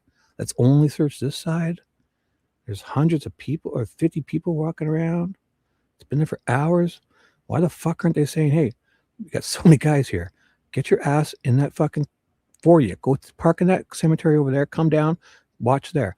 The other group of 10, go to that Ron Logan's guy's house and ask him if you can walk down from his backyard. And then you motherfuckers, Derrick, your team, stop doing this half-ass. Go right down. Keep going until you bump into the other searchers. Why isn't that happening? Because if they did that and didn't find them, I would be shocked. You guys starting to, because we've got so many people here. What are we all going to do? Stand on this side? A fire truck and cop cars and 30 people running around and not one flashlight moving around over there. Why? There's a creek there. How do we get over there? They're like confused. It's wild. Ooh. You have to have a license? Well, yeah, but in these small towns, though, they ain't bugging you. If you're in, if they like you, they're not fucking with you. You know what I'm saying? Like the people that the cops know, like whoever they like, if they saw if they saw whoever, people they like, it's only for people they don't like. So all those people, the Weber and all of them, if they're sons, and they wouldn't say a shit. They wouldn't say a damn word if they were just. Obviously, they don't want them crossing the bridge because that pole, but underneath there, in anything very reasonable, they're not saying shit. You guys know that, I think that's my opinion. Like, let's picture who is it that they like that has a kid, you know what I'm saying, right? Like Holder's son. If Holder and his son are following each other in those, they're saying shit. If he doesn't have a license, Logan, they ain't saying shit. They ain't even asking. But if it's someone they don't like they see, Prof and his kid, they'd be fucking all over him. What's your name? Ooh, you're that guy. Oh, fuck. Oh, fuck. Oh, fuck. You're, they would ham you up. Like Snake gets hammed up for a gram of weed or something. Meanwhile, that's the whole thing with those type of people. They have the laws set up so they can, if the cop gets pulled over, we'll just, get you home. We'll take your car home, no problem. But if it's somebody they don't like, that's it. You're in the fucking jail cell like Ron Logan is. We'll take away your fucking teeth and then have on Taco Tuesday and you don't have no teeth and we fucking laugh at you. Yet, what is he doing? We're driving around without a license and stuff because they're trying to ham him up. They don't, But if it was one of their buddies, imagine how many of their cop friends that did exactly 10 times worse than what Ron Logan does. And they park his car and drive him home and say, here, go back in the morning and get it, you dipshit. What are you doing driving? You're way too drunk to be driving, You guys know this is happening. All right. TJ's here. Thank you, TJ. If I was grumpy earlier, just know that it's fixed. Oh, okay. But TJ, if I was grumpy earlier, I'm sorry. We're gonna find V, and I've had my elderberry with echinacea now. I'm a new man. I'm so sorry if I was grumpy. Okay. Oh my god, I finished it. That's good. All right. Elderberry's kicking in. The echinacea. My throat is perfect. You guys are awesome. 700 people listening. Exactly. Let's do this. Baldwin's up. Let's see what they get out of this guy here. Mr. Baldwin to Derrick Sherman. Day one. After a whole bunch of shenanigans, talking weird, conflicting stuff. And you were searching. He jumps right into it. Look at this. Baldwin just jumps right into it. I appreciate it. Thank you, Mr. Baldwin. Thank you. He fucking jumps right into it. None of this bullshit. I don't care. Let's get into this. And you were searching, you said, from 10 p.m. to that area, to 10 p.m. to midnight area? When we went back, yeah. Okay. Wow, he jumps right into it. They usually do little niceties. Fuck that. But you don't know who was searching what areas before that? Nope. Okay. I wanted to kind of help. I think it's a little difficult still for, oh my God, my throat feels, this is great. Holy shit. I've had that for months. Fucking months. I feel like such a dope. Holy fuck. I know. You guys are great. And I'm half the stuff you guys are writing, you're writing nice stuff, and I take it the wrong way. I'm such a baby. I know it's me. Thank you for being awesome. You guys are great. When I'm putting V and T. I can get you guys on some thumbnails. I'm just gonna make a thumbnail of all you guys. Nothing else. You watch. We watch that next thumbnail. You watch. It's gonna say F Shibby. Thank you to all you guys. That's my next thumbnail. You watch. Okay. Wanted to kind of help you. It's a little difficult. Still for us to understand where everything is. So I wanted to ask, if I'm on the Mears Trail, the Mears entrance, do you know what I'm talking about? Yes. Okay, so we have two nice guys kind of voices. I'm going to try to make it different. I'm going to make Derrick kind of more monotone. I think he's probably changing his tune now. He's not impressed with Baldwin, obviously, right? It's almost like they're the enemy. So Baldwin, the Mears, is great Shibby, and Derrick will be just monotone Shibby. He's probably not happy, it's pretty hard. I mean, it's his daughter's, trial where she was married, so I get it. And he's probably not happy with these guys for sure, especially after everything they did. They probably have deemed Baldwin and Rosie are definitely the enemy. So the Mears entrance, do you know what I'm talking about? Yes. And if you walk down the Mears entrance and where that, you weren't here for that. And now you're at the main trail, where I'm talking about? Sorry, I'll take a second to get my rhythm. Sorry. Yes. And if you turn right, where are you going? Freedom Bridge. And what does the Freedom Bridge look like? It's a big blue bridge. Oh, a big blue bridge. Okay. So you turn. So if you turn, so he's getting it straight here. You turn right. Which way are you going? Yeah. Yeah. Because she kind of let him get off with like that whole confusion of, if you fucking go to the Mears, excuse me.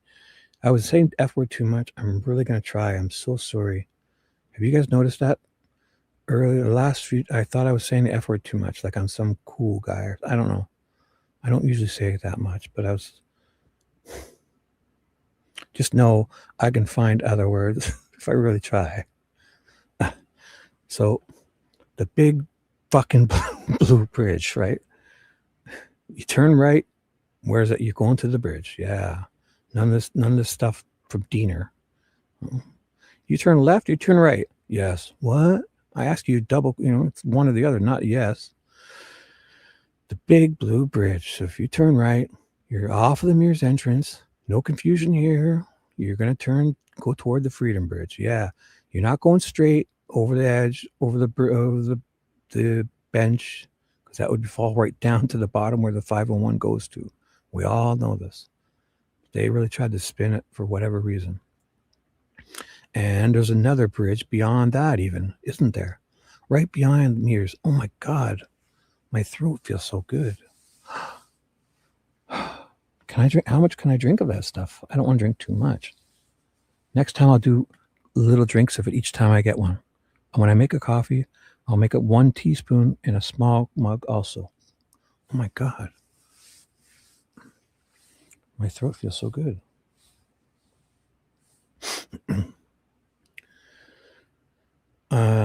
No. You know what I'm talking about? Nope. Yeah.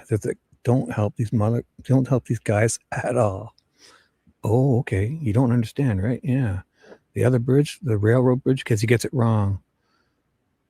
The Freedom Bridge was like, oh wait, so right behind the Mears the Freedom Bridge was like is it called the railroad bridge? Oh, this is actually kind of dumb. Wait, there's another bridge. That's the Wilson Bridge, obviously, right? The other way. Behind the Mears? What? Behind the Mears? Because the Mears... Huh. I don't even know what he's talking about. So I take that back. You know what I'm talking? No, none of us do. You fuck. What are you talking about? Behind the Mears bridge? It's because Wilson's is way down a bit, and the Freedom Bridge is up a bit. But there's another bridge behind there, isn't there? Right behind the Mears. Is the Mears the one beside the Hoover store on the other side of the road? So there's another bridge back there? Oh boy. You guys know what he's talking about? This sounds weird.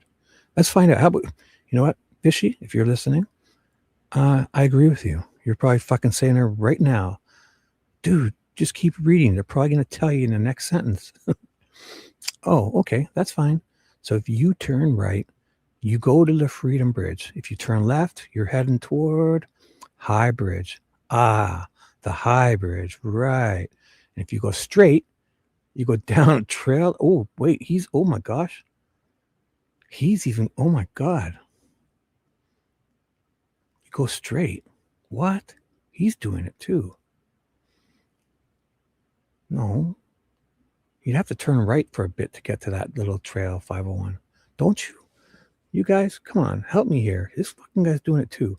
Next time I'm going to watch a YouTube video, because you don't go straight. You have to turn right towards the Freedom Bridge and go at least what? Isn't it? It's got to be 10, 20, 30, 40 feet away, right? It's not right there. If I'm wrong, may elderberry and echinacea choke me now. Nope. See, I'm fine. I can't be. Next time I'm going to watch a video. We could probably find out, but I'm not going to get distracted. But there's no way you're going, when you come into Mears, you don't just go straight. You don't. Do you guys? Anybody with me? That's weird. Because you end up, they put the bench there, right? And you turn left, you go to the Monon High. You turn right, you go to the Freedom Bridge. But if you turn right and go, what? It's got to be 10, 20, 40 feet to get to that where he says he looks down. And then you kind of have to go to the left, which kind of goes down in the back.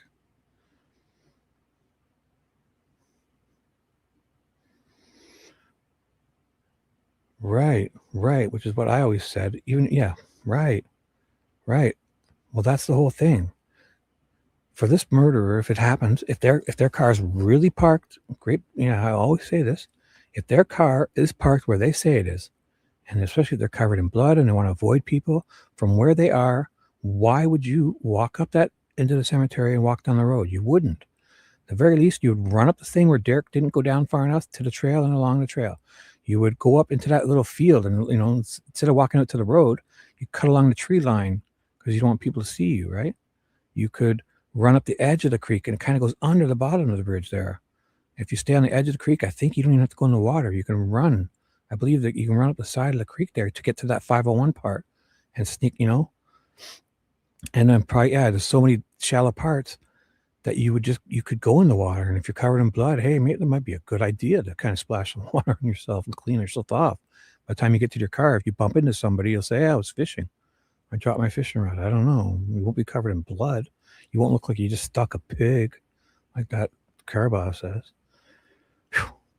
At the very least, you get back to that trail. You don't walk down the road unless you're hearing quad 4x4s and stuff, which is actually what's going on, right? Near this time, there's people showing up. Because good point. I'm going to move on, but at 3:45, Derrick's there. He's there. 3:30, he says he gets there, right? He probably waits 5 or 10 minutes in the car and gets out and starts walking and does his little left-right thing. Down, talk to McCain, down. So this would be at the time where BG is walking by. BG is walking by his car and avoiding the camera. And if anything, I thought, is it possible that it's McCain doing this and going back in the Amir's entrance and then to get off the road because he was avoiding people that were down there, but knows he shouldn't go past the camera or the harvester store, that he should maybe, if he gets back on the trail, he'll avoid everybody and he bumps into Derrick and like, oh, this sucks shit. But still, there's less chance, like bumps into Derrick, right? But there's much more chance if he went straight, even if you forget the camera, there's much more chance you're bumping into other people. There's a house, there's the Hoosier Harvest Store people coming in, much less likely to bump in if you went back to the trail. But the only reason he went out to the road is because people were down that way, or somebody was coming that way, or he heard a quad, or so. I'm going to move on. Hey, what's up? Afternoon to you. Just in time. We're about to start the show. 7 hours and 33 minutes and 33 seconds. We're about to start right now. Are you ready? Let's do this. Good afternoon to you. Derrick German. Andrew Baldwin's up. He's saying the same thing, which weirded me out. So, and if you go straight, you go down that trail you went down. No, yeah. It goes down to Deer Creek to 501. But it's straight. Why are they saying that? But that's not paved or anything. That's just kind of a dirt trail. And there's, right, branches everywhere. So when I want to make sure I got this correct. You ran into Dave McCain. You later found out was McCain coming from the High Bridge side when you at exactly the time.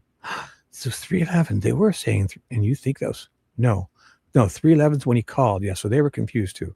He did say 311. I called them because he was getting close to there. He wanted them to be, start making their way back for the 3:30ish if they were walking. Yeah, so he does say this 311, but he calls him as he's still driving.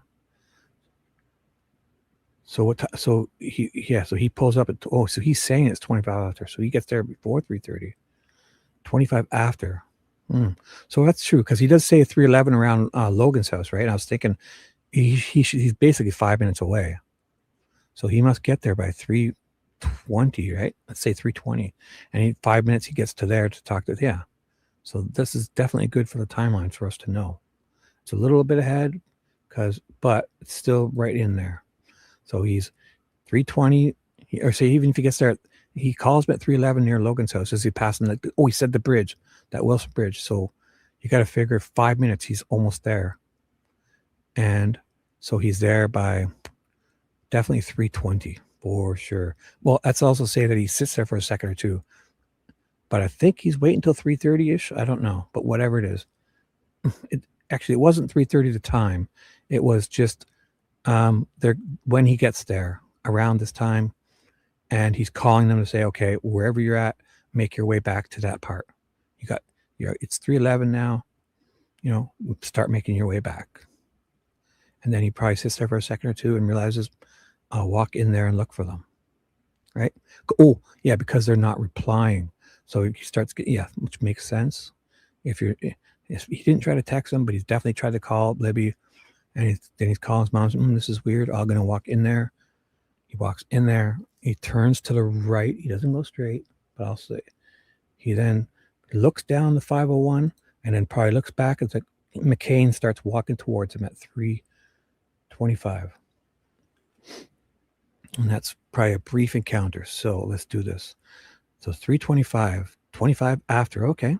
So you see Dave McCain, FSG McCain at 25 after 3 coming from the High Bridge side. Is that correct? Correct. Great. Okay. And he said to you, I think, what I think is, he said he didn't see anybody. Is that right? He said he saw a couple like down there taking pictures. Oh, this is the whole couple thing. Okay, he saw a couple down there. Yeah. Did he say he heard any screams? No. You think you would tell him? Yeah. If I just heard kids screaming, he'd say, oh, I heard some screaming over there. I don't know, they're fucking around. Be careful or whatever. Or, I don't know. Nope. You said there were lights, like when you were there between 10 and midnight. You saw there were a lot of lights, not flashlights, but other types of lights, right? Yeah, there was. They had some big lights set up on the other side. Yeah, just can't make it across the creek, eh? Picture a gigantic fire truck there lighting that whole place up, like Ron Logan said. The whole side, right up the cemetery, everything would be lit up. Come on, guys, come on. No wonder you don't see flashlights. This time, if that fire truck is shining his lights, oh, I can just imagine. Not the flash, like a solid white light, bright lights. I can see it. They must have searchlights and, oh, I'd love to get see. Why don't we have a photo of that set up? You know, that's a thought. Why don't we have a photo of that set up or video like the news? You know, do we? I couldn't find allspice anywhere in Tory, so I went to 3 different Walmarts. Oh no! You typing that twice? Oh, Toronto. You did it. You fixed it. Yeah. I went 3 different Walmarts. So what are you looking for? Allspice. What's allspice? Like everything bagel type stuff? Herbs? Yeah. I have stuff for everything bagels, and that stuff is strong. You can't put too much of it on because it's like, oh my God, it's really like strong.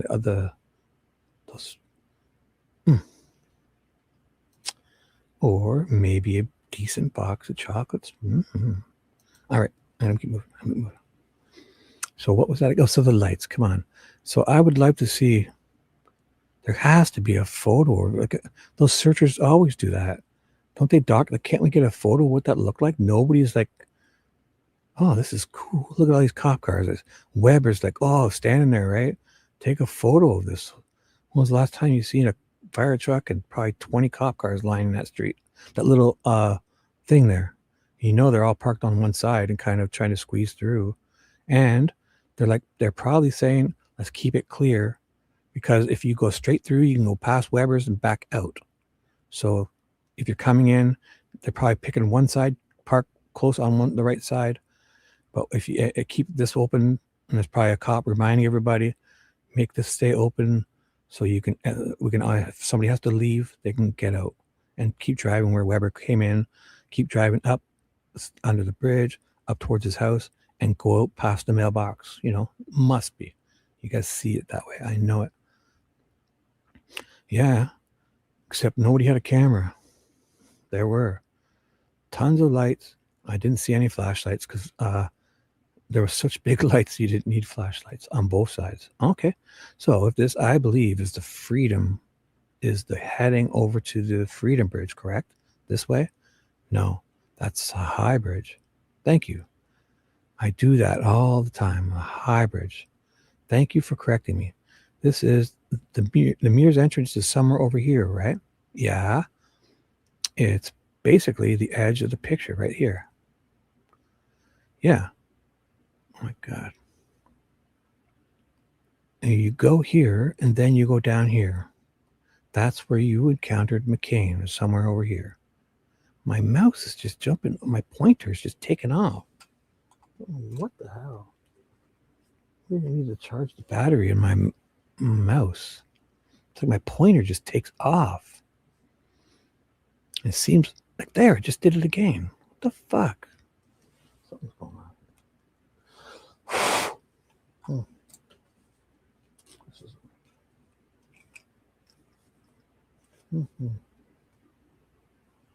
Maybe there was dust on that little lens, but like I have my pointer here. You see it, right? It's just like it zips to another screen and I don't even move. But I need to have it hovering over this to do this, right? Just to use the little wheel. And and it takes off, and then I can't move the screen. I can't move it. It's wild. Sorry, guys.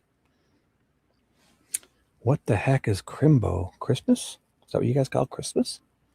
I'm ready. Sunfire says hello. Kelly, currently preoccupied presence. She doing it? Yeah, I don't care to rap. I usually leave it to the night before and just rap like crazy and get it done. And it's easy to do. And I know people see that if I do a decent job, I don't want to do a shitty job because I want people to know I'm nice and care about them. But I'd rather not. I'm ready. Are you guys ready? I'm ready. Thank you. I do all the time. So yeah, it's basically the edge of the picture right there. Yeah. You go on here and then you go down here. That's where you encountered McCain, is somewhere over here. Right. Right where all the trails come together. Okay. And then where all the trails go. Okay. And then you traveled. If you travel down here, you're going to get to the high bridge. And then you said, where were the lights?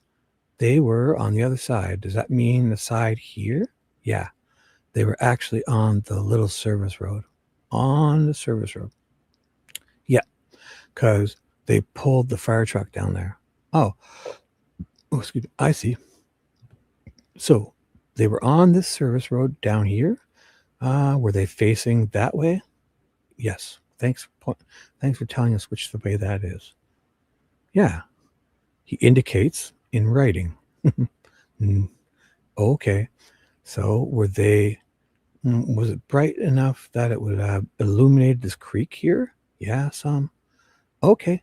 You saw that there were tons of people out looking for the girls. Is that correct? There were several people out, yes. Like, honest to gosh, the fact that I've never even thought of asking, like, why don't we have a photo of what it looked like at that moment? Because you'd probably, if they took the photo in the right spot, you might even see the girls laying there. Like, imagine somebody was up on the bridge and thought, look at this place lit up like this. I'm going to take a photo. And you see them laying there because there's no leaves. Oh my gosh. If there was a fire truck and searchlights, I don't know. I think you told me before there was tons of people. I don't remember what I said before then. All right. I don't want to be bicker over the terminology. There's lots of flashlights. Yes. You don't know exactly where every flashlight was, but you saw lots of them? Correct. When you were searching for Libby between 10 and midnight, were you ever in a flat area looking around? Yeah. I mean, there were some flat areas. It's difficult. We got a lot of phone numbers, so they do have all that stuff, right? When we are checking out at different things. So do they have it, and they're just not saying to us that this whole, like Becky showing up and all them, like before all the people get there, like that very beginning part. I'd like to see that, like, their numbers showing up and all this, because that was confusing.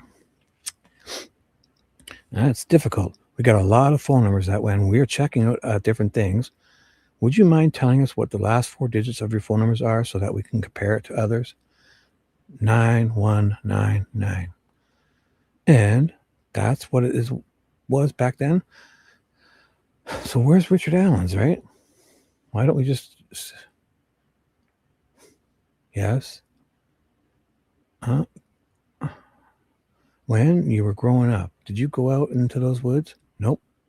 So that was unfamiliar territory for you, right? No other questions. Oh boy. That was wild.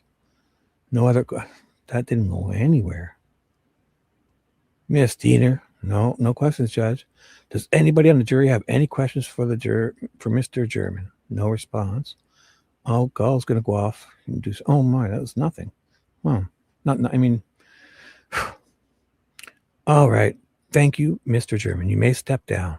All right, ladies and gentlemen, this is an appropriate time for us to take our afternoon recess. While we are outside of the courtroom, please keep your minds open. Please don't form any opinions or conclusions about anything. You may discuss the evidence you've heard so far, but please only have those discussions if all 16 of you are present in the jury room or the same time, and then please don't deliberate. Gentlemen, all rise. Oh, they're coming back. Oh, because this is just. Oh, he comes. Oh, so they did it. So they're still doing a cross exam. Maybe Rosie gets up to do something. What happens here? No, Baldwin gets. So why does? Maybe they just did it to take a break and just felt weird, but it wasn't. Did I miss something? No other questions. So he's done questioning. So what happens? He gets up. So he's done questioning. Then there's a cross examination. 3:28. So half an hour later. Oh, he changes his mind. Oh, it's Anna Williams. Oh, was that just the start of? No. What? What's happening here? Mr. Baldwin, no, I'm doing something weird's happening here. Wait, let me figure it out. I'm sorry, of whom? Anna Williams. Is she coming next? I'm just okay. So something's going on here. It's weird. Mr. Cleveland, could you say that last part again, Judge? Something's up. Something's up. This is still Derrick. But, I guess they just put it under his because they're bickering about something here. There's a whole lot of bickering going on. So we're going to figure this out. Something's happening here, right? And then Anna starts. So do you guys want to? I'll just go through that quickly. Something happens here. What is this? Something happens here. And I was thinking it was Derrick Germans, but it's not. It's Baldwin and I'm going back and forth because Baldwin finishes. Baldwin finishes here and he's done. He's done. And he's just like, he sounded like he had no other questions. Like, right here. Right here. He ends it. And then Judge Gull has her little thing. So his Baldwin's no other questions. Thank you. Miss Dieter, no other questions, Judge. So they're done with Derrick. And Gull does that. I read this part. The bailiffs get up. So it's 3:28. All right, let's resume. We're just going to take a 15-minute break. They're off the record for close to a little over 15 minutes, right? Almost a half an hour. And Baldwin goes up to Judge Gull and says, Judge, may I approach? So they're back on the record. Yes, they're having a sidebar conference. Is that Anna Williams? Is Anna Williams going next? By Diener. We may need, related to an offer of proof for the other stuff, we may need at the very end to have the jury excuse. So I don't know exactly how you want it done. An offer of proof that I would have some questions related to some of the things that you did not allow. Oh, and Miss Auger, third part. Oh, so they can't have they can ask Anna, but the jury can't hear that because she's not allowing it. This is wild. And Baldwin says the third party stuff related to Anna Williams, and I don't want to deal with that now. I don't know because we haven't had. Well, it hasn't come up yet, has it? I mean, no. I'm not doing a very good job of explaining. There's some questions that that we would ask related to Patrick Westphal. So the jury can't even hear them talk about because he's an Odinist and Gull's not allowing Odinism. Gull's like, of whom? Baldwin's like, I'm sorry? She's of whom? Oh, of Anna Williams. Is she coming next? She's next. Okay. And I'm just saying that at the end of it, it depends on how everybody wants to do it. But he wants to ask Anna Williams about Patrick Westphal. But the jury can't hear it. Okay. I may ask for the court for me to have a hearing outside the presence of the jury. Oh, I remember this. It won't be very long. Well, we're going to go to about 5. Okay. So I don't know how long this witness is going to take, and maybe that would be a natural time to do that. Oh, yeah, thank you. Okay. And McClellan jumps up. Could you say that last part again, Judge? This is after they're going to testify, and that'll be our last witness? Well, no, because it's day 1. They're doing that other guy, too. They do Anna and that guy. It says day 1. Cantron something. Well, I'm gonna go. Well, I'm going until 5. Okay. So I don't know how long that witness is going to take, but maybe it should be shorter. Okay. Then the others. That's Diener. But that may be at the point that the bailiff's like, quiet in the courtroom. It's not going to come up. Maybe it would come up if she was asked. Okay. I might just, in the presence of the jury. Okay. Oh boy. Oh, yeah. Well, that's obvious. Oh, yeah. That's why I'm up here now. Okay. Thank you. Okay. Thank you. Sidebar. So they're having a sidebar. Oh, boy. Here's go. Okay. Can we bring the jury back in? We ready? Hello, people. Hello. This is where she yells at somebody. I'm speaking to you. Are we ready? Yes, Your Honor. Yes, Judge. Sorry. Thank you. All rise. Oh boy. Thank you. You may be seated. The Honorable Judge Wapner, Judge A. Joseph Wapner from the People's Court, and Judge Judy is ready. Thank you, gentlemen. Miss Diener, you may call your next witness. Judge, I have a preliminary matter. Yes. Oh boy. That photograph I already published to the jury was passed. I did make copies of that. Can I? That was the state's exhibit 1. Yes. Can I give those to? Yes, you may. To the court or you may.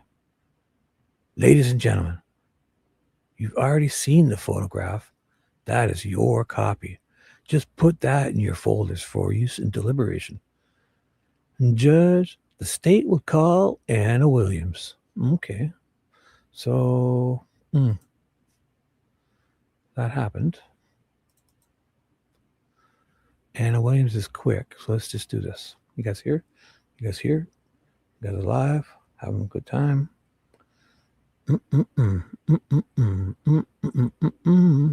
Oh, Yotan, if you want to put your link in, Yotan, throw the link of your channel in for Sounds Like Sunflower. Did you find it?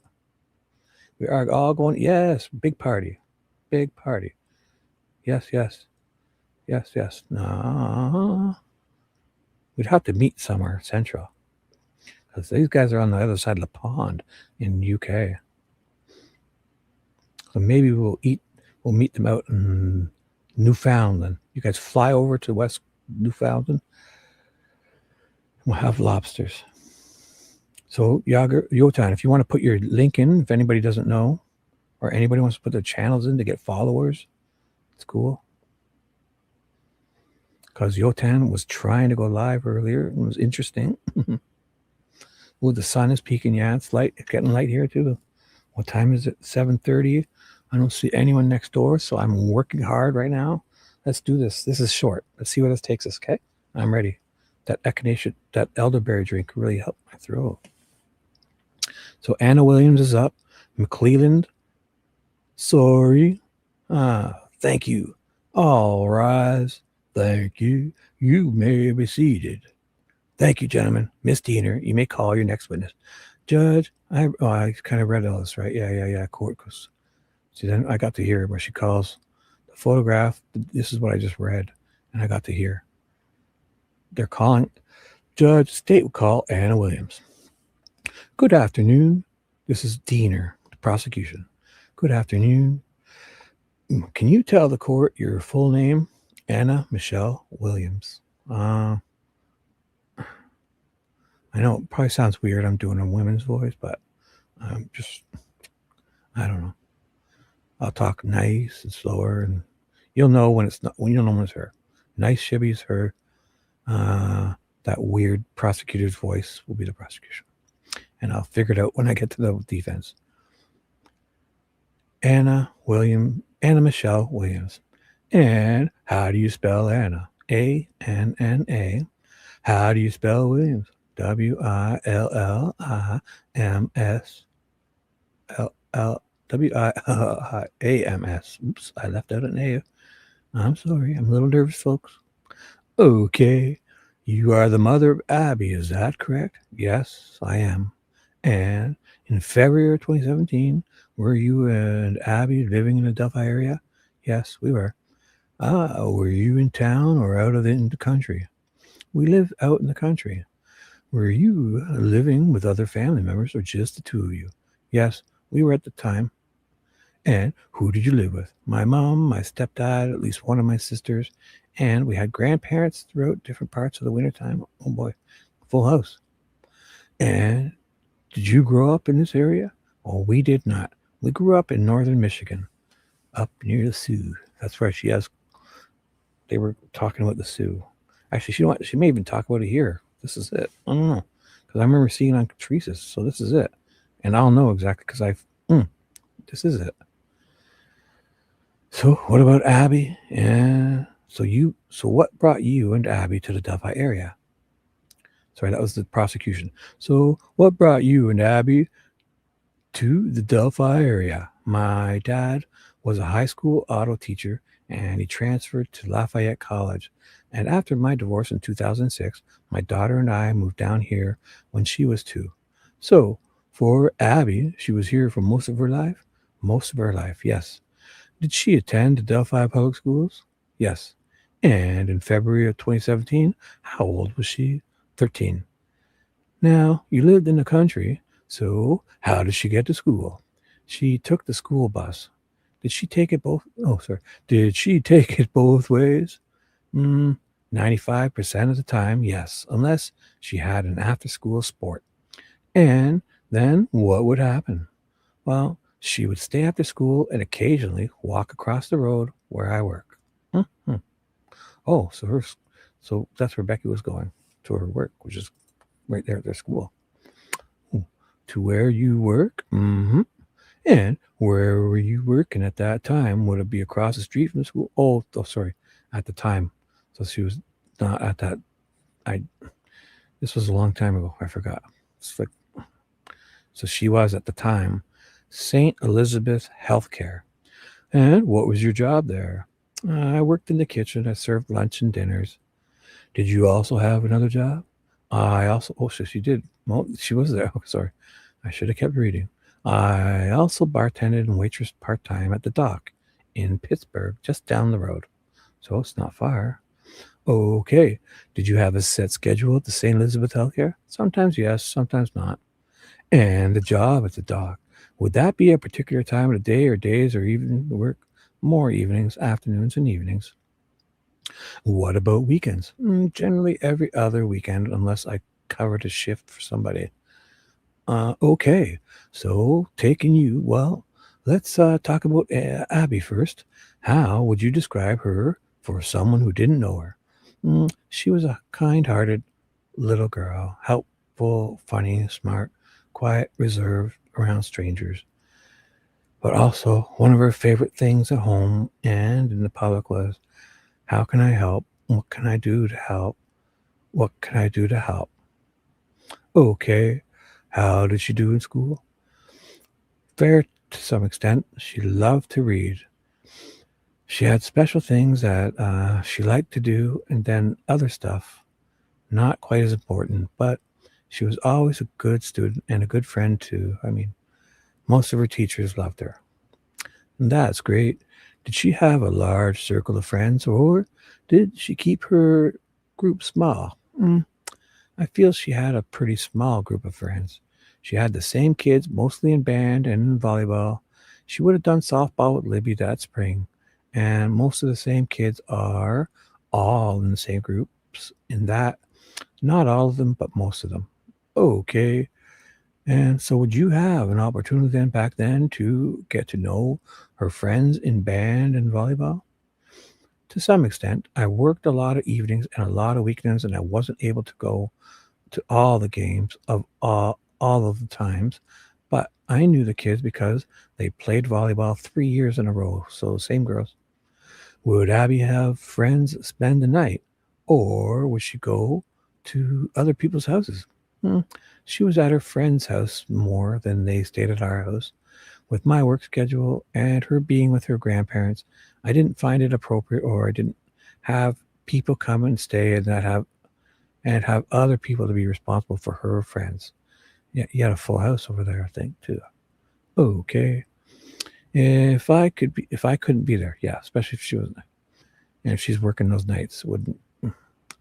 Anyways, it would be more common for her to stay at a friend's house than for her to have people over. Yes. Simply because you weren't available to supervise? Correct. You indicated that she was a participant in band and volleyball, and you said she was going to participate in softball. Did she have other school-related activities in addition to sports? Nothing much with the school. She had a few different church activities, but those were the only sports that she stuck with. Okay. Did Abby have a cell phone? She did not. And was that just a parental decision not to give her one? Correct. I wonder if they asked any of their friends, obviously, you know, like, I couldn't, because I find it hard to believe she wouldn't try to sneak one, or I don't know. This is a weird thing. Correct. I decided that once she had joined softball and once she got into the high school, which she'd have finished up 8th grade. And once she got into high school, it would be necessary for us to maintain contact, so it was just a decision not to give her a phone. And when I would pick her up and drop her off, instead of her borrowing a phone and me not knowing how much longer before the bus got there. So she's talking about getting her one. She did not. And was that just a parental decision not to give her one? Correct. I decided she was going to probably get her one soon, obviously. Okay. So up to this point, was it working pretty well? What she didn't have then? Yeah. So, but they were in grade 8, or she was in grade 8 at that age, and they were going to go into grade 9, right? Yeah. Sounds like it. Yeah. Because she said grade 8, right? She'd have finished. Yeah. When she had finished up, correct. I decided that once she had joined softball, once she got into the high school, so which she'd finished up, she'd have finished up 8th grade once she got to high school. So, yeah. No, aren't they at that age? What? Grade 9. I thought I started grade 10. I was still 14. No?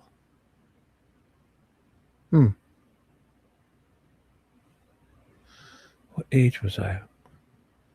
Because I started grade 10, I think. I was still 14. Because I turned my September birthday.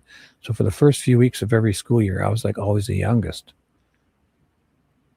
And I turned 15, right? So I was 13. I turned 14 when I started grade 9. So that's right. So I was 13. I started grade 9. Then I turned 14, 1 month in. Then in grade 10, I was 14. Because I know that's a special year. Something big happened that year. I turned 14. And I believe my purity was taken from me. My innocence was robbed from me. So, okay. So this would be her when she would have been getting a phone next year. Because, yeah, she would have been much busier and she would have needed it. So, okay. We've got that figured out. My mouse disappeared. Here we go. So instead of her having to borrow phones, I would much longer because the bus would get there. So, okay. So up to this point, was it working pretty well that she didn't have one yet? It was fine. Now, you said she was kind of shy, correct? Yes. Oh, and was she as far as comfort level in communicating with adults that she did not know? I pushed for her to try to maintain contact once people spoke to her. Even at 7, 8, and 9, I said, well, so and so was talking. You need to look at them. It's important that you do that. You need to look at somebody when they're talking to you. I worked with her, but she wouldn't go out of her way to go.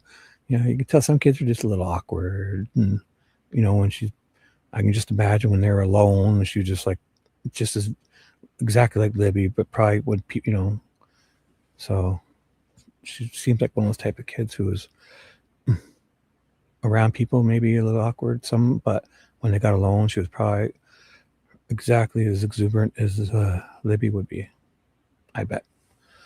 So I worked with her, but she wouldn't go out of her way to go up to a complete stranger most anytime, anywhere. When I worked at the nursing home, she might speak to an older resident, but that was, that was about it. She didn't go out of her way to talk to folks she didn't know. What about her willingness to take risks? Was she brave? Was she cautious? Did lots of things scare her? She loved roller coasters, and I guess heights didn't bother her as much as they bother me. Oh, okay. What about something that was truly scary, though? A roller coaster is an amusement park ride. What about, let's say, the High Bridge? Are you familiar with the High Bridge? I was familiar with the High Bridge. We had been out there a couple of times before, her and I, and with our family. I never indicated any interest of going across the bridge, and never knew she had inclined to do so at all ever.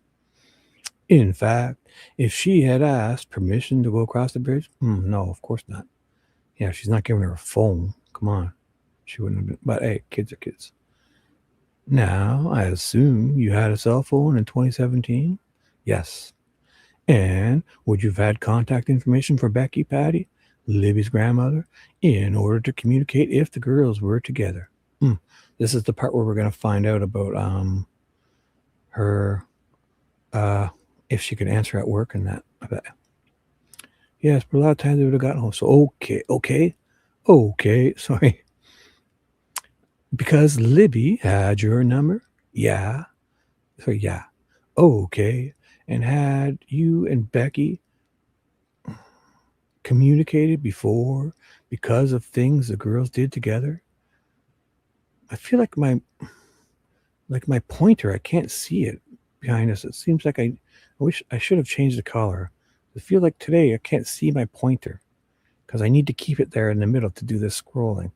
And then, it's like I lose track of where it is when it seems to blend in worse today. I'm going to change it next time to black because when it's on that paper, I need to know where it needs to hover over this to be able to do this.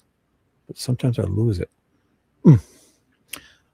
Okay, because Libby had your number? Yeah. Okay. And had you and Becky been communicating before because of the things the girls did together? I'm sure we had, though. At the end of the day, it turns I didn't have her number in my phone. What? Oh, Becky's? Well, as in it wasn't even saved with a name. But I'm sure we had with her or Kelsey. I mean, we'd communicated. Maybe it was even on speakerphones, so the girls had the phones and we were just present for it. And you mentioned Kelsey. We're talking about Kelsey German, correct? Yeah. Oh, so she's talking about Kelsey. So had you and Becky Patty communicated before? I'm sure we had.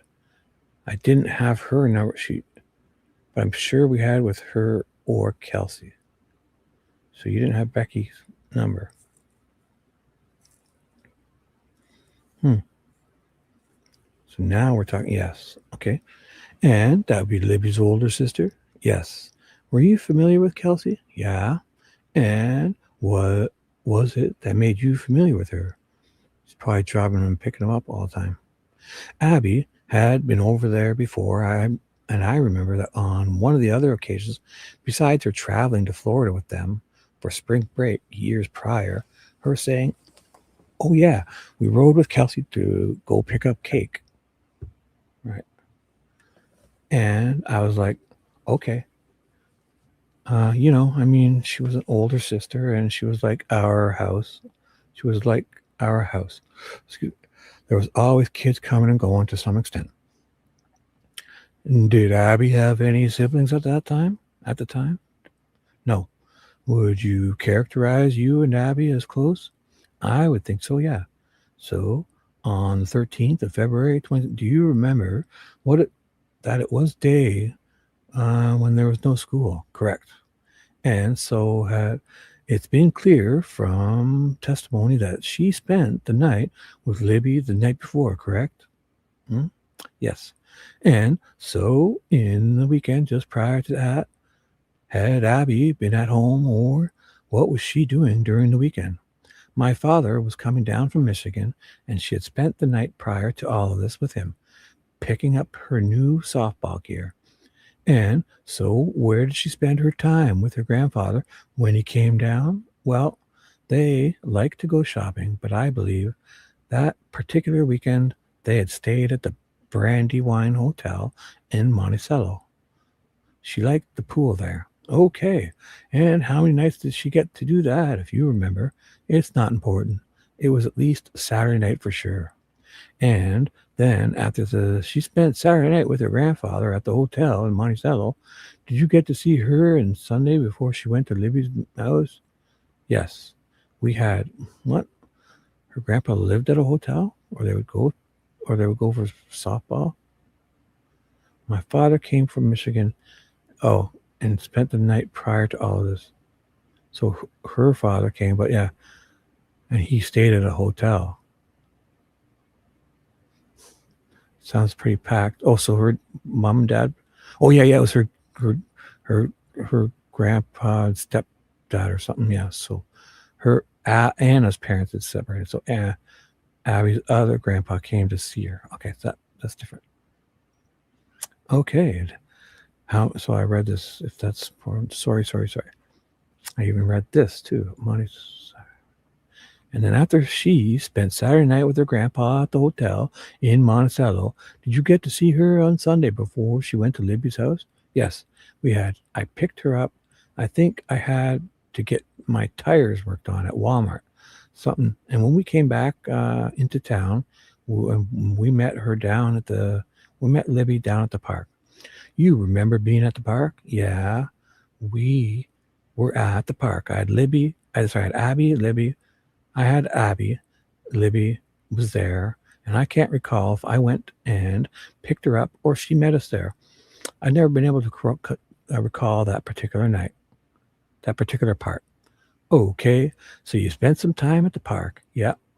Did Abby leave with Libby from the park? They left with me from the park. I brought them back to my house because in the car ride to me taking Libby home, I was asked if she could spend the night. And I said, well, I saw that coming, sure. To my house. In the car ride to me taking Libby home, I was asked if she says, well, I have to get stuff. So I took her back to the house to get an overnight bag and pants and crafts. I don't know. They took a bunch of little bags and boxes and stuff out of the house, and then I took them to Mike and Becky. Okay, so she's at Mike and Becky's. The next day is Monday, so what's your day look like relative to the fact that she doesn't have any school? What's the plan? I am now working at Milner's Healthcare in Rossville, Indiana. Is that Rossville? It's not like a Rushville spelling error, is it?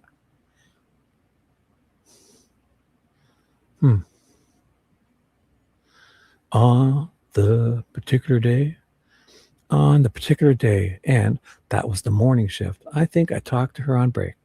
She asked if she could stay the rest of the afternoon, and I said, well, that's not a problem, except for I have to be at the bartending job just through the dinner shift, which should be about 8 o'clock. So either I pick you up before or I wait until after.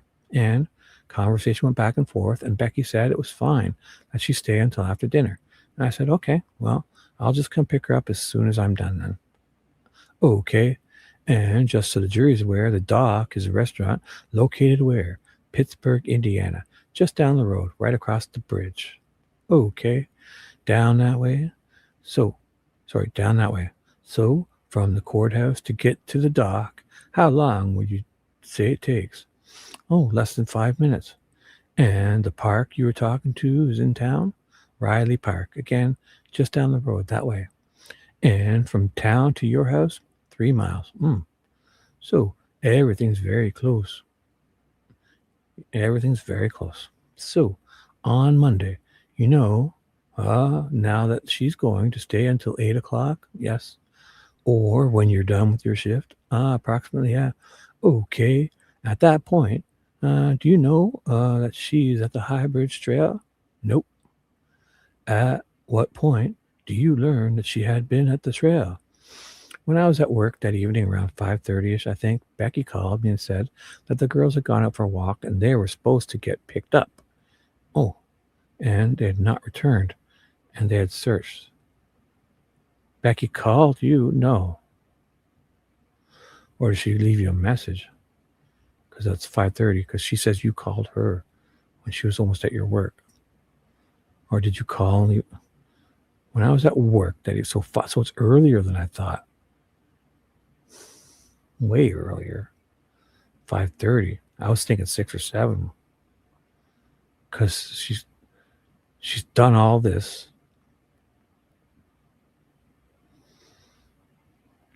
She's heading there. So I'm sorry.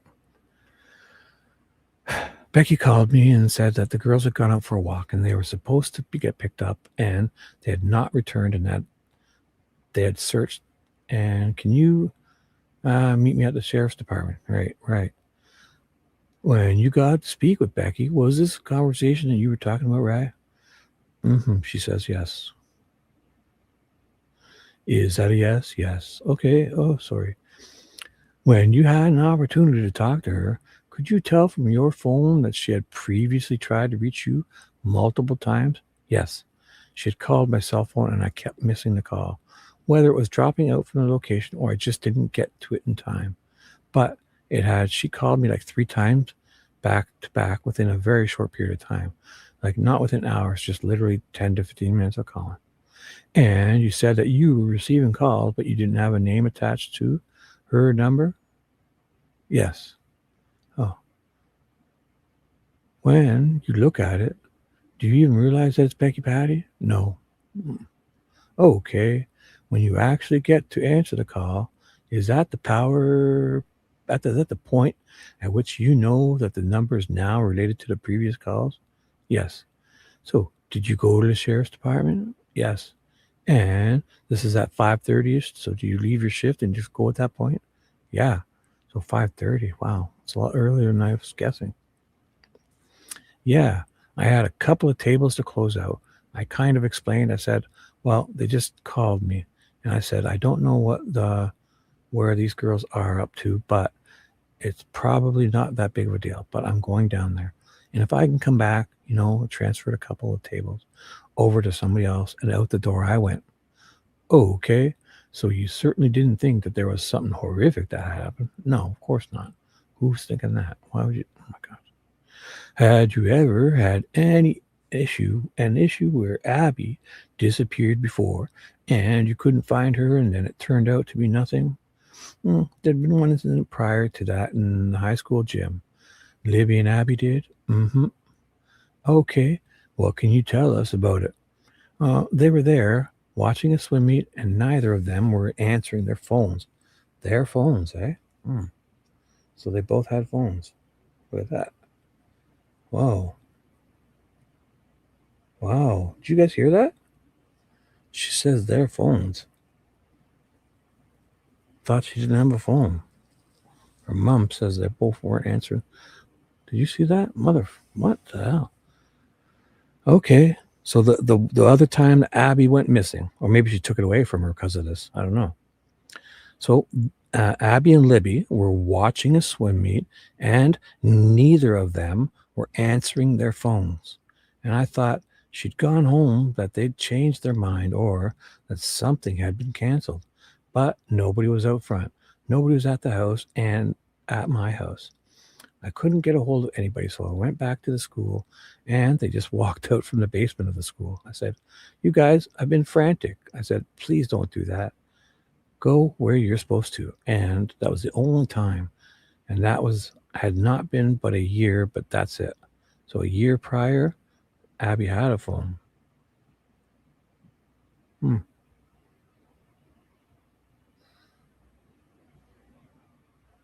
Well, I don't know. No, she sounded like she didn't have a phone because she wasn't allowed to have phones. But apparently she was at this time. This was a year ago. I don't know, right? Because the whole reason Abby doesn't have a phone is because she's not letting her have one until grade 9. unless something's happened where she took it away, probably. So we'll figure it out. Hey, Judy, good morning. I just was talking to you and I didn't realize. Hey, could be. We're gonna figure this out. Good morning and welcome. Let's do this. But that's kind of weird because we'll find out. I'm gonna move on. It was a year prior, if that. So okay, a year earlier. If that was not in their habit because they didn't go places by themselves. They were at the school for volleyball. They were at the school for meets and things like that, was it? And you talk about that like you were there to pick them up and they weren't outside, correct? And so were you in communication with Libby on that particular incident? Because Abby didn't have a phone. Oh, she didn't have a phone, eh? What? She's correcting her. Do you see this? Oh my God. Diener is kind of, I bet you Diener wasn't going to ask this because maybe it could be that Anna honestly like accidentally screwed up, but it doesn't sound like it. It sounds like she slipped up to me. There was one incident before, like they weren't answering their phones. Neither of them. So it's not a slip up. So Abby and Libby were watching a swim meet and neither of them were answering their phones. This is Abby. It's not that because if because at this time, if it's just Libby, she would think, oh, she would just be calling Libby's phone looking for Abby. But neither of them were answering their phones. So again, that's not a slip up. It's too much happening here. See, they were watching the swim meet, and they weren't answering Libby's phone would be the answer. But that's not what she says. Neither were answering their phones. That's Anna talking about Abby and Libby. And so she fixes it here. Ooh, don't let them know. So something. Diener comes in to save the day. And so were you in communication with Libby on that particular incident? Because Abby didn't have a phone? Correct. We fixed it. And since you were the one picking them up, if Becky, Patty, or Kelsey didn't remember that particular incident, wouldn't it be because they weren't involved in the pickup? I wasn't actually picking them up. It was supposed to be me dropping the money off to Abby while they stayed for an event, and then nobody was there. If Becky and Patty didn't remember a particular incident, would it be because they weren't involved in the pickup? The money off to Abby while they stayed for an event, and then nobody was there. And so I thought something had happened. Of course, she couldn't have called me. Why couldn't she have called you on Libby's phone? Not the whole thing here? It's supposed to be me dropping off the money, but I thought something had happened because she couldn't have called me. Went home, came back to the school, talked with a few other parents, and about 10 or 15 minutes later, one of the parents had seen one of the girls.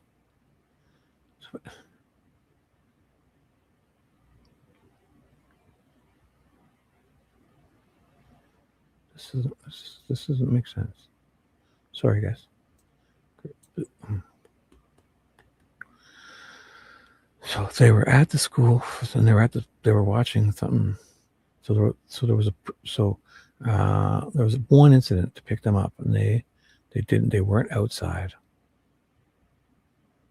So you were in over here. This is the one. So had you ever had an issue where Abby disappeared before and you couldn't find her, then it turned out to be nothing? They had one incident prior to that in high school gym. Yes. In the high school gym. Libby and Abby did. Okay, what can you tell us? They were there watching a swim meet, and neither of them are answering their phones. And I thought she'd gone home, or that they'd changed their mind, or that something had been canceled. But nobody was out front. Nobody was at my house. I couldn't get a hold of anybody. So I went back to the school and just. So did you try calling Libby's phone? Is that what you're saying? And I said, please don't do that. To go had not been but a year, but that's it. That was the time. So you're saying Anna's calling Libby's phone, and Libby's looking at it and not answering? Does Libby even have a phone then? Sounds like they both do. Oh boy. So you're about like that. You were there to pick them up, and they didn't. They weren't outside. So, boy. So one of the parents had seen one of the girls and said, your mother is looking for you, and you need to go outside. And they both marched out. Sounds like neither of them had a phone. Oh boy. Yet she tried. Neither of them were answering their phones. Now, neither. Okay. So you were there to drop off money? Yep. For them to stay for an event. Okay. Other than that, had you had any concern about Abby, like not showing up when you needed to pick her up? No. Okay. Any concern about her being safe in the care of the Patty family? Absolutely not. No other questions, Mr. Baldwin. Hi, Anna. How would you like to describe Abby's voice? Was it soft when she normally talked, or was it kind of average or louder? Any way you could describe it? I would say Abby's voice depended upon who she was speaking with. When she was with her family and her friends and her cousins, she spoke pretty candidly and pretty openly, but if you were to walk up and speak to her, she would probably go down to about this level and keep a pretty low tone. And did she have more of a high school pitched voice or a lower pitch? She was high pitched when she got excited. I think that's all the questions I have. Thank you. Yeah. Miss Diener? No redirect. Does anybody on the jury have any questions for Mrs. Williams? All right. Thank you, Miss Williams. You may step down. You may call your next witness. Judge, the state didn't have other witnesses scheduled for today. Oh, you don't? What happened to that guy, Mitch Catrone? Sheriff. Judge, yes, I can continue on if the court wants. No, I thought there was going to be some other proceedings outside the presence of the jury, but I'm happy to continue on forward with witnesses. Can we approach? You want to go over here? Over here? So they told me that this recording. Okay, great.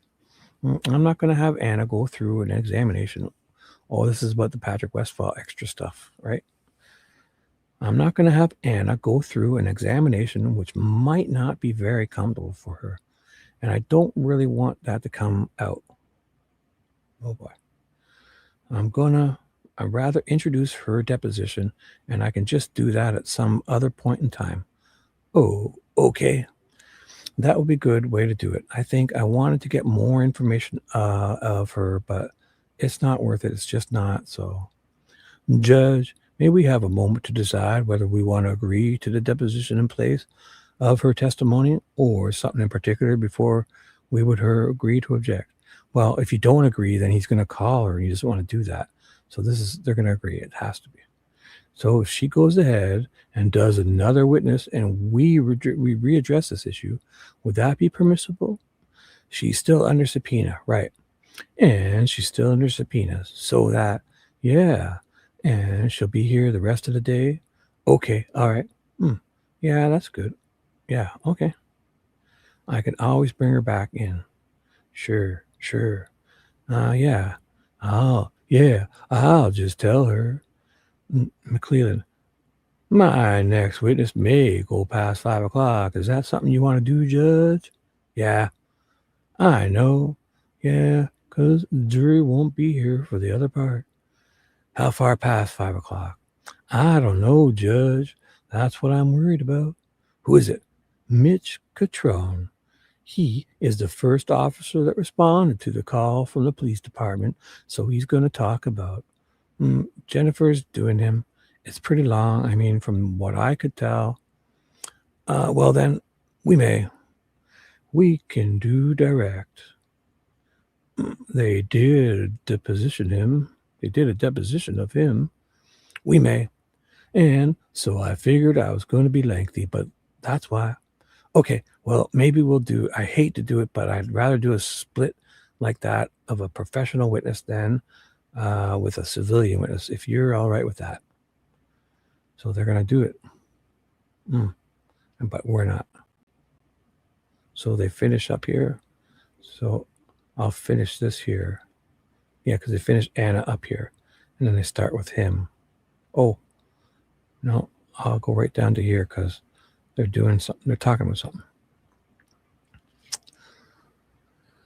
So Gull wants to not finish with like Anna. He wants to finish with a Ellie, like a professional witness. Yeah. Oh, no, sorry. Yeah. No, sorry. That's Baldwin. Yeah. Okay. All right, Judge. Well, ladies and gentlemen, we do have a witness that we can call. It may be rather lengthy witness, so we may have to split the witnesses direct and cross. We'll just kind of play it by ear and see where we're at.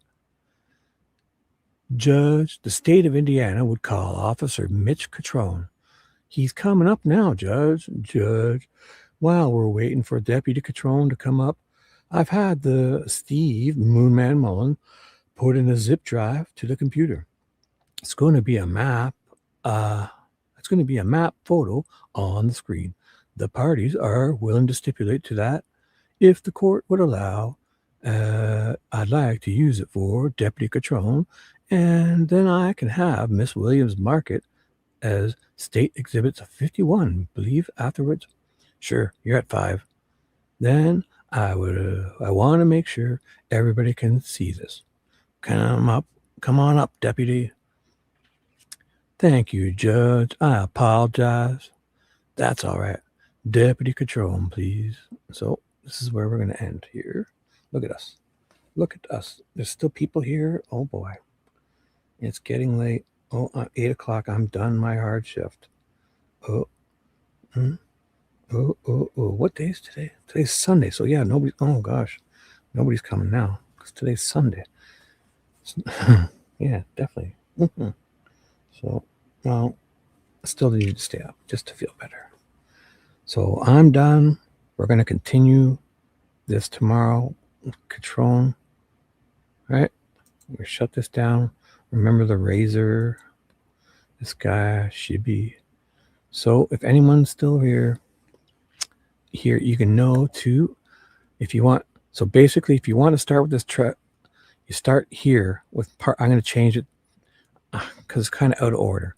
Part 2 is where it starts, the opening statements. Then part 3, I should change this. I got to change. I'm going to put this thumbnail here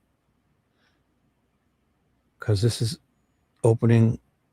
I'm going to change it. Put part 1 with openings. Yeah, opening statements, and at the end of it, no, this is just opening statements. At the end of it, I finish the defense's opening statements, and I start with Becky Patty on this one.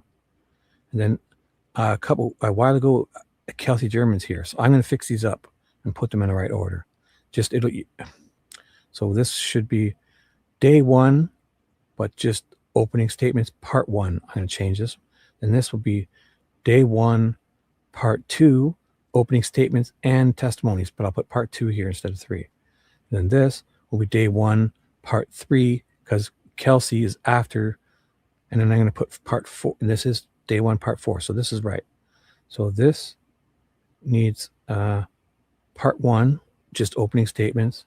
This needs part 2, opening statements. I finish the defenses and go into the testimonies of Becky Patty. And then this, I finish Becky Patty here. And this, I do the whole, oh no, I don't. What did I do first? I started Becky Patty. I don't even remember anymore because I thought we did Becky Patty today too. I'll fix it up. It'll make sense. Because I did Kelsey a while ago. So I did Becky Patty. No, today I did that. What is going on? Who did I start here with? Who's the other person? Who's the other person that's there? Where the heck is that? Sorry, guys. How do I get back there? No, I don't. Oh, I can go to Ala's website here because I can just go to the whole thing. Start. Oh boy. Sorry, guys. So somebody else. Derrick, German, Becky, Patty. Who was it again? One. Day one, testimony. No, jury, no, it's right here. It's got to be right here. Becky, Patty, and Kelsey. This is weird. I'll figure it out. I'm going to be shutting her down so you guys can say your goodbyes to anybody if anybody is still here. I'm going to be shut her down any second now. Just want to figure this out. Oh boy. No, I don't want to figure this out. February, March. No, I'm not. That's where am I? The trial happened in 2024, dude. October 18th. Oh boy. So you guys have a great day. Say your goodbyes now. It is day 2. Jury trial. Sorry. So the testimony is Kelsey, I forgot. So Kelsey. No, I didn't forget. What's going on here? I'll figure it out. All right. Have a great day, guys. Thanks for being here. I forget how we even did this show. Oh, this was a weird start because I forgot Dave was supposed to go live. So the first hour or two, we were killing time because we were waiting for Dave to go live. So the first hour or so, once we realized Dave wasn't going live, I tried to start a show. And so there's that. All right. Yes, you guys have a great Sunday. Watch some of the replays, and I'll try to fix up those thumbnails. And you guys go watch some replays. Come on. Hit that like and subscribe, comment underneath, and just pretend I'm amazing so YouTube sends me all these great notifications. All right. Comment and underneath and drop emojis wherever you want and under all of the live streams. Hey, look at this guy. Where you been? You listened to the whole show, you jerk. Oh my. And you didn't say hi, my brother. FBD, you lurker little pickle boy. You've been listening to the whole show? Oh, I'm mad. You say hi more. I command ye. Did you hear Grumpy Shibby earlier? Oh boy. I'll let you make it up to me, FBD. Oh, you just woke up? Oh, did you? Oh. So you started watching the show and fell asleep? That's great. That's my secret, I think. That's how I'm getting views. As if I start and then people fall asleep. Yes. Perfect. So what's going to happen? That's great, because if you leave the show open while you sleep, then I'll get the view, but now you're going to be so curious. You got great sleep. You're going to replay it, right, brother? And then you're going to leave comments and thumbs up. I feel it. Yes. Excellent. Yes. Oh, I forgive you. Yes. If you guys want to do that, open the show and leave it running. You must leave it running and fall asleep. You can even mute me if you want. Wake up and say goodbye like this guy. Wake up and then right. Now I get 2 views out of you because you're so curious of how amazing this show went. The first hour is magic. Trust me. You wait till you see, because we think Dave's going live. I wake up at 10:55 p.m. I had it scheduled for 11 to start, but I thought it was Wednesday night, and it turns out it was Saturday night. So Paula helps us out. That's why I renamed this to the Paula, dedicated to Paula, because she helped us out. You'll figure it out. Watch the beginning. Then I realized it's Saturday night, and I'm about to start a show doing this, and I realized, we're just kind of hang out until Dave goes on. Owl. So we hang out for like an hour and a half, and then we get a notification that Dave is not going live. So after I've changed the title and thumbnail, we change it back, and Paula then fixes us again because she realizes that David posted that. He didn't just cancel. He posted a post that nobody got. So Paula found it and saved us and said, Dave's for sure not going live. So it's a whole great thing. So do that. All right, guys. Have a wonderful day, and we'll see you later. Thanks for being here. Night, night. 25 ways to say shibby. Shibby. Shibby. Shibby.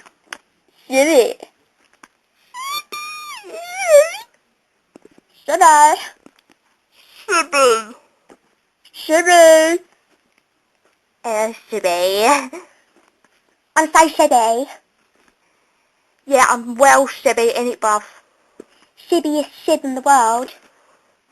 As shibby as shibby can be. Shibby. Shibby. Shibby. Shibby? Shibby. Shibby. Shibby. Can we just stop on the shibbying? How many have we done? I don't know, about... I don't really know. I haven't counted. Me neither.